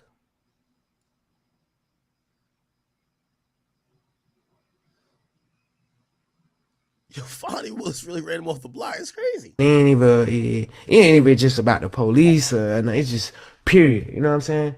Like, I never was supposed to make my label something that I talk about because who I am. And even like now, the young guys, when I meet them and new artists who gonna start their own label, I'm telling them, hey, start your label with something that don't got nothing to do with nothing or nobody but your artist. You know what I'm saying? Right. Nobody ain't tell me that. I ain't know nothing about that. I ain't really understand it. So now I'm telling them like, hey, if you gonna start your label, don't call your label the same thing you call your crew or your homeboys who grew up together. Y'all don't do that. Cause the way they trying to set it up as a system, they gonna try to use it as a game. You know what I'm saying? And it's really to like target. And there's some people who do act as gangs. Yo, Fonnie Willis changed Atlanta forever, nigga. So I get it, but that ain't everybody. Right. You know what I'm saying? Right. And what's so ironic, but I got 4 pockets full from my roommate in jail. Right? I used to make him rap for me. Then one time he was like 4 pockets full. And I'm like, what the hell that come? I'm like, what that is? He like, yeah, it's just something I be saying, like 4 pockets full. But like, that's how I even became a rapper. Like I've been running around 4 pockets full for real. Yeah. Like I always had 20 bands on me, 5 racks in each pocket, like Football player. on a bad day. Right. So to me, that was just my way of life. Like I love that. Like, you know what I'm saying? That's my slogan. Like I always had slogans like, cause it just give you a motivation. Like from the beginning, I always been hit hard, move silent. You know what I'm saying? I got that from one of my big dogs. It's never like nobody else gonna say they hit hard, move silent. It's just what I do. Like that's my way of life. Hit hard, move silent. So when 4PF came and things like that's my way of life. 4 pockets full. But when Yo, I feel bad for Baby, man. This is why I say I'm gonna give him a break, bro. Yo, Baby explained himself on his interview like you ever explain yourself to your mama right before you get a whooping, man? And you explain yourself like dumb hard for like 5 minutes, and your mama just walk off and you think you good, so you go play the game and whatever, and then you go take a shower, and when you get out the shower, your mama with the belt right there. That's what it seems, bro. This nigga's like, he's just going. He's just like, he doing mad explaining like, yeah, go ahead, brother. Like, I feel bad. Like, y'all are making me feel bad. Like I'm the one who caused this. So I'm like, yo, I'm gonna just chill. Like, nah, not that serious. So I want my nigga to win. I tell my friends when I'm in jail, I'm like, bro, I'm going 4 pocket full chain when I get out. You know what I'm saying? They like, what is that? I'm like, that's how I'm coming, 4 pocket. Oh, they clip YouTube? No way.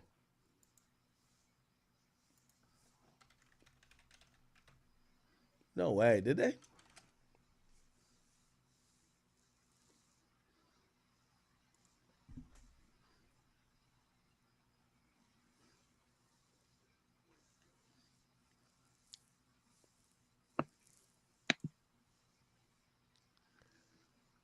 Oh, they took the other page down? The Academy? Why? All right, we're just gonna play the Charlemagne one. Hopefully, this one isn't like copywritten. Damn, stream suspended for policy violations. All right, let's just go to the Charlemagne one. It was a little bit more succinct. You know, I wanted to play the part where he was talking about like people calling him stupid.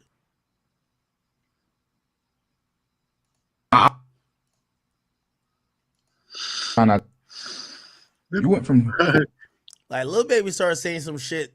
That nigga said, "Nigga, I was valedictorian. Nigga, I read mad books. I read every day. I don't know why they say I'm dumb. I could spell supercalifragilisticexpialidocious. I was a grade A scholar." And I'm like, but I'm gonna chill. I gotta chill, chat. I just want to chill. Like I want to give my boy an opportunity to really, you know what I mean? You know, I want to give him an opportunity, bro. Hold on, we still not back on YouTube. Damn, this shit's still spinning. Hold on, give me 1 second. Let me see what the fuck going on over there. Anyway.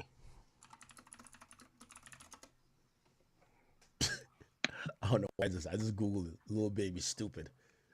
And this is the first clip that popped up. Here we go.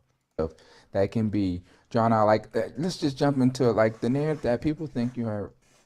You probably can't say that word, but dumb. You know what I'm saying? And that's slow. You say slow, like people think I'm slow. Yeah. People think you slow. I kind of like that narrative though, because if you think I'm slow, then you're gonna come to me like that. So then you showing me how to beat you. Yeah. You know what I'm saying? Because I'm gonna keep playing slow with you. Mm-hmm. So then you ain't gonna tell a smart person the same thing you'll tell a slower person or somebody who you think slow. Right. Like I've been a straight A student my whole life. Yeah. I skipped a grade. I could have skipped 2 grades. My mama didn't want me and my sister in the same grade. Like I read all the time. You know what I'm saying? Like but you ain't gonna see me post a book. Right. You know what I'm saying? I read books every day. Yeah. Like people who know me, like my sister, she bought me 25 books for my birthday. You know what I'm saying? I'm trying to read them all in 3 months. You know what I'm saying? But I just never felt like that was I just ain't one of them people who put the internet, my whole life on the internet. Number one, because my whole life was illegal at one point in time.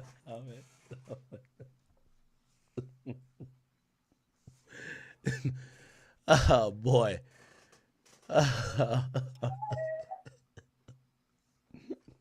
I've been reading all my life. Okay, brother. All right. So I got the Charlemagne one here. He gonna speak about Gunna in this one too. Here we go. G. Take one. You ready? Shout out to the bro Charla. Little baby. How you doing? How you feeling, brother? Pretty good, man. Man, congratulations. You just turned 30 a few weeks ago, man. Yes, sir. Get up. All right, let's get past the mental health part. That's my God, but still. So where you at now? I'm in a better state, but like still. You think that's like the protective instinct that you just carry? Like big was, but I ain't know how like what really big was. You know, I ain't really. I don't know. We gonna get to it. Atlanta. You know what I'm saying? I live in a whole nother state, so I didn't transition all the way, but it's still at times where I didn't say anything. That's how you felt about that? Yeah, for sure. What's the relationship with you and Thug now? I know he's on the new album. We got a good relationship, same relationship we've been had. Yeah. You know what I'm saying? Is it hard to make music because he's under so much scrutiny, and I know the lawyers probably looking through all It's the crazy. He's super talented. You know what I'm saying? So really, like he do it with ease. Mm-hmm.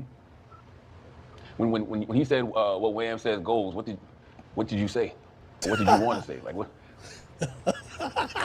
It wasn't even like literally that. You know what I'm saying? It was like a little insider. What's the relationship with you and? I'm glad Charlamagne is getting straight to it. The insider, obviously, what Wham says goes is Gunna's a snitch, right? Gunna right now. I don't got no relationship, you know. Mm-hmm. The internet says you can't make hits without Gunna. So do you think y'all ever make music again? The internet will say anything. You know how many hits I got? Absolutely. And so that don't even make sense. You know? How much do you pay attention to the internet? Man, like I only see what I gotta see. Right. You know what I'm saying? And I try my best to just keep going shit like that. I don't feed into that. I don't read comments and all that. And some shit just be the headline. You gotta see it. You know what I'm saying? But for the most part, I don't even get into shit like that. I know Thug says what Wham says goes, but if Thug says, hey, I'm gonna get in the studio, I'm gonna make some music with Gunna, baby, I want you to participate, would you? I don't see that happening. No, I'm just saying, like, I want you to participate. I don't know what nobody else will do. You know what I'm saying? But just as far as me, you know what I'm saying? You dropped the 350 record, and you said, ain't never saying nothing about it, nigga. You know you was a rat, and everybody thought you was talking about. Yeah, but everybody, this is just the internet where they gonna create. I talk about rats in every song I had since I started rapping. So now, you know, it'd be like, they just create a narrative and go. I think the question I want Baby to kind of like answer, even though he's kind of answered it, and I think Charlamagne kind of asked it, is the people clearly don't care about that street shit like how y'all care about it. They want y'all to do collaborative music. Why? Like, I guess he answered that though, right? He did answer it. He answered it on the Yachty podcast. Because he said he's been rapping about snitches his whole time, right?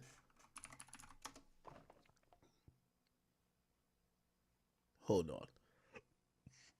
Yeah, he had a direct answer here. Oh, let me just put snitches.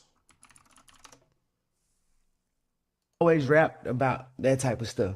You know what I'm saying? I'm gonna rap about it like my first song I'm talking about snitch. Cause you know that's just a prominent thing. And now it's just then got outrageous with it. You know what I'm saying? Like so those kind of morals and shit is like never gonna leave You know what I'm saying? It's like it's just, I'm always gonna look at certain stuff a certain way. Like you don't say, "Oh man, even though you did that, I can still rap with you." Cause it boils down to the what we rapping about. You get what I'm saying? Yeah. We can't rap about that and you did that. You know what I'm saying? Or you can't really, you know what I'm saying? If I was making Christmas music, I don't give a damn what you did. Right. We talking about jingle bells and shit. Mhm. But talking about what we talking about, doing what we doing, hey now, you know? Right. It's a different. It's, And even on that, like I don't even speak on niggas. You know what I'm saying? Right. The narratives and the this down, I don't even speak on niggas because it's just even if it was in the streets, you wouldn't go put up posters saying he a snitch. Right. You know what I'm saying? And they ain't how I go. You know what I'm saying? And that's the downfall for By the way, my takeaway so far, and I think this is my takeaway from the whole interview,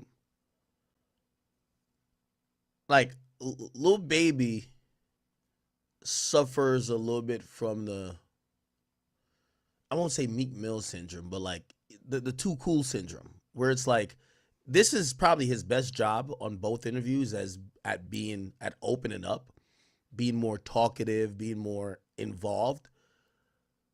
But given where his career is at, I think people still even want more. Now, I'm okay with this being it. And this is why I think, you know, and remember I told you, I'm gonna just see what that album hitting for. You feel me? I don't think Baby is sitting here or needs to sit here doing any explanation. We get it. Like, we're not dumb. You think Gunna's a rat. It's not going to sound good. The fans like Gunna. So we don't give a fuck if you think he's a rat. Good luck, nigga. We're still going to listen to Gunna, right? It's not going to help you explaining it. You rather not talk about it because that's kind of like some street shit, right? Like, you know, the fact that your close friend is Thug, who used to put money in your pocket before you was a rapper, and Thug, for whatever reason, because some people claim that Gunna didn't snitch, whatever, who cares? Thug believes that Gunna told on him. That's some shit that you don't want to have to justify to fans. Like, fans won't understand it. We're not from where you're from. That's not our man's, that's not our homie's person who snitched on him. Like, we don't have that much of attachment. So really trying to explain it to the internet or on an interview, we're never going to give you the benefit of that. Like, oh, that made a lot of sense. We're not in your position. This is why I'm going back and I'm going to still stick to this one point. Okay, I'm glad he's doing this. I thought he was a little bit more vulnerable. This was good. I think Lil Baby just needs to drop a fucking hit. And I told that to P. I said, P, me and Baby don't got a motherfucking thing going on. I don't got no, like, whatever against the nigga. He just need to drop a motherfucking undeniable hit. And if he got one of those, we stop talking about, we only give a fuck about this other shit because we don't have a undeniable solo Baby hit. And it doesn't have to be a song, let me not say solo, a lead song. Because I do think he should do a feature. It should be, nigga, him and, I don't know who would be, if it was him and Thug and it's a hit, that's all he needs. My boy just needs a undeniable hit. A undeniable hit. That's all. All of this talking, we not trying to, like, I'm gonna be honest with you, with all due respect, I'm trying not to, like, I'm trying to lay off chat. I don't think Baby could say his ABCs right, bro. I think ABC, I think past like the 7th or 8th letter, he's assed out. It's not about his intelligence. It's not about, you know, these other ancillary things. It's not about the reverse double Oreo hug. It's not about the Django Rechain. It's not about these other things. Give us a fucking hit and it don't matter. And I guess I just want to put that on the table, right? If the song hot, we don't give a fuck, okay? Now, granted, I would rather you and Mike Rubin not playing, you know, chest bumps and shit like that. I get it. But drop a fucking, like, undeniable hit. And that's why I'm saying I don't want my narrative to taint when I listen to the music. So I'm just like, you know, all right, let me watch the rollout. I'm watching the rollout. We're in the end game, okay? By the way, and I said this to P as well. I said January 3rd is it's no man's land. Y'all niggas is dropping in no man's land. Labels are shut down, okay? Now, granted, it's not much competition. However, it's not much competition, but you got to come with the shit. And if you don't come with the shit, it's going to also be, there's going to be a microscope on it as well. Right? Now, what I did hear him say, and I guess I don't want to play the whole interview. I'm going to play some more parts of the Charlamagne one. He said there's another album. He's dropping 2 albums. So he's dropping an album called Wham, and Dominique is to follow. Okay? Versus, like, remember, at first, I was telling you, like, I'm going to drop a Dominique album. Right. Now I'm going to drop a Wham album and a Dominique album. Okay. And is that a deluxe or a completely different project? Completely different project. Okay. And is that's at a later date, or are you thinking that's at a later date? Hopefully like February. Okay. And if you Okay, so basically he's trying to drop one album in January, Wham, and then Dominique, which is another album, in February. Now, again, we're smart. We all know what's up. This is the Lil Uzi EA method. Now, I'm not gonna knock it. I think Baby's putting in an insurance policy. In case maybe the album or the direction he's going in ain't y'all cup of tea, right? I think he's going to have an album, and if y'all don't like it, he gets to come back with another one, right? And I guarantee if people love the first one, the second one ain't going to come. Now, what this tells me, and this is, again, I'm being very open and honest. I want y'all to understand, one of the reasons I'm falling back is that I'm a fan of Lil Baby, and I'd want his art to be able to exist or at least be released. Then I judge it, rather than, you know what I mean, a nigga feel like, yo, man, niggas just gonna call my shit whack anyway. Like, fuck, I gotta like prepare for like no, we're gonna judge it fairly, okay? I do think him announcing that it's 2 albums shows me that there is a concerted effort in this rollout to address a possibility of people might not like in the first one, right? Because even if it was a deluxe or even if a second album, you don't announce the second album before the first one comes out. You announcing the second one is giving the fans, if they don't like the first one, to say, oh, all right, he's dropping the second one. That's going to be the shit we probably, that's going to have the shit we like on it. So the mere fact that I seen him announce 2 albums, I even stepped back and I said, yeah, I think he might be a little bit nervous. I'm going to be honest. Okay? you had to describe the differences between Wham and Dominique projects. I think Wham, but the crazy thing, I still put some of the songs that I was gonna use for Dominique on Wham. Cause I know like my fan base like really be wanting to hear them certain songs. But I feel like Wham is more like me on some young nigga shit. You know what I'm saying? YN shit. As I said, I just want to hear Baby come with it, man. Come with a hit, my brother. Fast cars. Right. Girls. Yo, newsflash to any rapper in the industry. I don't care what you're going through. You fighting a murder case. You just choke slam your girl. You got caught cheating. Your bitch broke up with you. Your label dropped you. Nigga robbed. Nigga snatched your chain. You got slapped at Rolling Loud. Whatever you're going through, you're gonna have people around you that has 50 million ways on how to deal. No, let's go do these interviews. Sit with Yachty, sit with Charlamagne. Let's see if we could tailor this to, like, you know, make you look likable or make you look smart or whatever. That's all good. That's all good.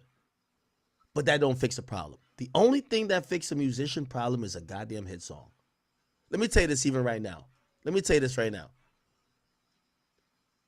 Drake posting duck lips ain't gonna fix that not like us problem. Drake dropping a #1 song is gonna do it. The first #1 song Drake dropped, we gonna be like Kendrick who. That's a fact. It is what it is. Right? Until then, we gonna keep being haunted by Not Like Us. That's just what it really is. Like a bona fide #1 song, that's what's gonna be. A hit song cures everything. After you drop a hit song, there ain't no talking. There ain't no talking. Now, granted, there's a hit song compromises of multiple things. Got to be catchy. Got to be, you know, something that you're probably relying on either the culture or maybe the pop charts to kind of bring. The label's got to be behind it. Timing has to be ready. If you got a feature, got to be the right feature, right beat, right producer, right? Timing got to be right, of course. But when you got a hit song, it solves everything. You don't need to talk to nobody when you got a hit song. When you got a hit song, you don't need to explain nothing. And this is why I think this is going to be a gut check time for Baby. It's going to be the time where people are going to be like, yo, does he got it or does he not? Because if he got let's say he got 2 albums, 24, 25 songs, let's say cumulatively, even though we know it's probably going to be like 40 to 50, right? Because he probably going to have 20 songs per album. He needs one bona fide hit. And when I mean bona fide hit, a song that everybody gonna play. So we'll see. Anyway, all right. Let me just go back to the Charlamagne one real quick. I might don't even be talking about it, nigga. It's whoever we're at, you know what I'm saying? He's What's talking your about relationship with QC? Because I know you just started your own label. I started my own label, but I ain't signed my own label. You know what I'm saying? Like, I'm still signed to QC. So you sold you with QC, the general with was it Glass Windows Entertainment? Yeah. You changed the name from 4PF. Why'd you change the name? I ain't changed the name. It's just a whole new company. Okay. Yeah. So 4PF still exists. Yeah. What was your reaction when you heard Kendrick mention you in Not Like Us? He said, "Lil Baby helped you get your lingo up," in reference to Drake. What do you think when you heard that? I ain't really into like that side of hip hop, so I don't really, you know. You and Drake always had a good relationship. I mean, Drake helped you a lot. Great relationship. Yeah. So, you know, you kind of like, it's just with any situation, like, if you and him was arguing, what the hell you gonna say? But, you know? Like, don't bring you in it. Yeah, I don't be having nothing to do with it. I be having, not saying whatever they got going on ain't real or nothing, but I be, like, I feel like, to me, like, rapping should be my work. You know what I'm saying? It's like, I don't want that type of shit at work. You know what I'm saying? And so, like, even you saying, like, what's your relationship with Gunna? I ain't here, I ain't in it for that type of shit. You know what I'm saying? I ain't on that. Well, I brought that up just for... Well, in a roundabout way, he's saying 2 things. He says, he's actually saying 2 things that might confuse you, but I'll help you explain. He said, that's why when you say Gunna, I told you I look at this shit like my job. I don't think about it like that. Well, I would dare to say he thinks about it like that with Thug. Right? Because he does care who Thug likes or who Thug whatever, and he values that relationship. What he just said is that, yo, me and Drake are industry friends. Drake has helped me professionally. He's the co-worker who picked up a couple shifts for me. I rock with him. He helped me, put me on he helped me get a promotion. Right? And probably thought it was like, yo, if you gonna complain to the boss about Drake, don't throw my name in there. That's kind of what he's saying to Kendrick. But I took away from it that Baby's just industry friends with Drake. He's real friends with Thug. And I don't know if he was real friends with Gunna, but it makes it seem like he was just only industry friends with Gunna. Seems like he's saying, yeah, Drake and Gunna, they're industry friends. That's my real friend.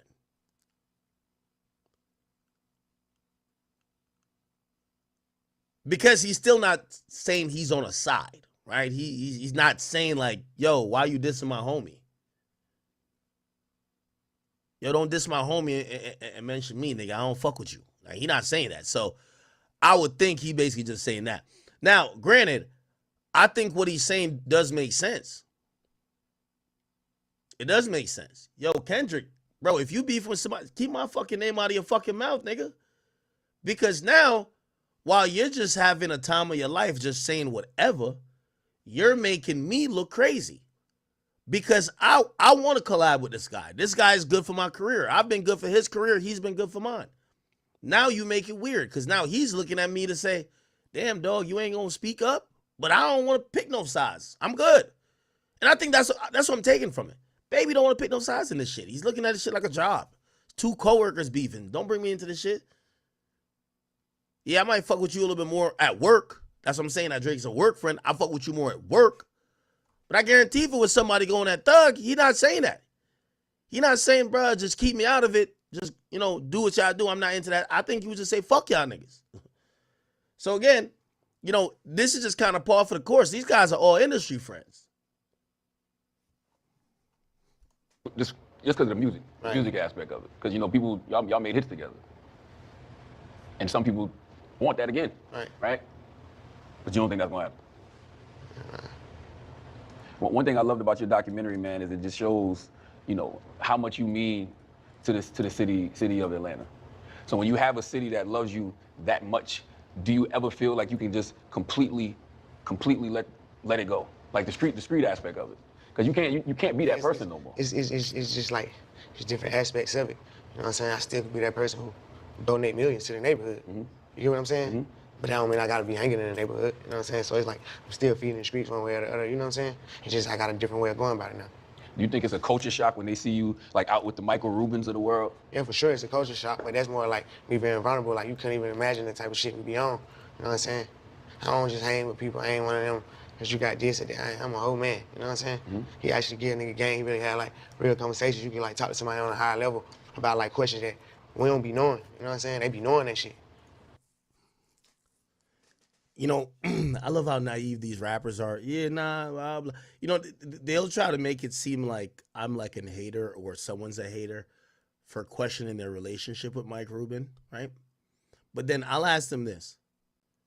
And I'll ask Meek Mill and I ask Baby, do y'all think that Mike Rubin would be genuinely kicking it with y'all all the time if there was no cameras on and he didn't benefit from the publicity that your name brings and the audience and the demo that you tap into? No. I'll just save you the time to answer the question.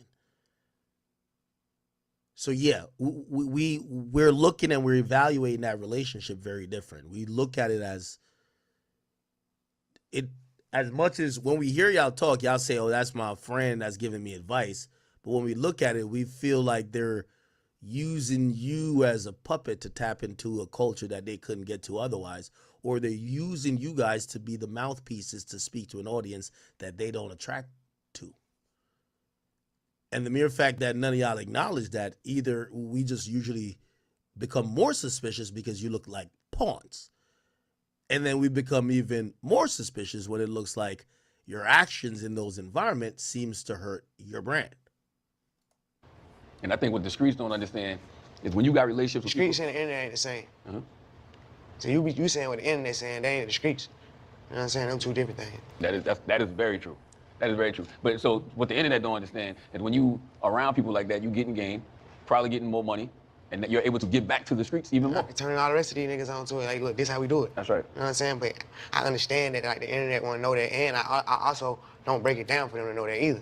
You know what I'm saying? So I take it with a grain of salt. Like, I can see why they say that because I already know I have to dumb it all the way down for them to even understand. You got to be a cold motherfucker to peep the shit I be doing. You know what I'm saying? On the just far as a naked eye, I ain't telling you. You know what I'm saying?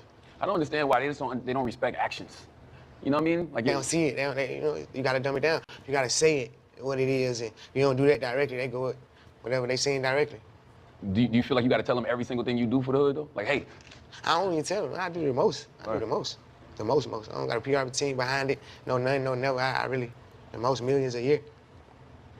How do you handle raising a son and co-parenting with somebody who's also a public figure? Get you a team around you who can help you in those aspects.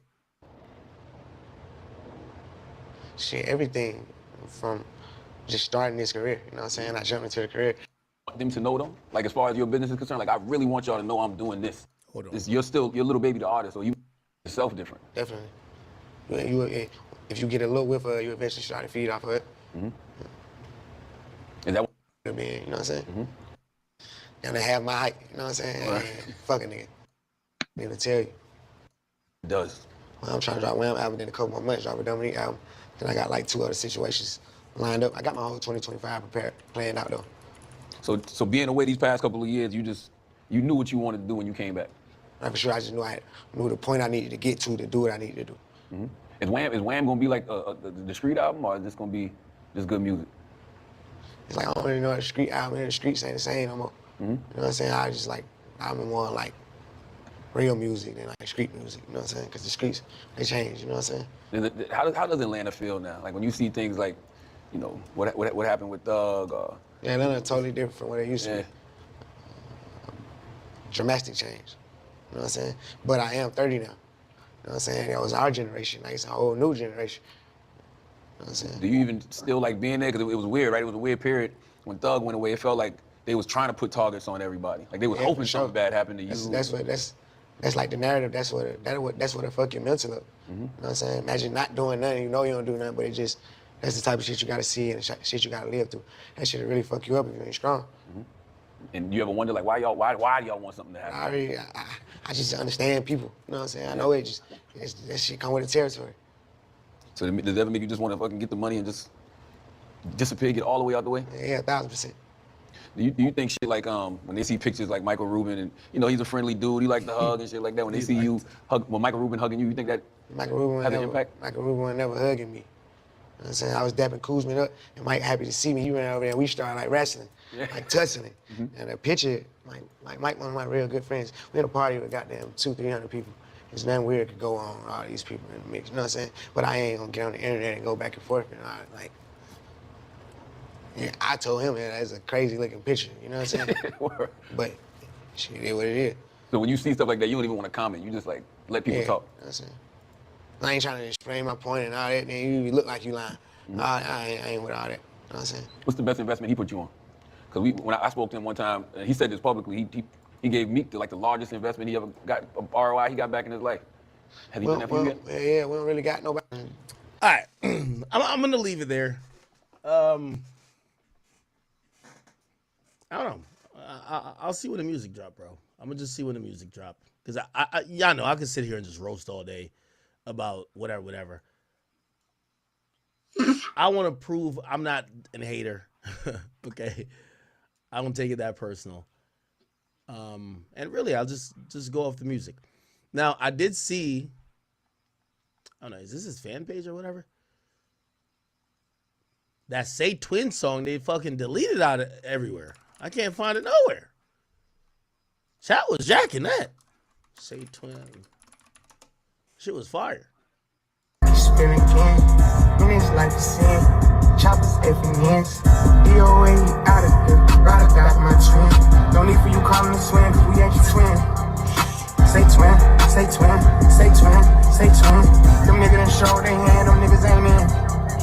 Say twin, say twin, say twin, say twin. I hop out the back, they hop in the cat. Yeah, I'm about to charge them again. Say twin, say twin, say twin, say twin. Fuck you spinning. I ain't gonna lie, YN told me, they said, yo, I could see this shit going up on Twitter. I said, word? No, TikTok. They said, TikTok love phrases. Say twin. Who knows? Maybe it's a hit. I don't know. All right. Yeah, I'm waiting for the album. I'm waiting for the album. I want to give this guy all the grace in the world. For me, this is my last shot for a baby. Okay. Yo, real quick, let's get to the I see y'all spamming Dirk stuff. I don't know what Dirk stuff in particular y'all were spamming, but I do have a Dirk topic, if that makes y'all happy. So the exhibits were filed in court today. These were actually used at a detention hearing. And these actually had the flights that were booked by Dirk. They're trying to show, hey, Dirk wasn't trying to fucking flee the country. And these are the flights that were booked, okay? So,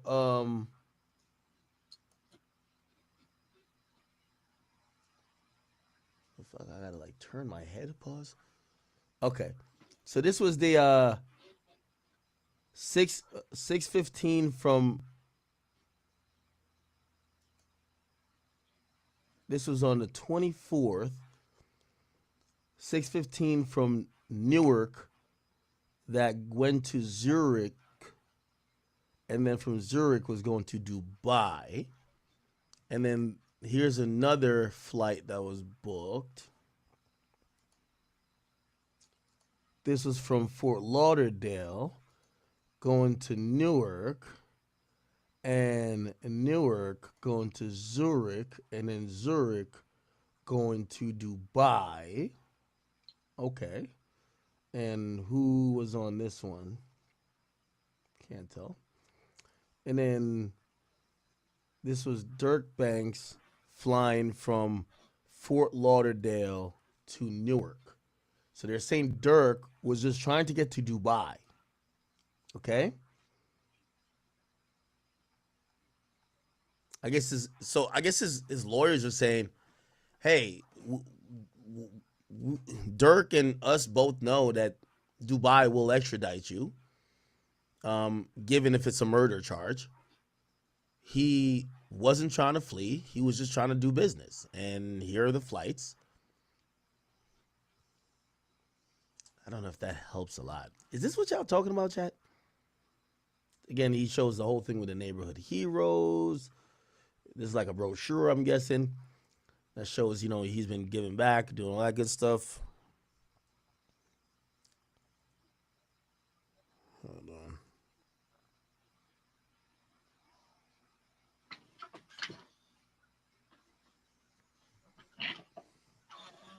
on. Okay. This is his nonprofit foundation. There's a brochure for it.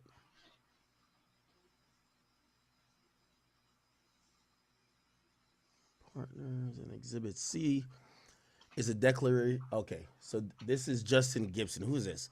I'm a producer and sound engineer. Been working with Mr. Banks since 2021 in a professional capacity. I make this declaration in support of Mr. Banks. I have personal knowledge of the matters set forth, and willing to testify in court at an evidentiary hearing. Okay, I'm professionally known as Just Vibes. I've been working with Banks since 2021 when we met at a recording studio operating blah, blah, blah. On January 25th, 2022, I had a session with Banks where we record the song Wonderful Wayne and Jackie Boy, which at the time we called Too Toxic. I loaded up the song around 5:39 p.m. Banks wrote his verse right there in the studio, recorded and finished the song an hour later. So I'm guessing this is the song that, let's see, Wonderful, yeah. So the Babyface Ray song that Dirk is featured on, they're saying, you know, the murder happened, I believe, in like August, or was it like September or something like that? I could probably Google that as well. When did Lil Pop die? He died in August, right? And this producer is saying we recorded this song in January, okay?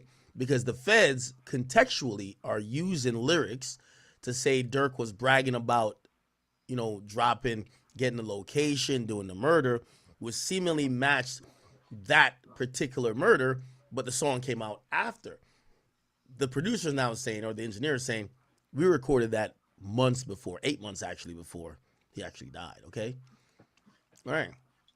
Once we recorded the song, I bounced out a rough draft, saved the copy in audio format, and named it Toxic, Babyface, featuring Lil Durk at 6:33 p.m. And after that, we continued with the rest of the session.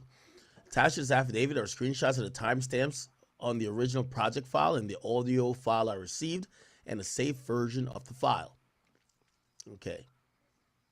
Too Toxic. Yep, January 25th. That was a WAV file. Then you have like 30 minutes later, he puts Dirk on it. So Dirk does his shit in 30 minutes. And then they kind of bounce it out, which I guess they send the Pro Tools thing to, they send the session back to Babyface Ray's people. So it was finalized, right? Okay. So basically in 2 hours, he pretty much knocked this out. But the point of the whole thing was to show, yo, this had nothing to do. That song was before the murder. So unless Dirk could predict the future, the feds are wrong in him rapping about Lil Pop dying on that song. Okay? Now, granted, I do think the feds have a couple other options to choose from in terms of songs. And I was actually shocked that they picked that song, right? Like, there's like a clear song they could use. I just won't say anything because let me not say nothing. But y'all know what song. Anyway. Does this help prove that Dirk is innocent? No. By the way, I keep saying this about lyrics. Especially I was using this case. Dirk is in charge for lyrics. The lyrics are evidentiary. They're used as context as far as the rest of the evidence, right? It's to show how brazen, how bold, how braggadocious he was. It's not proof that he did it. It's never used as proof as he did it. It's used as proof as him celebrating that he did it and how bold he was in doing it and how lack of remorse he felt of doing it, but it's not proof that he did it. Now, Dirk's attorney are submitting all of these things to say that song wasn't about that, which again doesn't help him necessarily beat the case, but will have a judge maybe look at the entire indictment different to say, well, y'all said this was a context that I could read these lyrics and see the context of the murder. It appears that your context was wrong. So how many other things you have wrong, right? That's the big and important thing, okay? All right. Was that it?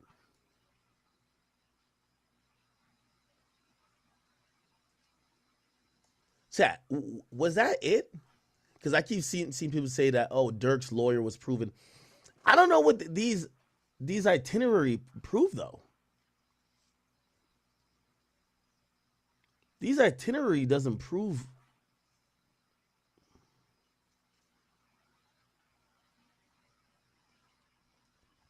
It proves he was trying to leave at 12 o'clock.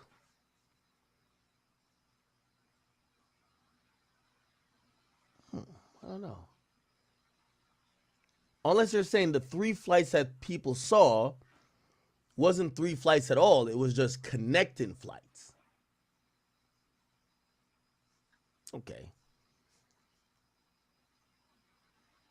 Remember they said it was 2 international flights? Where's Zurich or Zurich? Yeah, Zurich is in Switzerland. Yeah, okay. So he wasn't going to Switzerland. Okay, so that's what they're trying to prove. He was never going to Switzerland.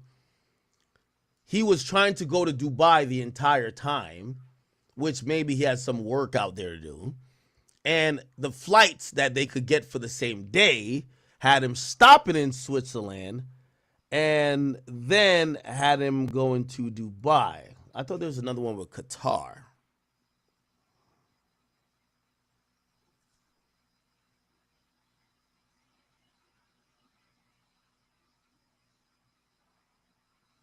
Okay. All right. Again, the thing that would make it exculpatory for Dirk is that if we get somebody, we need more statements like this to come out. Yo, I was with Dirk on the 22nd of August. He was doing a podcast the whole day. He never seen them guys that y'all are accusing, and unfortunately, Dirk got to create some distance between him and them. Yo, he didn't talk to. Yeah, he flew in with these guys, but they went separate ways. They never talked. Dirk was doing a podcast the whole time. He never met up with them after the murder, and he never got no phone calls from any of them. We never seen him on the phone. He was in a podcast that's documented, and his entire day is caught on camera. He never answered a phone call, confirming, ordering, nothing, even though it could still be said he ordered it before. But he needs these type of things to kind of just, again, I keep saying it's going to be a snitch that sinks him if he does get sunk. It's a strong case, but it's only as strong as a snitch. If there's no snitch, there is no case, I believe, personally, on Dirk Banks. So we'll see. We will see. All right. Yo, chat, I got to play this for y'all. This is fucking bananas.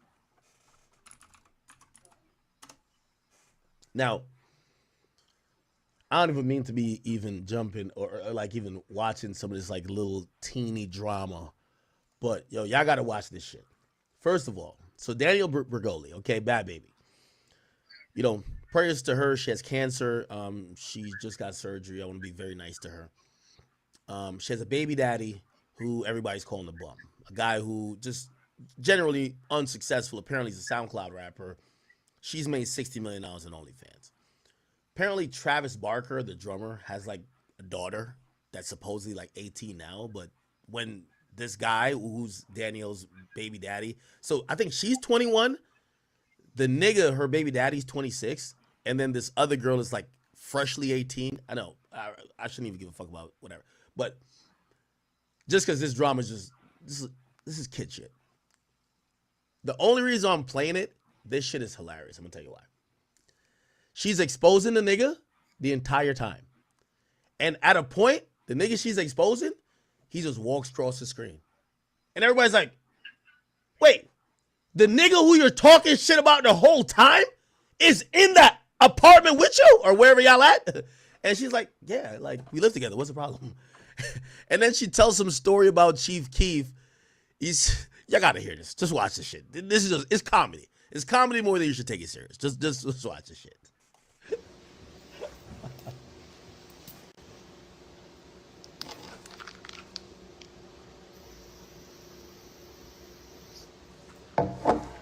All right, speed it up, man. This shit is comedy. Yo, she's like calling. Yo, she's like, yo, I'm done with this nigga. This nigga's a bum. Fuck him. I'm single now. I just want to heal. And the nigga just walks by. Just walks through the camera.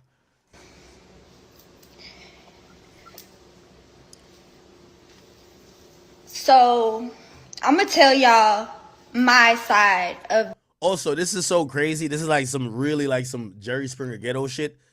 She goes to tell the story of how her baby daddy cheated on her, except she basically damn near admits to cheating. She said, I cheated first with Chief Keef. Crazy. The story. How I found out up until now. So, if this all started, I'm gonna take y'all back to where this really started from. So me and Levon get into it. We was drunk, and sometimes when we get drunk, we either fuck all night or fight all night. And yeah, we get physical, whatever. So me and Levon were drunk. We get into it. I fucked up by calling Sosa. So I call Sosa and I'm like, yeah, we fighting, blah, blah, blah, blah. Like, basically, like, come get me. So. He did tell you the bitches love Sosa. Okay. Levon, okay, so me and Levon went to go lay down. I go to lay down with him. When I get in the bed, Sosa calls me. Levon answers my phone. It didn't say Sosa at the top or nothing. It was just the phone number. But Levon answers the phone and you hear Sosa's voice saying, Danny, what's up? Or Danny, where you at? So I was the one that cheated first. This is usually where I click off. Let me expose my cheating baby daddy. First 60 seconds in, hey, I cheated first. What? She said she got drunk and called Sosa to come pick her up. I wonder what they were going to do. Oh, nah, we were just going to make some beats. We're going to go listen to the old 2012 Finally Rich album. So I cheated by calling Sosa from the jump. Okay. She's taking a little bit of accountability. I want to ask a genuine question to both men and women alike here. Your girl calls another nigga trying to link. Cheating or not cheating? What's cheating to y'all? Because man cheating and woman cheating is different, right? If your girl calls a nigga planning to link, did she cheat or she has to link and fuck?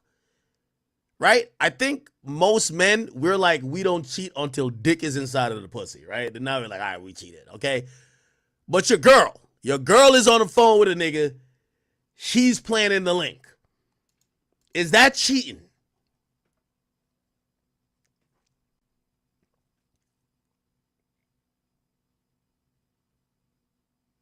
It is?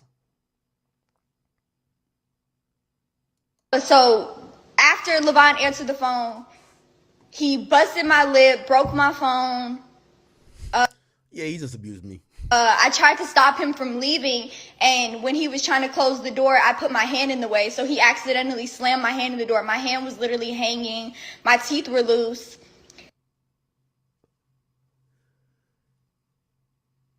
Yo, what type of story is this? First 3 minutes of the story. Hey, let me describe the most toxic relationship possible. We get drunk all the time, and we either fight all night or fuck all night. Okay, this was a fight night. So now I'm ready to cheat. I'm cheating. We're trying to cheat. He finds out, and he beats my ass. And she's just telling this shit like it's normal. It was just a whole big thing. So I'm trying to wake E up, and I'm telling E, take me to the hospital. Meanwhile, the phone never hung up. The phone never hung up, so Sosa heard all this shit going on, right? So right after that, I'm trying to wake E up to take. How has Chief Keef smashed Bad Baby? He used to be hitting it back in the days, right?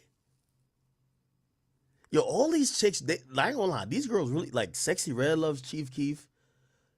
King Von's sister Kayla B loves Chief Keef. Daniel Bergoli loves Chief Keef. Take me to the hospital because my hand is literally like hanging, like fucked up. So E's drunk as fuck. He's like, Danny, go lay down. And I'm like, bro, okay. So I call Sosa and I'm like, bro, I need to see a doctor. Like, I need to go to the hospital. So he comes and picks me up, and he calls like the house. We use the same house call doctor. So he calls the doctor for me. The doctor comes, looks at my wrist, makes sure my teeth aren't gonna fall out, gave me some medicine, and I go to sleep. I stayed at Sosa's house that night. This was all at like.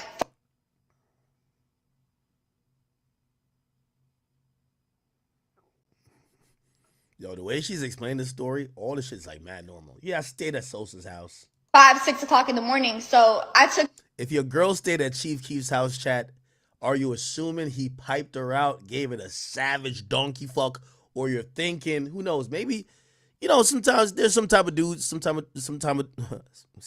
of dudes that, you know, that will just sit there and, you know, emotionally coddle her. Like, you know, like, yeah, what do you do now? Well, you got to realize this is how guys are and this is how you are and blah, blah, blah, blah. Or did you think he viciously rummaged that box? 2 Xanax, went to sleep, and didn't wake up Just popped 2 Xanax, went to sleep? Okay. till 4 or 5 o'clock. I call E's phone when I wake up, which E's Levon's best friend. And when he called me, it was on FaceTime, and he seen, like, Sosa got a whole bunch of shit above his bed, like the Glow Gang shit or whatever. So E seen that and was like, oh my God, Danny, are you dead ass right now? And I was just like, I fucked up bad. Like, when and then Sosa dropped me off back home a couple minutes later, and when I got there, Levon was boxing his stuff up in boxes. I was crying on the floor, screaming like, please don't leave me, our family, please don't leave me. So he left his stuff. He ends up going to stay at a hotel for 2 weeks. And in these 2 weeks that he's gone, he meets Alabama.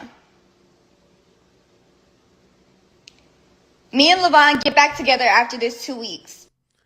Yo, Kev. Yeah, she slept in his bed. Yo, you ever had a girl try to convince you, yeah, I went over at 4 o'clock, but I ain't fuck. Yeah, I slept there, but like he ain't even try to, like, this is the big giveaway. He ain't even try to fuck.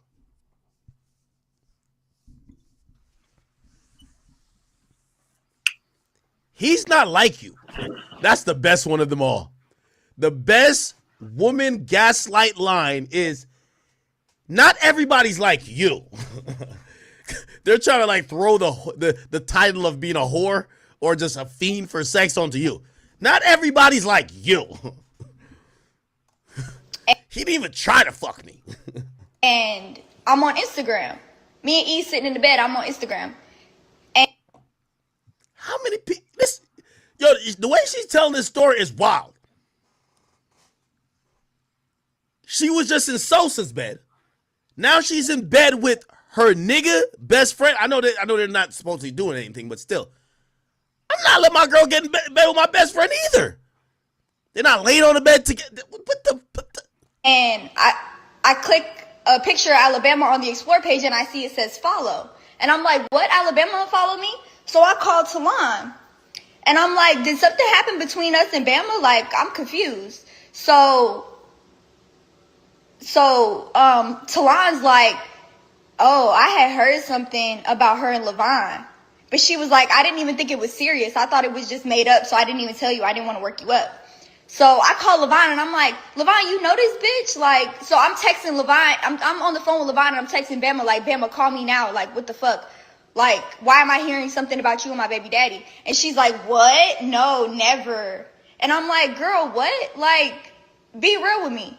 So she calls me and she's like, yeah, we met and we exchanged numbers, but that was it. Levine didn't tell me the truth, nor did Alabama tell me the truth. So basically, like a couple weeks later, I'm at my mom's house in Florida. And Levine not answering the phone, so I tracked the location on the car, and I see that the car is in Alabama's neighborhood. So I called Alabama, like, is Levine at your house? And she was like, no, he's not. She was like, hold on, give me 5 minutes, I'm gonna call you back. So she calls me, and she's like, yeah, my mom has it all on recording. She was like, yeah, we linked each other a couple times, but we never had sex. It wasn't like that. Like, he lied to me and told me that he wasn't him. First of all, he has my name tattooed on his neck. Like, how the fuck are you gonna say that he told you it wasn't him when you could have easily figured out it was him?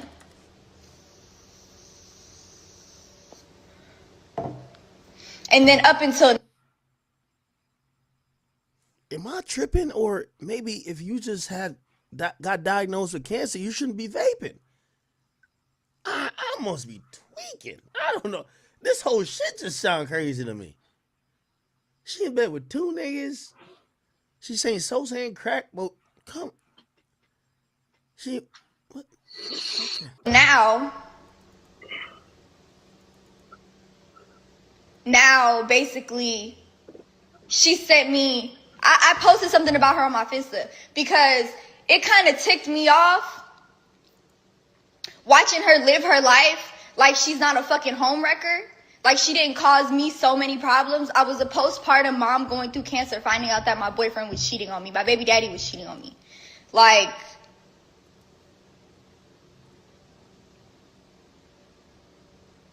she just rushed, and this is not the first time she's done this to a girl. I just had a famous girl DM me 2 hours ago saying, oh yeah, she hit up my boyfriend as soon as I posted him. Like, this is something that this girl does. So even though Levine is in the wrong, Alabama's even wronger because a man gonna be a man, but bitch, you call yourself my friend.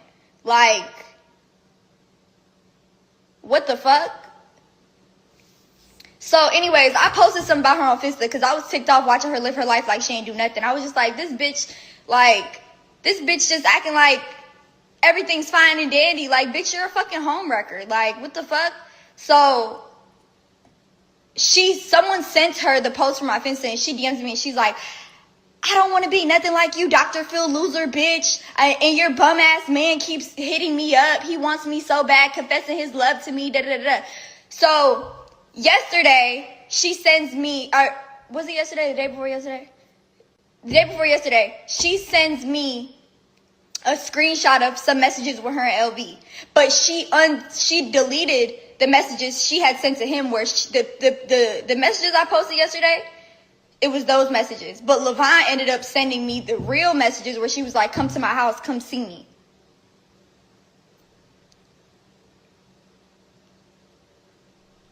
And Levine told me that they never even was in Vegas with each other.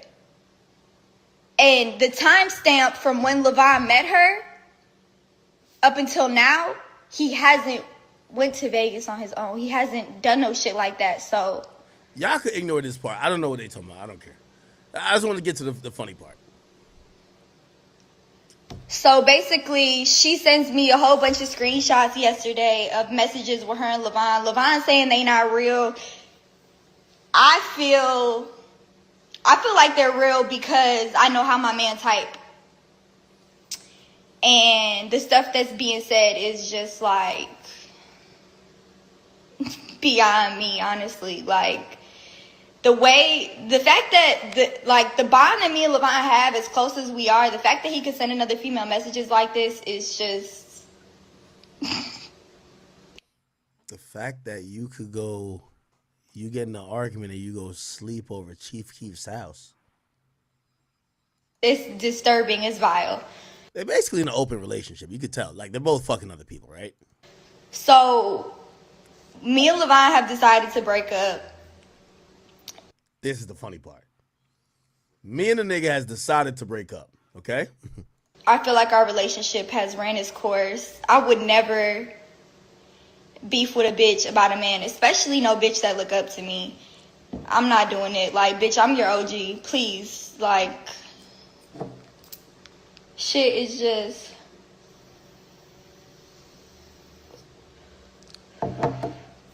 Shit is really crazy. And, like, I literally just had surgery a couple days ago and I'm dealing with this right now. Like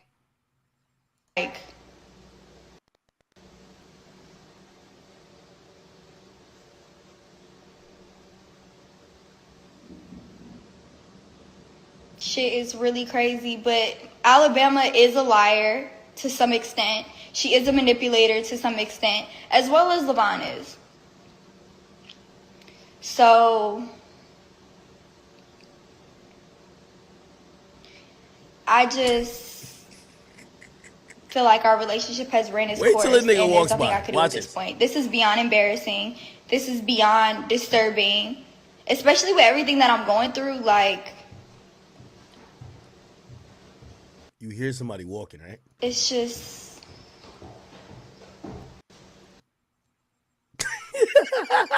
Yo, Chad. Yo, that nigga turned the corner like, bitch, how you gonna break the news that we not together? We just fine. What you look, this nigga turned the corner like the Undertaker hopping out the casket at WrestleMania. Look, this the nigga she talking about the whole time. Yo, she set it up like it was a press conference.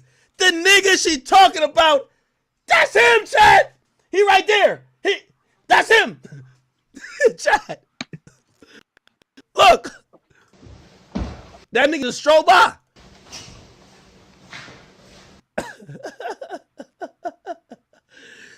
This nigga texting some new hoes. Yo, let me tell you this, man. This thing is an MVB, bro. The most valuable bum. I guess he's a bum because all the women that's dealing with him are calling him a bum. But whatever bum intangibly he got, this thing he winning. He's living in your $1 million mansion, driving your cars, using your credit card, and still fucking other chicks. Then you talk about breaking up with him and he just walk right by. Like nothing happened. Real nigga.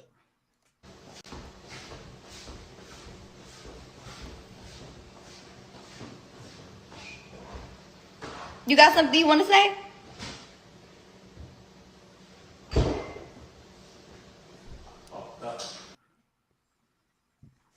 That look on her face.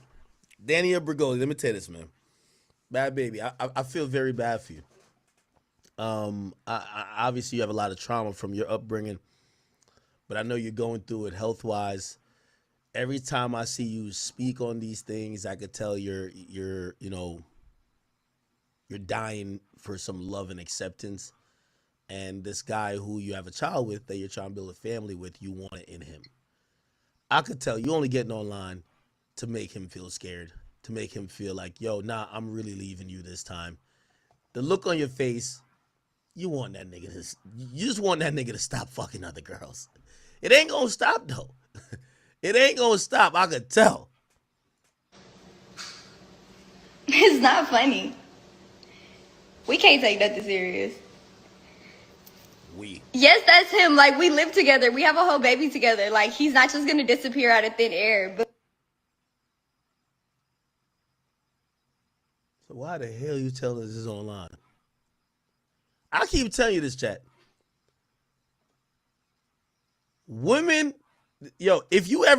women treat a bum nigga better than they would treat a nigga that provide for them. I guarantee it. I guarantee you. but we have decided to break up. Was I supposed to hide him like how I already did?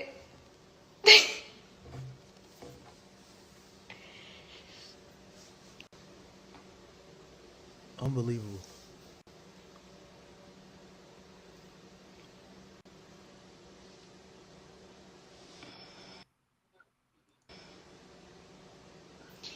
Yeah. Chat, that shit was just funny to me. Okay, that's the only reason why I had y'all watch this whole thing. Okay, essentially, she says this nigga is a piece of shit. He's a liar. She don't fuck with him, and basically the nigga just walks through the screen, and she's like, "Oh yeah, that's him.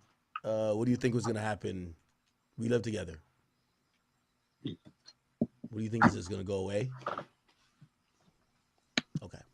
Yeah, I don't really know what else to say. Like, that's my story, and I'm sticking to it.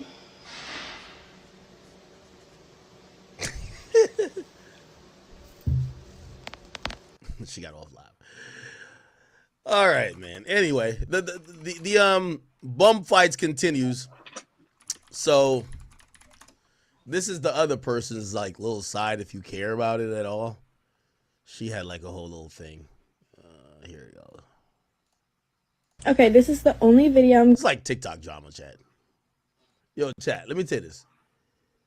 This nigga right here has done good for himself in life, man.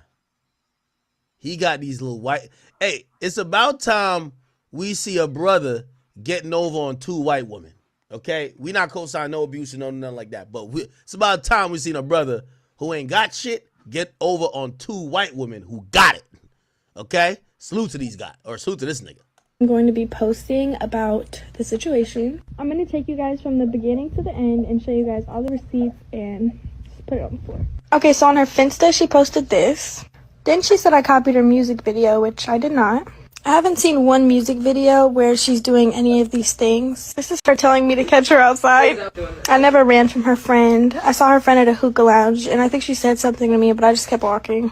Then we were at a Future concert, and I saw her and LV. They walked past me. They didn't say anything to me. LV later on then told me that she had her security guard look for me. Also, she was sitting in the seats behind me, and I was on side of stage, so she saw me the whole show and didn't do anything. Well, you did. I was not aware of her being sick, which doesn't make a difference, but it's also not fair to use that against me. I was also not aware that was her baby daddy, hence these text messages I'm about to show you. Then he texted me this. This is the first time I met him. He said, "Where are you going? I think we going the same way. Wait on me." I said, "Who's this?" Gray hoodie, black pants. I said, I asked him what's his gram. He said, "I don't have a gram." Now, this is the part that I think people are kind of like considering. This girl is like freshly 18, right? So how old is LV Bad? He's like 26, right? So he's, let me just see, how old is Bad Baby Daddy? What the fuck? Oh. Okay, anyway, he's 26. And then this Alabama Barker person, how old is Alabama Barker? She's 18. I guess about to turn 19. So I think people are saying, yo, if you were fucking with her last year, she probably was 17. I don't want to get into this age shit. I think people generally just look at it and be like, why? Because the dude is supposedly 26, but yeah, I guess that's an angle to look at as well. But anyway. Pull around there. It's 1 minute away. I'm in a gray Benz. Basically telling him I'm not pulling up to a gas station to meet him. So I end up sending him his own Instagram. I said, "This isn't you, right? Because if so, I'm tripping." Mind you, I've never had a conversation with this man. I've been to her house one time, and I guess he was there, but he was sitting on the couch, and I never saw his face. We'll check that. Yeah, I give a fuck about the rest of this. I'll cut it off. That was not him, and it was just somebody that looked similar to him. Hence, all right, I'll give you the rest of the story. Basically, the dude ran, again, and I guess this is like part of manipulation. The dude's older than both of these girls, right? One's 21, who lived her life on OnlyFans and Dr. Phil and in front of the social media camera. That's Bad Baby. She's 21 now.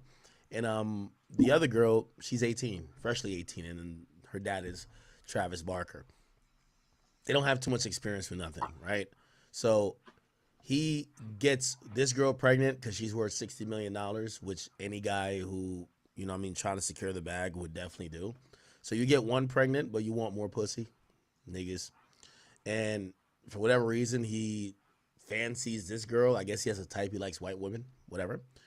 And he basically tells the girl, like, he links up with her, tries to link with her, and, you know, she says, do you have an Instagram? He says no, because if he tells her he has an Instagram, she'll figure it out quickly that he is Bad Baby's baby daddy.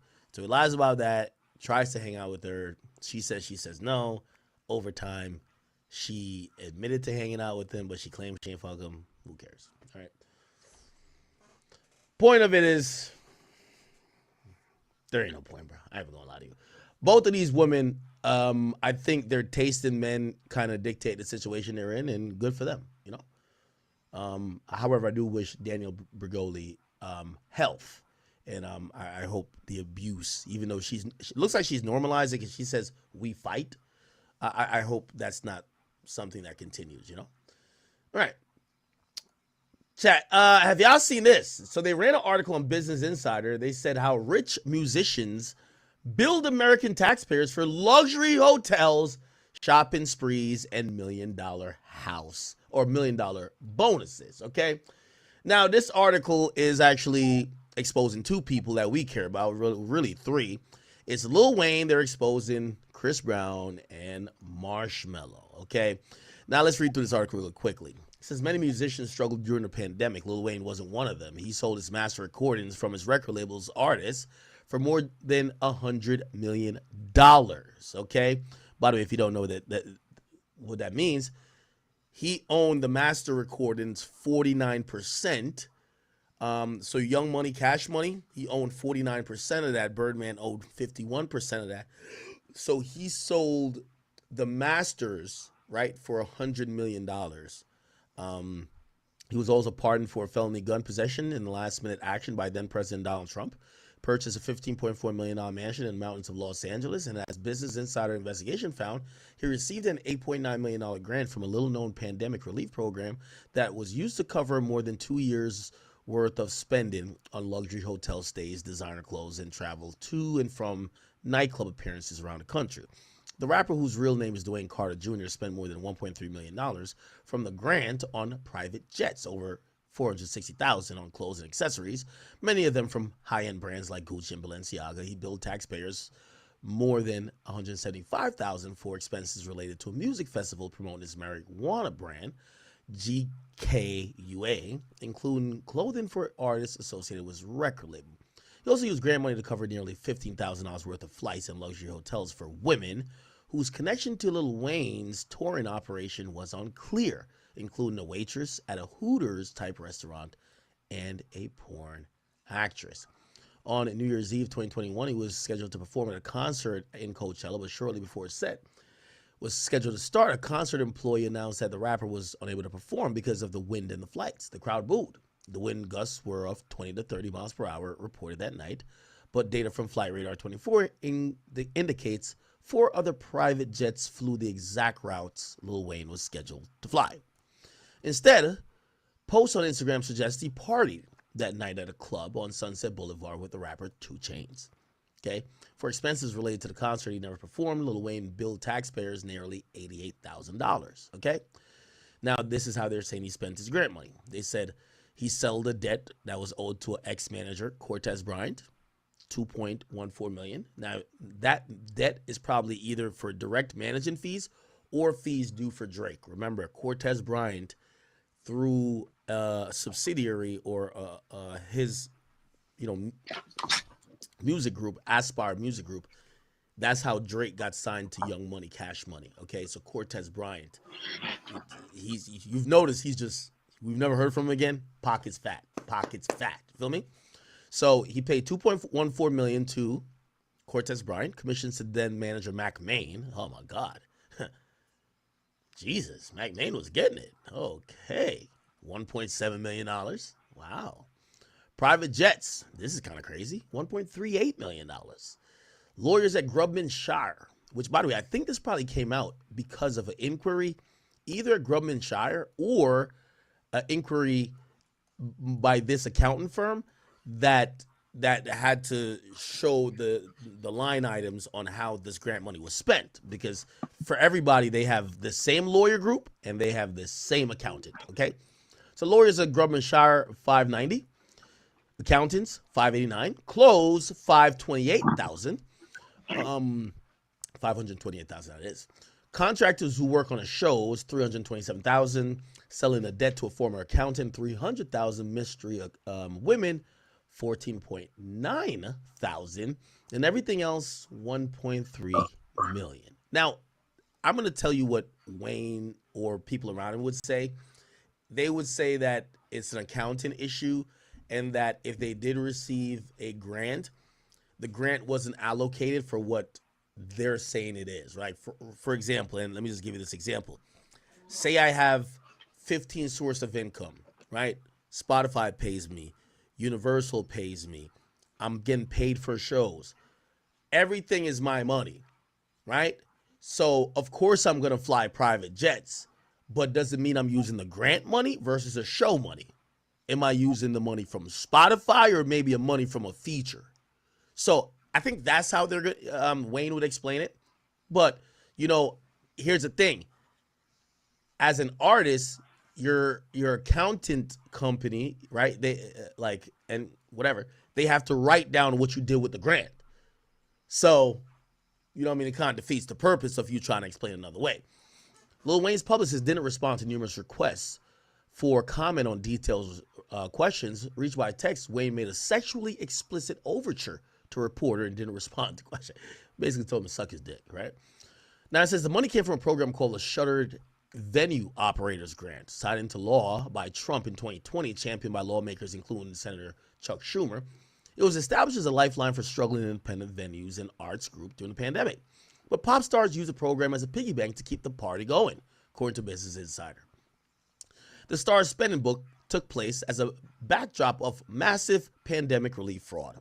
The PPP and economic injury disaster loans gave out as much as $200 billion in suspected false claims. Losses that combined with false unemployment benefit claims amount to what the FBI has called the largest fraud in history.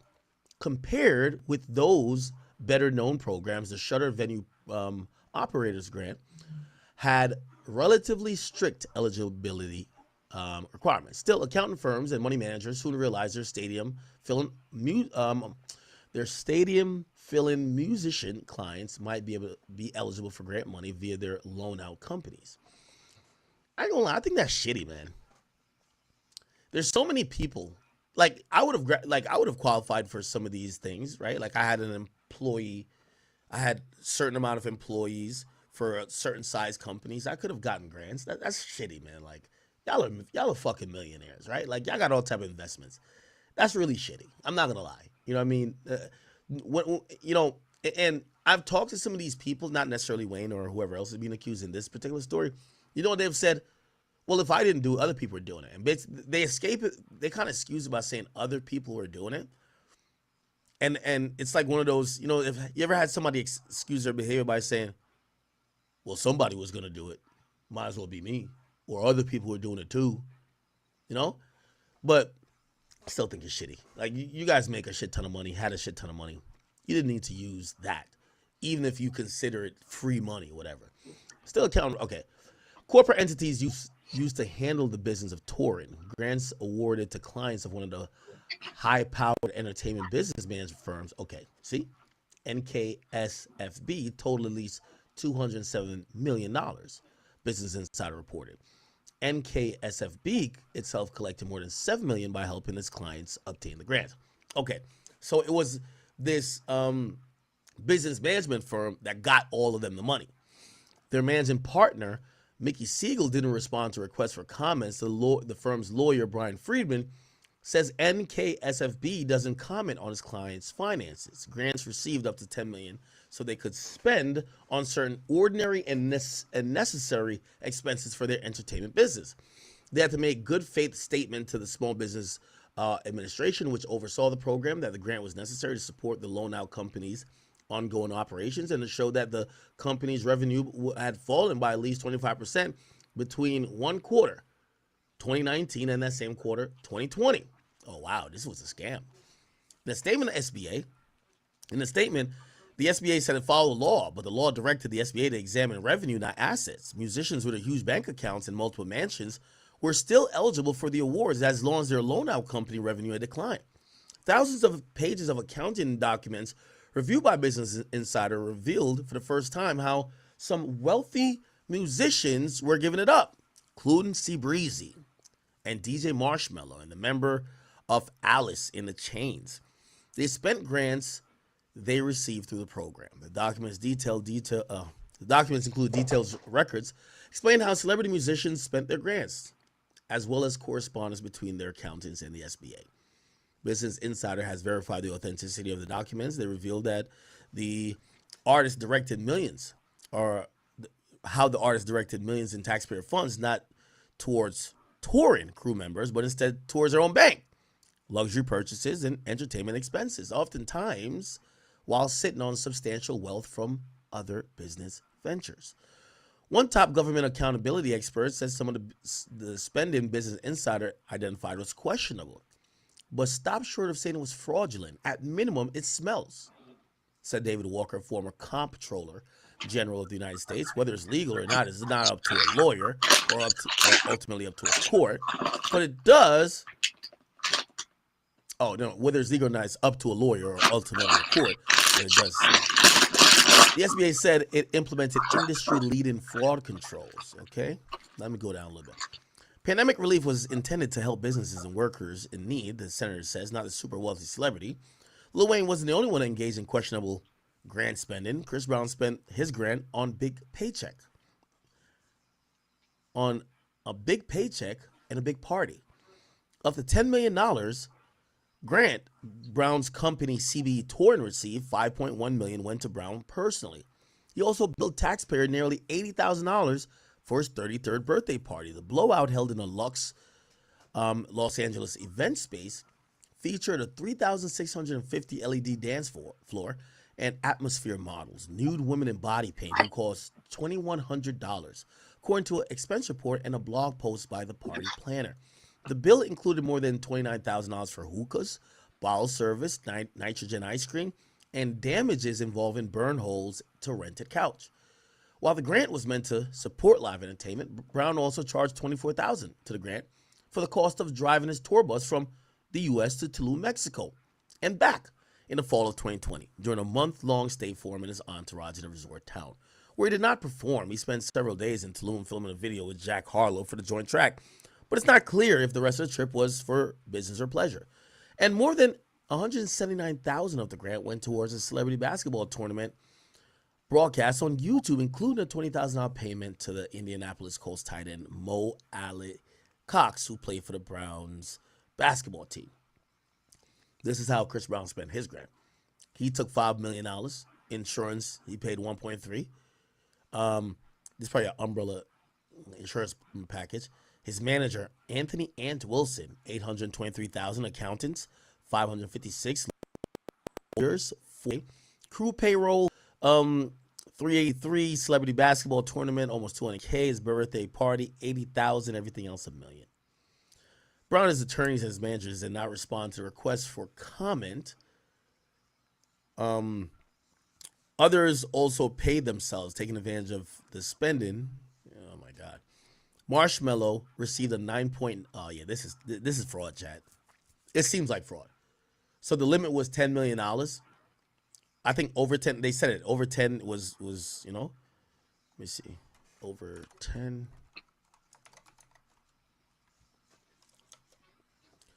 Or they received up to $10 million. Marshmello got 9.9. Chris Brown got 10. Well, I guess. Holy shit. All right. Steve Aoki used 2.4 in grant money. 3 of the members of whatever split. Oh, wow. It's a lot of shit, man. A lot of people. Here's how rich musicians build American taxpayers for shopping sprees, private jets, and multi-million-dollar paychecks for themselves. This was the Shuttered Venue Operators Grant Program. The intended recipients of the grant money, arts venues, arts groups, basically organizations that were suffering during pandemic lockdowns. A lot of those groups did benefit, but artists like Chris Brown, Lil Wayne sent that money mostly to their own pockets. So out of the $8.9 million that Lil Wayne received, instead of spending the bulk of this money paying people like sound designers, lighting technicians, Lil Wayne spent $1.3 million of that money on private jets. He spent over $460,000 of that money on clothing. $5.3 million went to managers, administrators, accountants, more than 13 times what he paid his touring employees out of the grant. We see people like Chris Brown taking vacations to Tulum with his entourage, partying, and we asked ourselves, did Chris Brown really need $10 million from the federal government? Out of that $10 million, he paid himself $5.1 million. It went straight into his own pocket. For a lot of arts groups, this money was really essential. This was really something that saved them during the pandemic. There was about $14 billion spent under this program at the end of the day. And what we're focused on is maybe a few hundred million. The median grant under this program was something like $300,000. Far less than most of the musicians we're talking about. In fact, far less than Lil Wayne spent on clothing alone. To read the full story, find it on businessinsider.com. Okay. Now, let's see what else. Okay. Shrem Torrid. Records seen by BI showed a good chunk of the $7.7 million grant to Shrem Torrid, the loan-out company for the hip-hop duo Ray Shremmer, was paid to rappers Slim Jimmy and Sway Lee, whose real names are Akil Brown and Khalif Brown. The duo's manager, lawyer, publicist did not respond to comment. Wow. Everybody was eating. Chat, when it comes to shit like this, man, I'll be scared of the government so much. Don't give me no money, bro. I'm good. I wouldn't want to be playing around with hold on.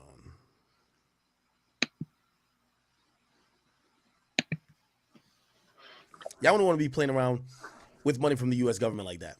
Now, granted, I think what's going to happen is that, maybe some of the upper echelon at these management firms, they might be held accountable, but I'm pretty sure their lawyers are going to quote the actual law that was put in place and be like, hey, we did nothing wrong. It might have been scummy. So, yeah, you guys could keep running articles, but you can't charge not our clients nor us. This was legal. This was the law, and we followed the law.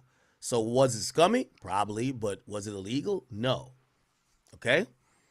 All right. What else? Who else ran up some scams with this? So it looked like they're saying that this business management firm really ran it up. And who else? Over 2.1 of the million of the grant paid off a debt. Okay, yeah, we went to that. We went into all that. Okay. All right. Good article, but I'm going to be honest with you, okay.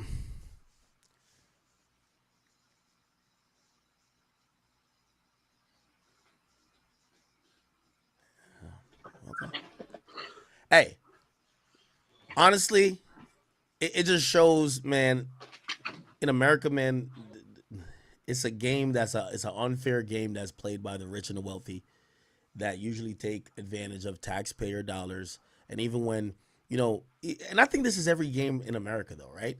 Like even when I hear people talk about crypto, like a lot of crypto, at least in my estimation, like it's really just to make these people who have a lot of money even more money.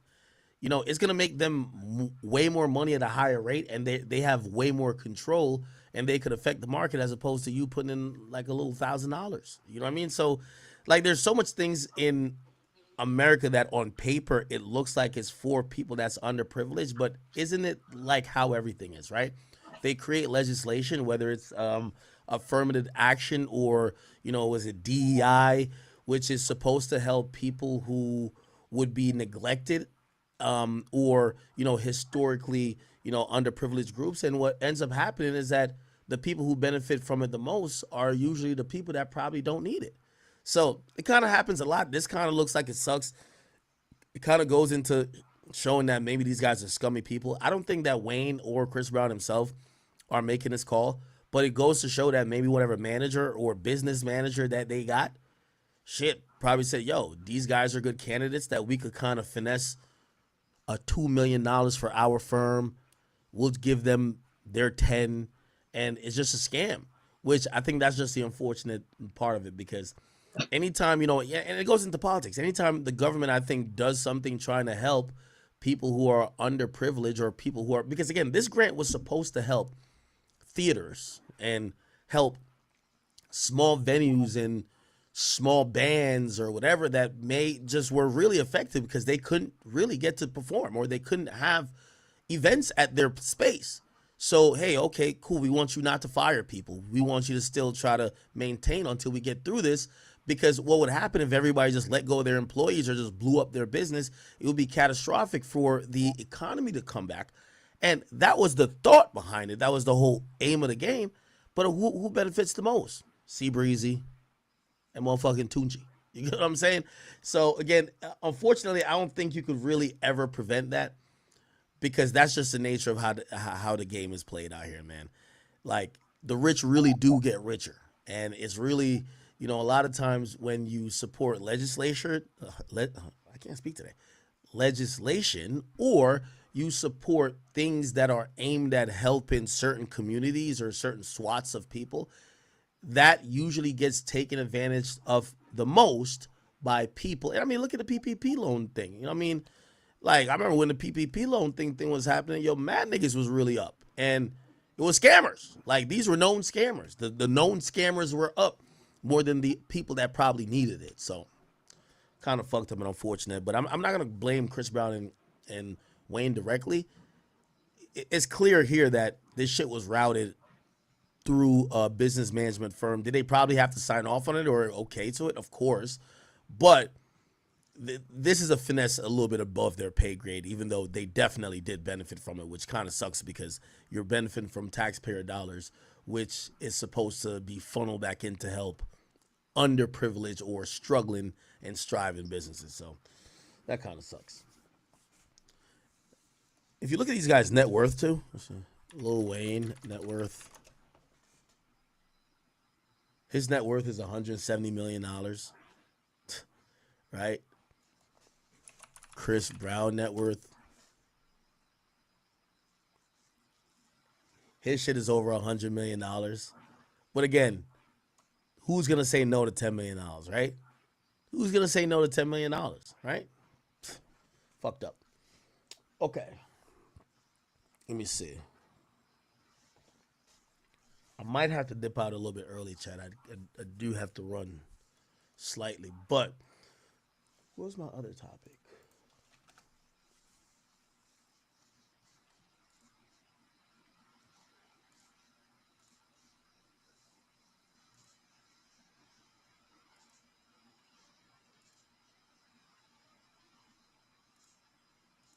Okay. Bro,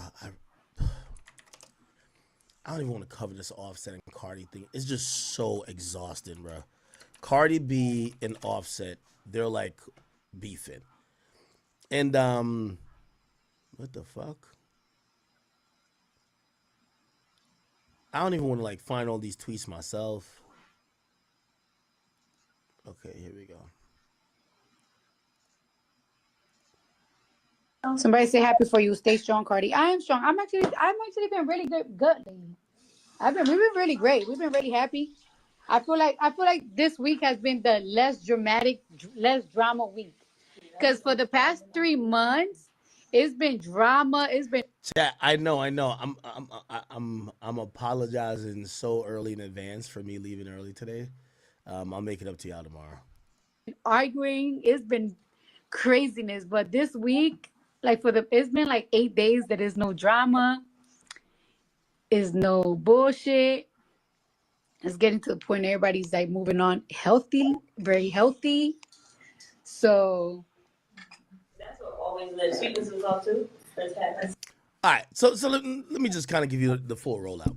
So Cardi B, essentially, her and Offset, what the fuck? Her and Offset are going through this divorce, right?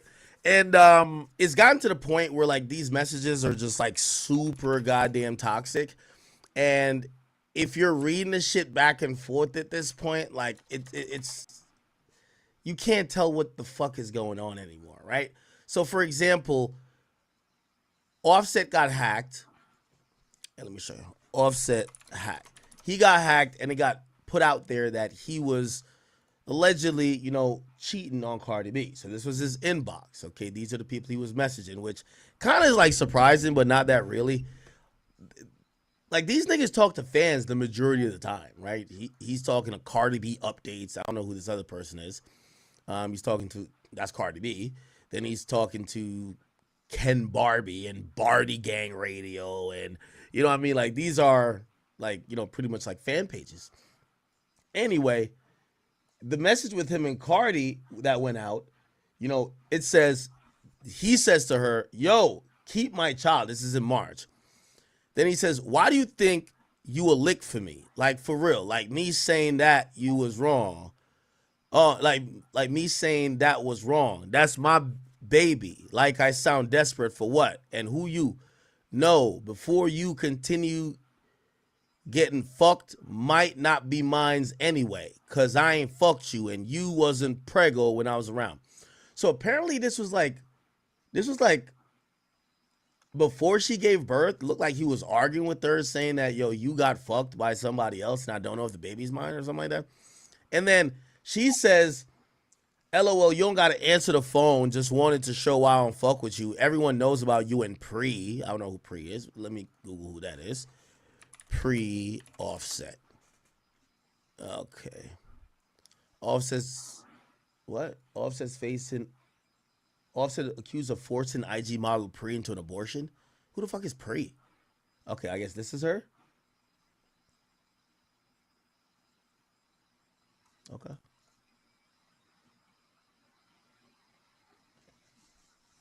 Okay. So I guess this is supposedly Offset's side chick. Let's not get too much into it. All right. It says, everyone knows about you and Pre. Everyone knows that's your girlfriend. On top of that, you couldn't stand up like a man for Culture, which is their daughter, to Shia, which I think that's his baby mama, his other baby mama. And your mom robbed me cold. Okay? It says you can no longer message this person, I guess, because she blocked Offset. So that happened, and then we seen them throwing money in the club. So there was a video of them in the club throwing money at each other. And, you know, it's kind of interesting because, you know, I love Cardi B and Offset. I like them together. But, like, their relationship is as much private as is public. They really care what people think. And they refuse to take us out of the group chat, right? They got 3 kids. They are married, but they care about what we say about them, clearly. Because you'll see a message like the one I just read before, and then they'll go to a strip club and clearly make a spectacle that's going to make all the blogs, and they're throwing money at each other, looking like, you know, I don't know, it's like almost like a friendly fighting, like whatever you want to call this. Anyway, the shit gets to a helm recently, and the recent thing that happened was a bunch of tweets that went up. Okay, so let me see if I got all the tweets.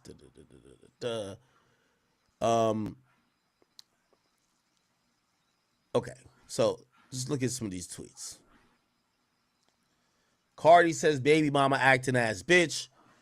Then Offset says single and miserable. Check to last 10 spaces you mentioned me. You getting hit. That the flex though. Get your flex on, mama. And then she says single and miserable. Nah, you just mad that I'm outside and you thought niggas wasn't gonna be on me because in your words, I got 3 kids in my 30s. So Cardi B is saying Offset is mad that niggas want to fuck her. Offset saying, yo, you're not flexing on me by saying that you could get fucked. Now, I'm sorry to say, and I love Cardi, but I gotta agree with Offset here. A woman announcing that niggas want to have sex with her is not a flex. It's actually just shows how low your self-esteem is because you think the validation is in receiving dick. Anybody will give you dick. You've paid probably tens of thousands or hundreds of thousands for your body. You look good. Doesn't matter if you have 50 kids or not. Like, a nigga would fuck a woman with 3,000 kids if a woman could do that. You know what I'm saying? That doesn't matter. What is the real flex? And I think we should put this out there. Like, a woman flexing that she could get fucked is not a flex. The flex should be, I'll get a nigga who's more lit than you or more successful that's going to treat me better and put a ring on my finger as well. And have another family with or have more kids with. But, come on. Yeah. Anyway. But I'm a guy too, so maybe I'm just a little bit biased. She says, I'm miserable. I don't bother none of y'all bitches. I don't bother none of the bitches you fuck or the hoes you fuck, but every guy I talk to, you DMing and talking shit about me. Like, let's not. And he says, baby mama acting ass bitch. Well, I think that was first. And then Offset said, nobody win when the family fights. Stop capping to these people to make yourself look like the hoe. It ain't the look. You a fire woman. Good music, but you focus on dick and trying to make me look bad. Focus, bruh. This shit is whack from both of us, honestly. Drop the album and go up. Okay. So Cardi B says, so dating because I'm single means I'm worried about dick? You sound like a dummy. Trying to be fake nice after you did what you wanted to from the beginning. Trying to push a narrative to these people. Congratulations. Fuck off and sign the papers today. Then Offset says, when you split the custody, I will. Ain't worried about music. You worried about dick. Everybody can see it. All you talk about is dick in clubs, burned, no music, no nothing, just drama. Love you, Offset. Fuck with you, but I got to keep it honest with you too. Offset, when you got with her and when you were happily married with her and you couldn't stop following her from left, right, proposing on stage, and you were heavily in love with her, all she talked about was dick as well, brother. You have dated Cardi B. Her main topic is penis, okay? You did not date Beyonce, okay? Let me not put another woman that's in her league. You didn't date a woman that doesn't exploit sex or sexuality. You dated a woman who essentially talks about getting fucked. That's like the primary thing that she actually talks about in her music. She has a hit song called Wet Ass Pussy. Why would you think just because you're no longer with her, she won't talk about dick? That's the main thing. That's her thing. Why are you mad? That's her thing. And again, I fuck with Offset, but it's just like, bro, you're acting like she wasn't talking about dick before. I've clicked on many Cardi B lives and she's talking about dick. That's what she likes talking about, dick. You knew this. You wifed her up. She was talking about dick then. She was talking about dick now. She was talking about dick when she was with you. Maybe she was talking about your dick, but she was still talking about dick. Gotta call a spade, man. Okay? There's some more tweets back and forth. I don't know if I can find them. Oh, here we go. Then there's some more. He says, we grown up. Keep lying and trying to make me look away. Our kids gonna see all this for you trying to put on for our fans. Sad. I'm only trying to defend me. I never do this internet shit. You always do. They know half our shit because you go up. You 32 with 3 kids. Stop. And it says groupie. It's a whole video groupie, it's a whole video you had me take. Stop lying for these strangers, twin. I could no longer look the way you got me looking for these people. And then Offset says, we got 2 little girls and you online. You say you online. What? We got 2 little girls and you say online you in whole season. And then he says mad. Then she says, I DM niggas. No, he says, I DM niggas. Don't make me post who you asked was at my party. And then Cardi says, and I'm going to post why I had to go to Taboo and not Booby Trap. Bitch ass nigga. Now, Lil Baby was at Booby Trap. That's what happened. Yo, why do women try to like bitch you out like that?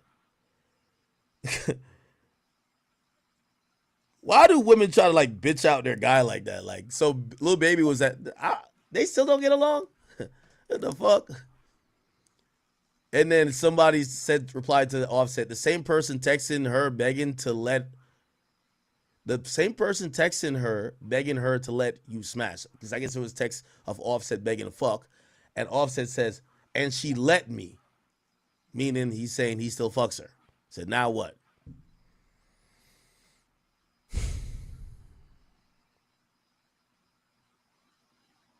Man, respectfully, man.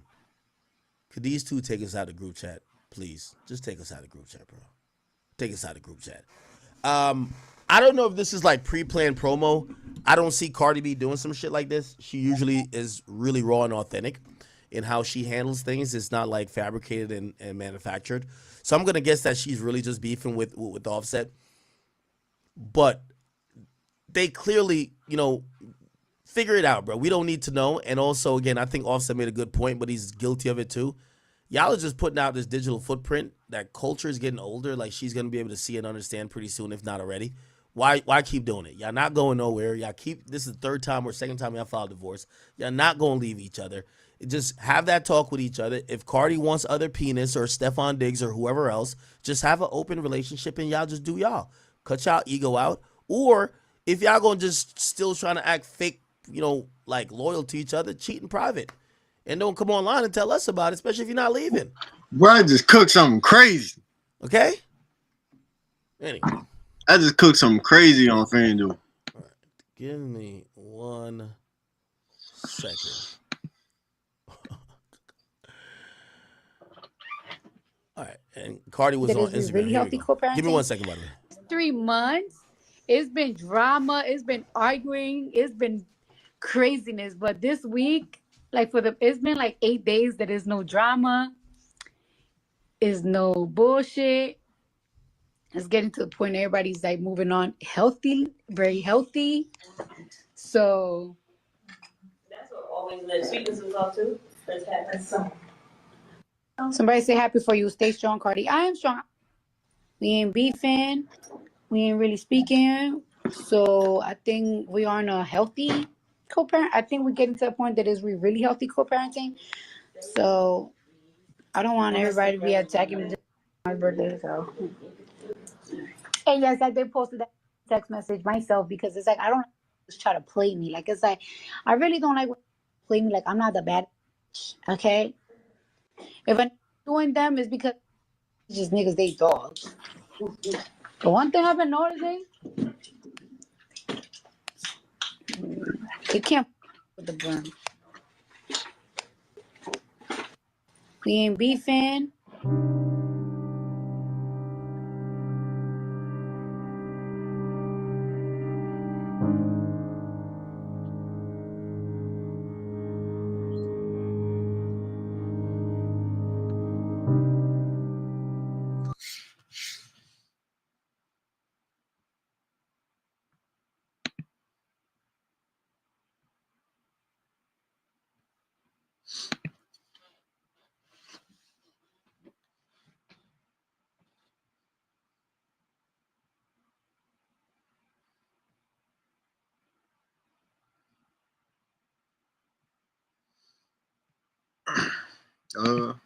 I'm gonna do an all-day stream tomorrow, so I'm gonna go to sleep early tonight. I'm not gonna stay up all night. I stay up all night every day during the week, so I'm gonna go to sleep early tonight so I could be up all day. I could do an all-day stream. I'll see y'all niggas. You feel me? Tomato. Tomato. Tomato.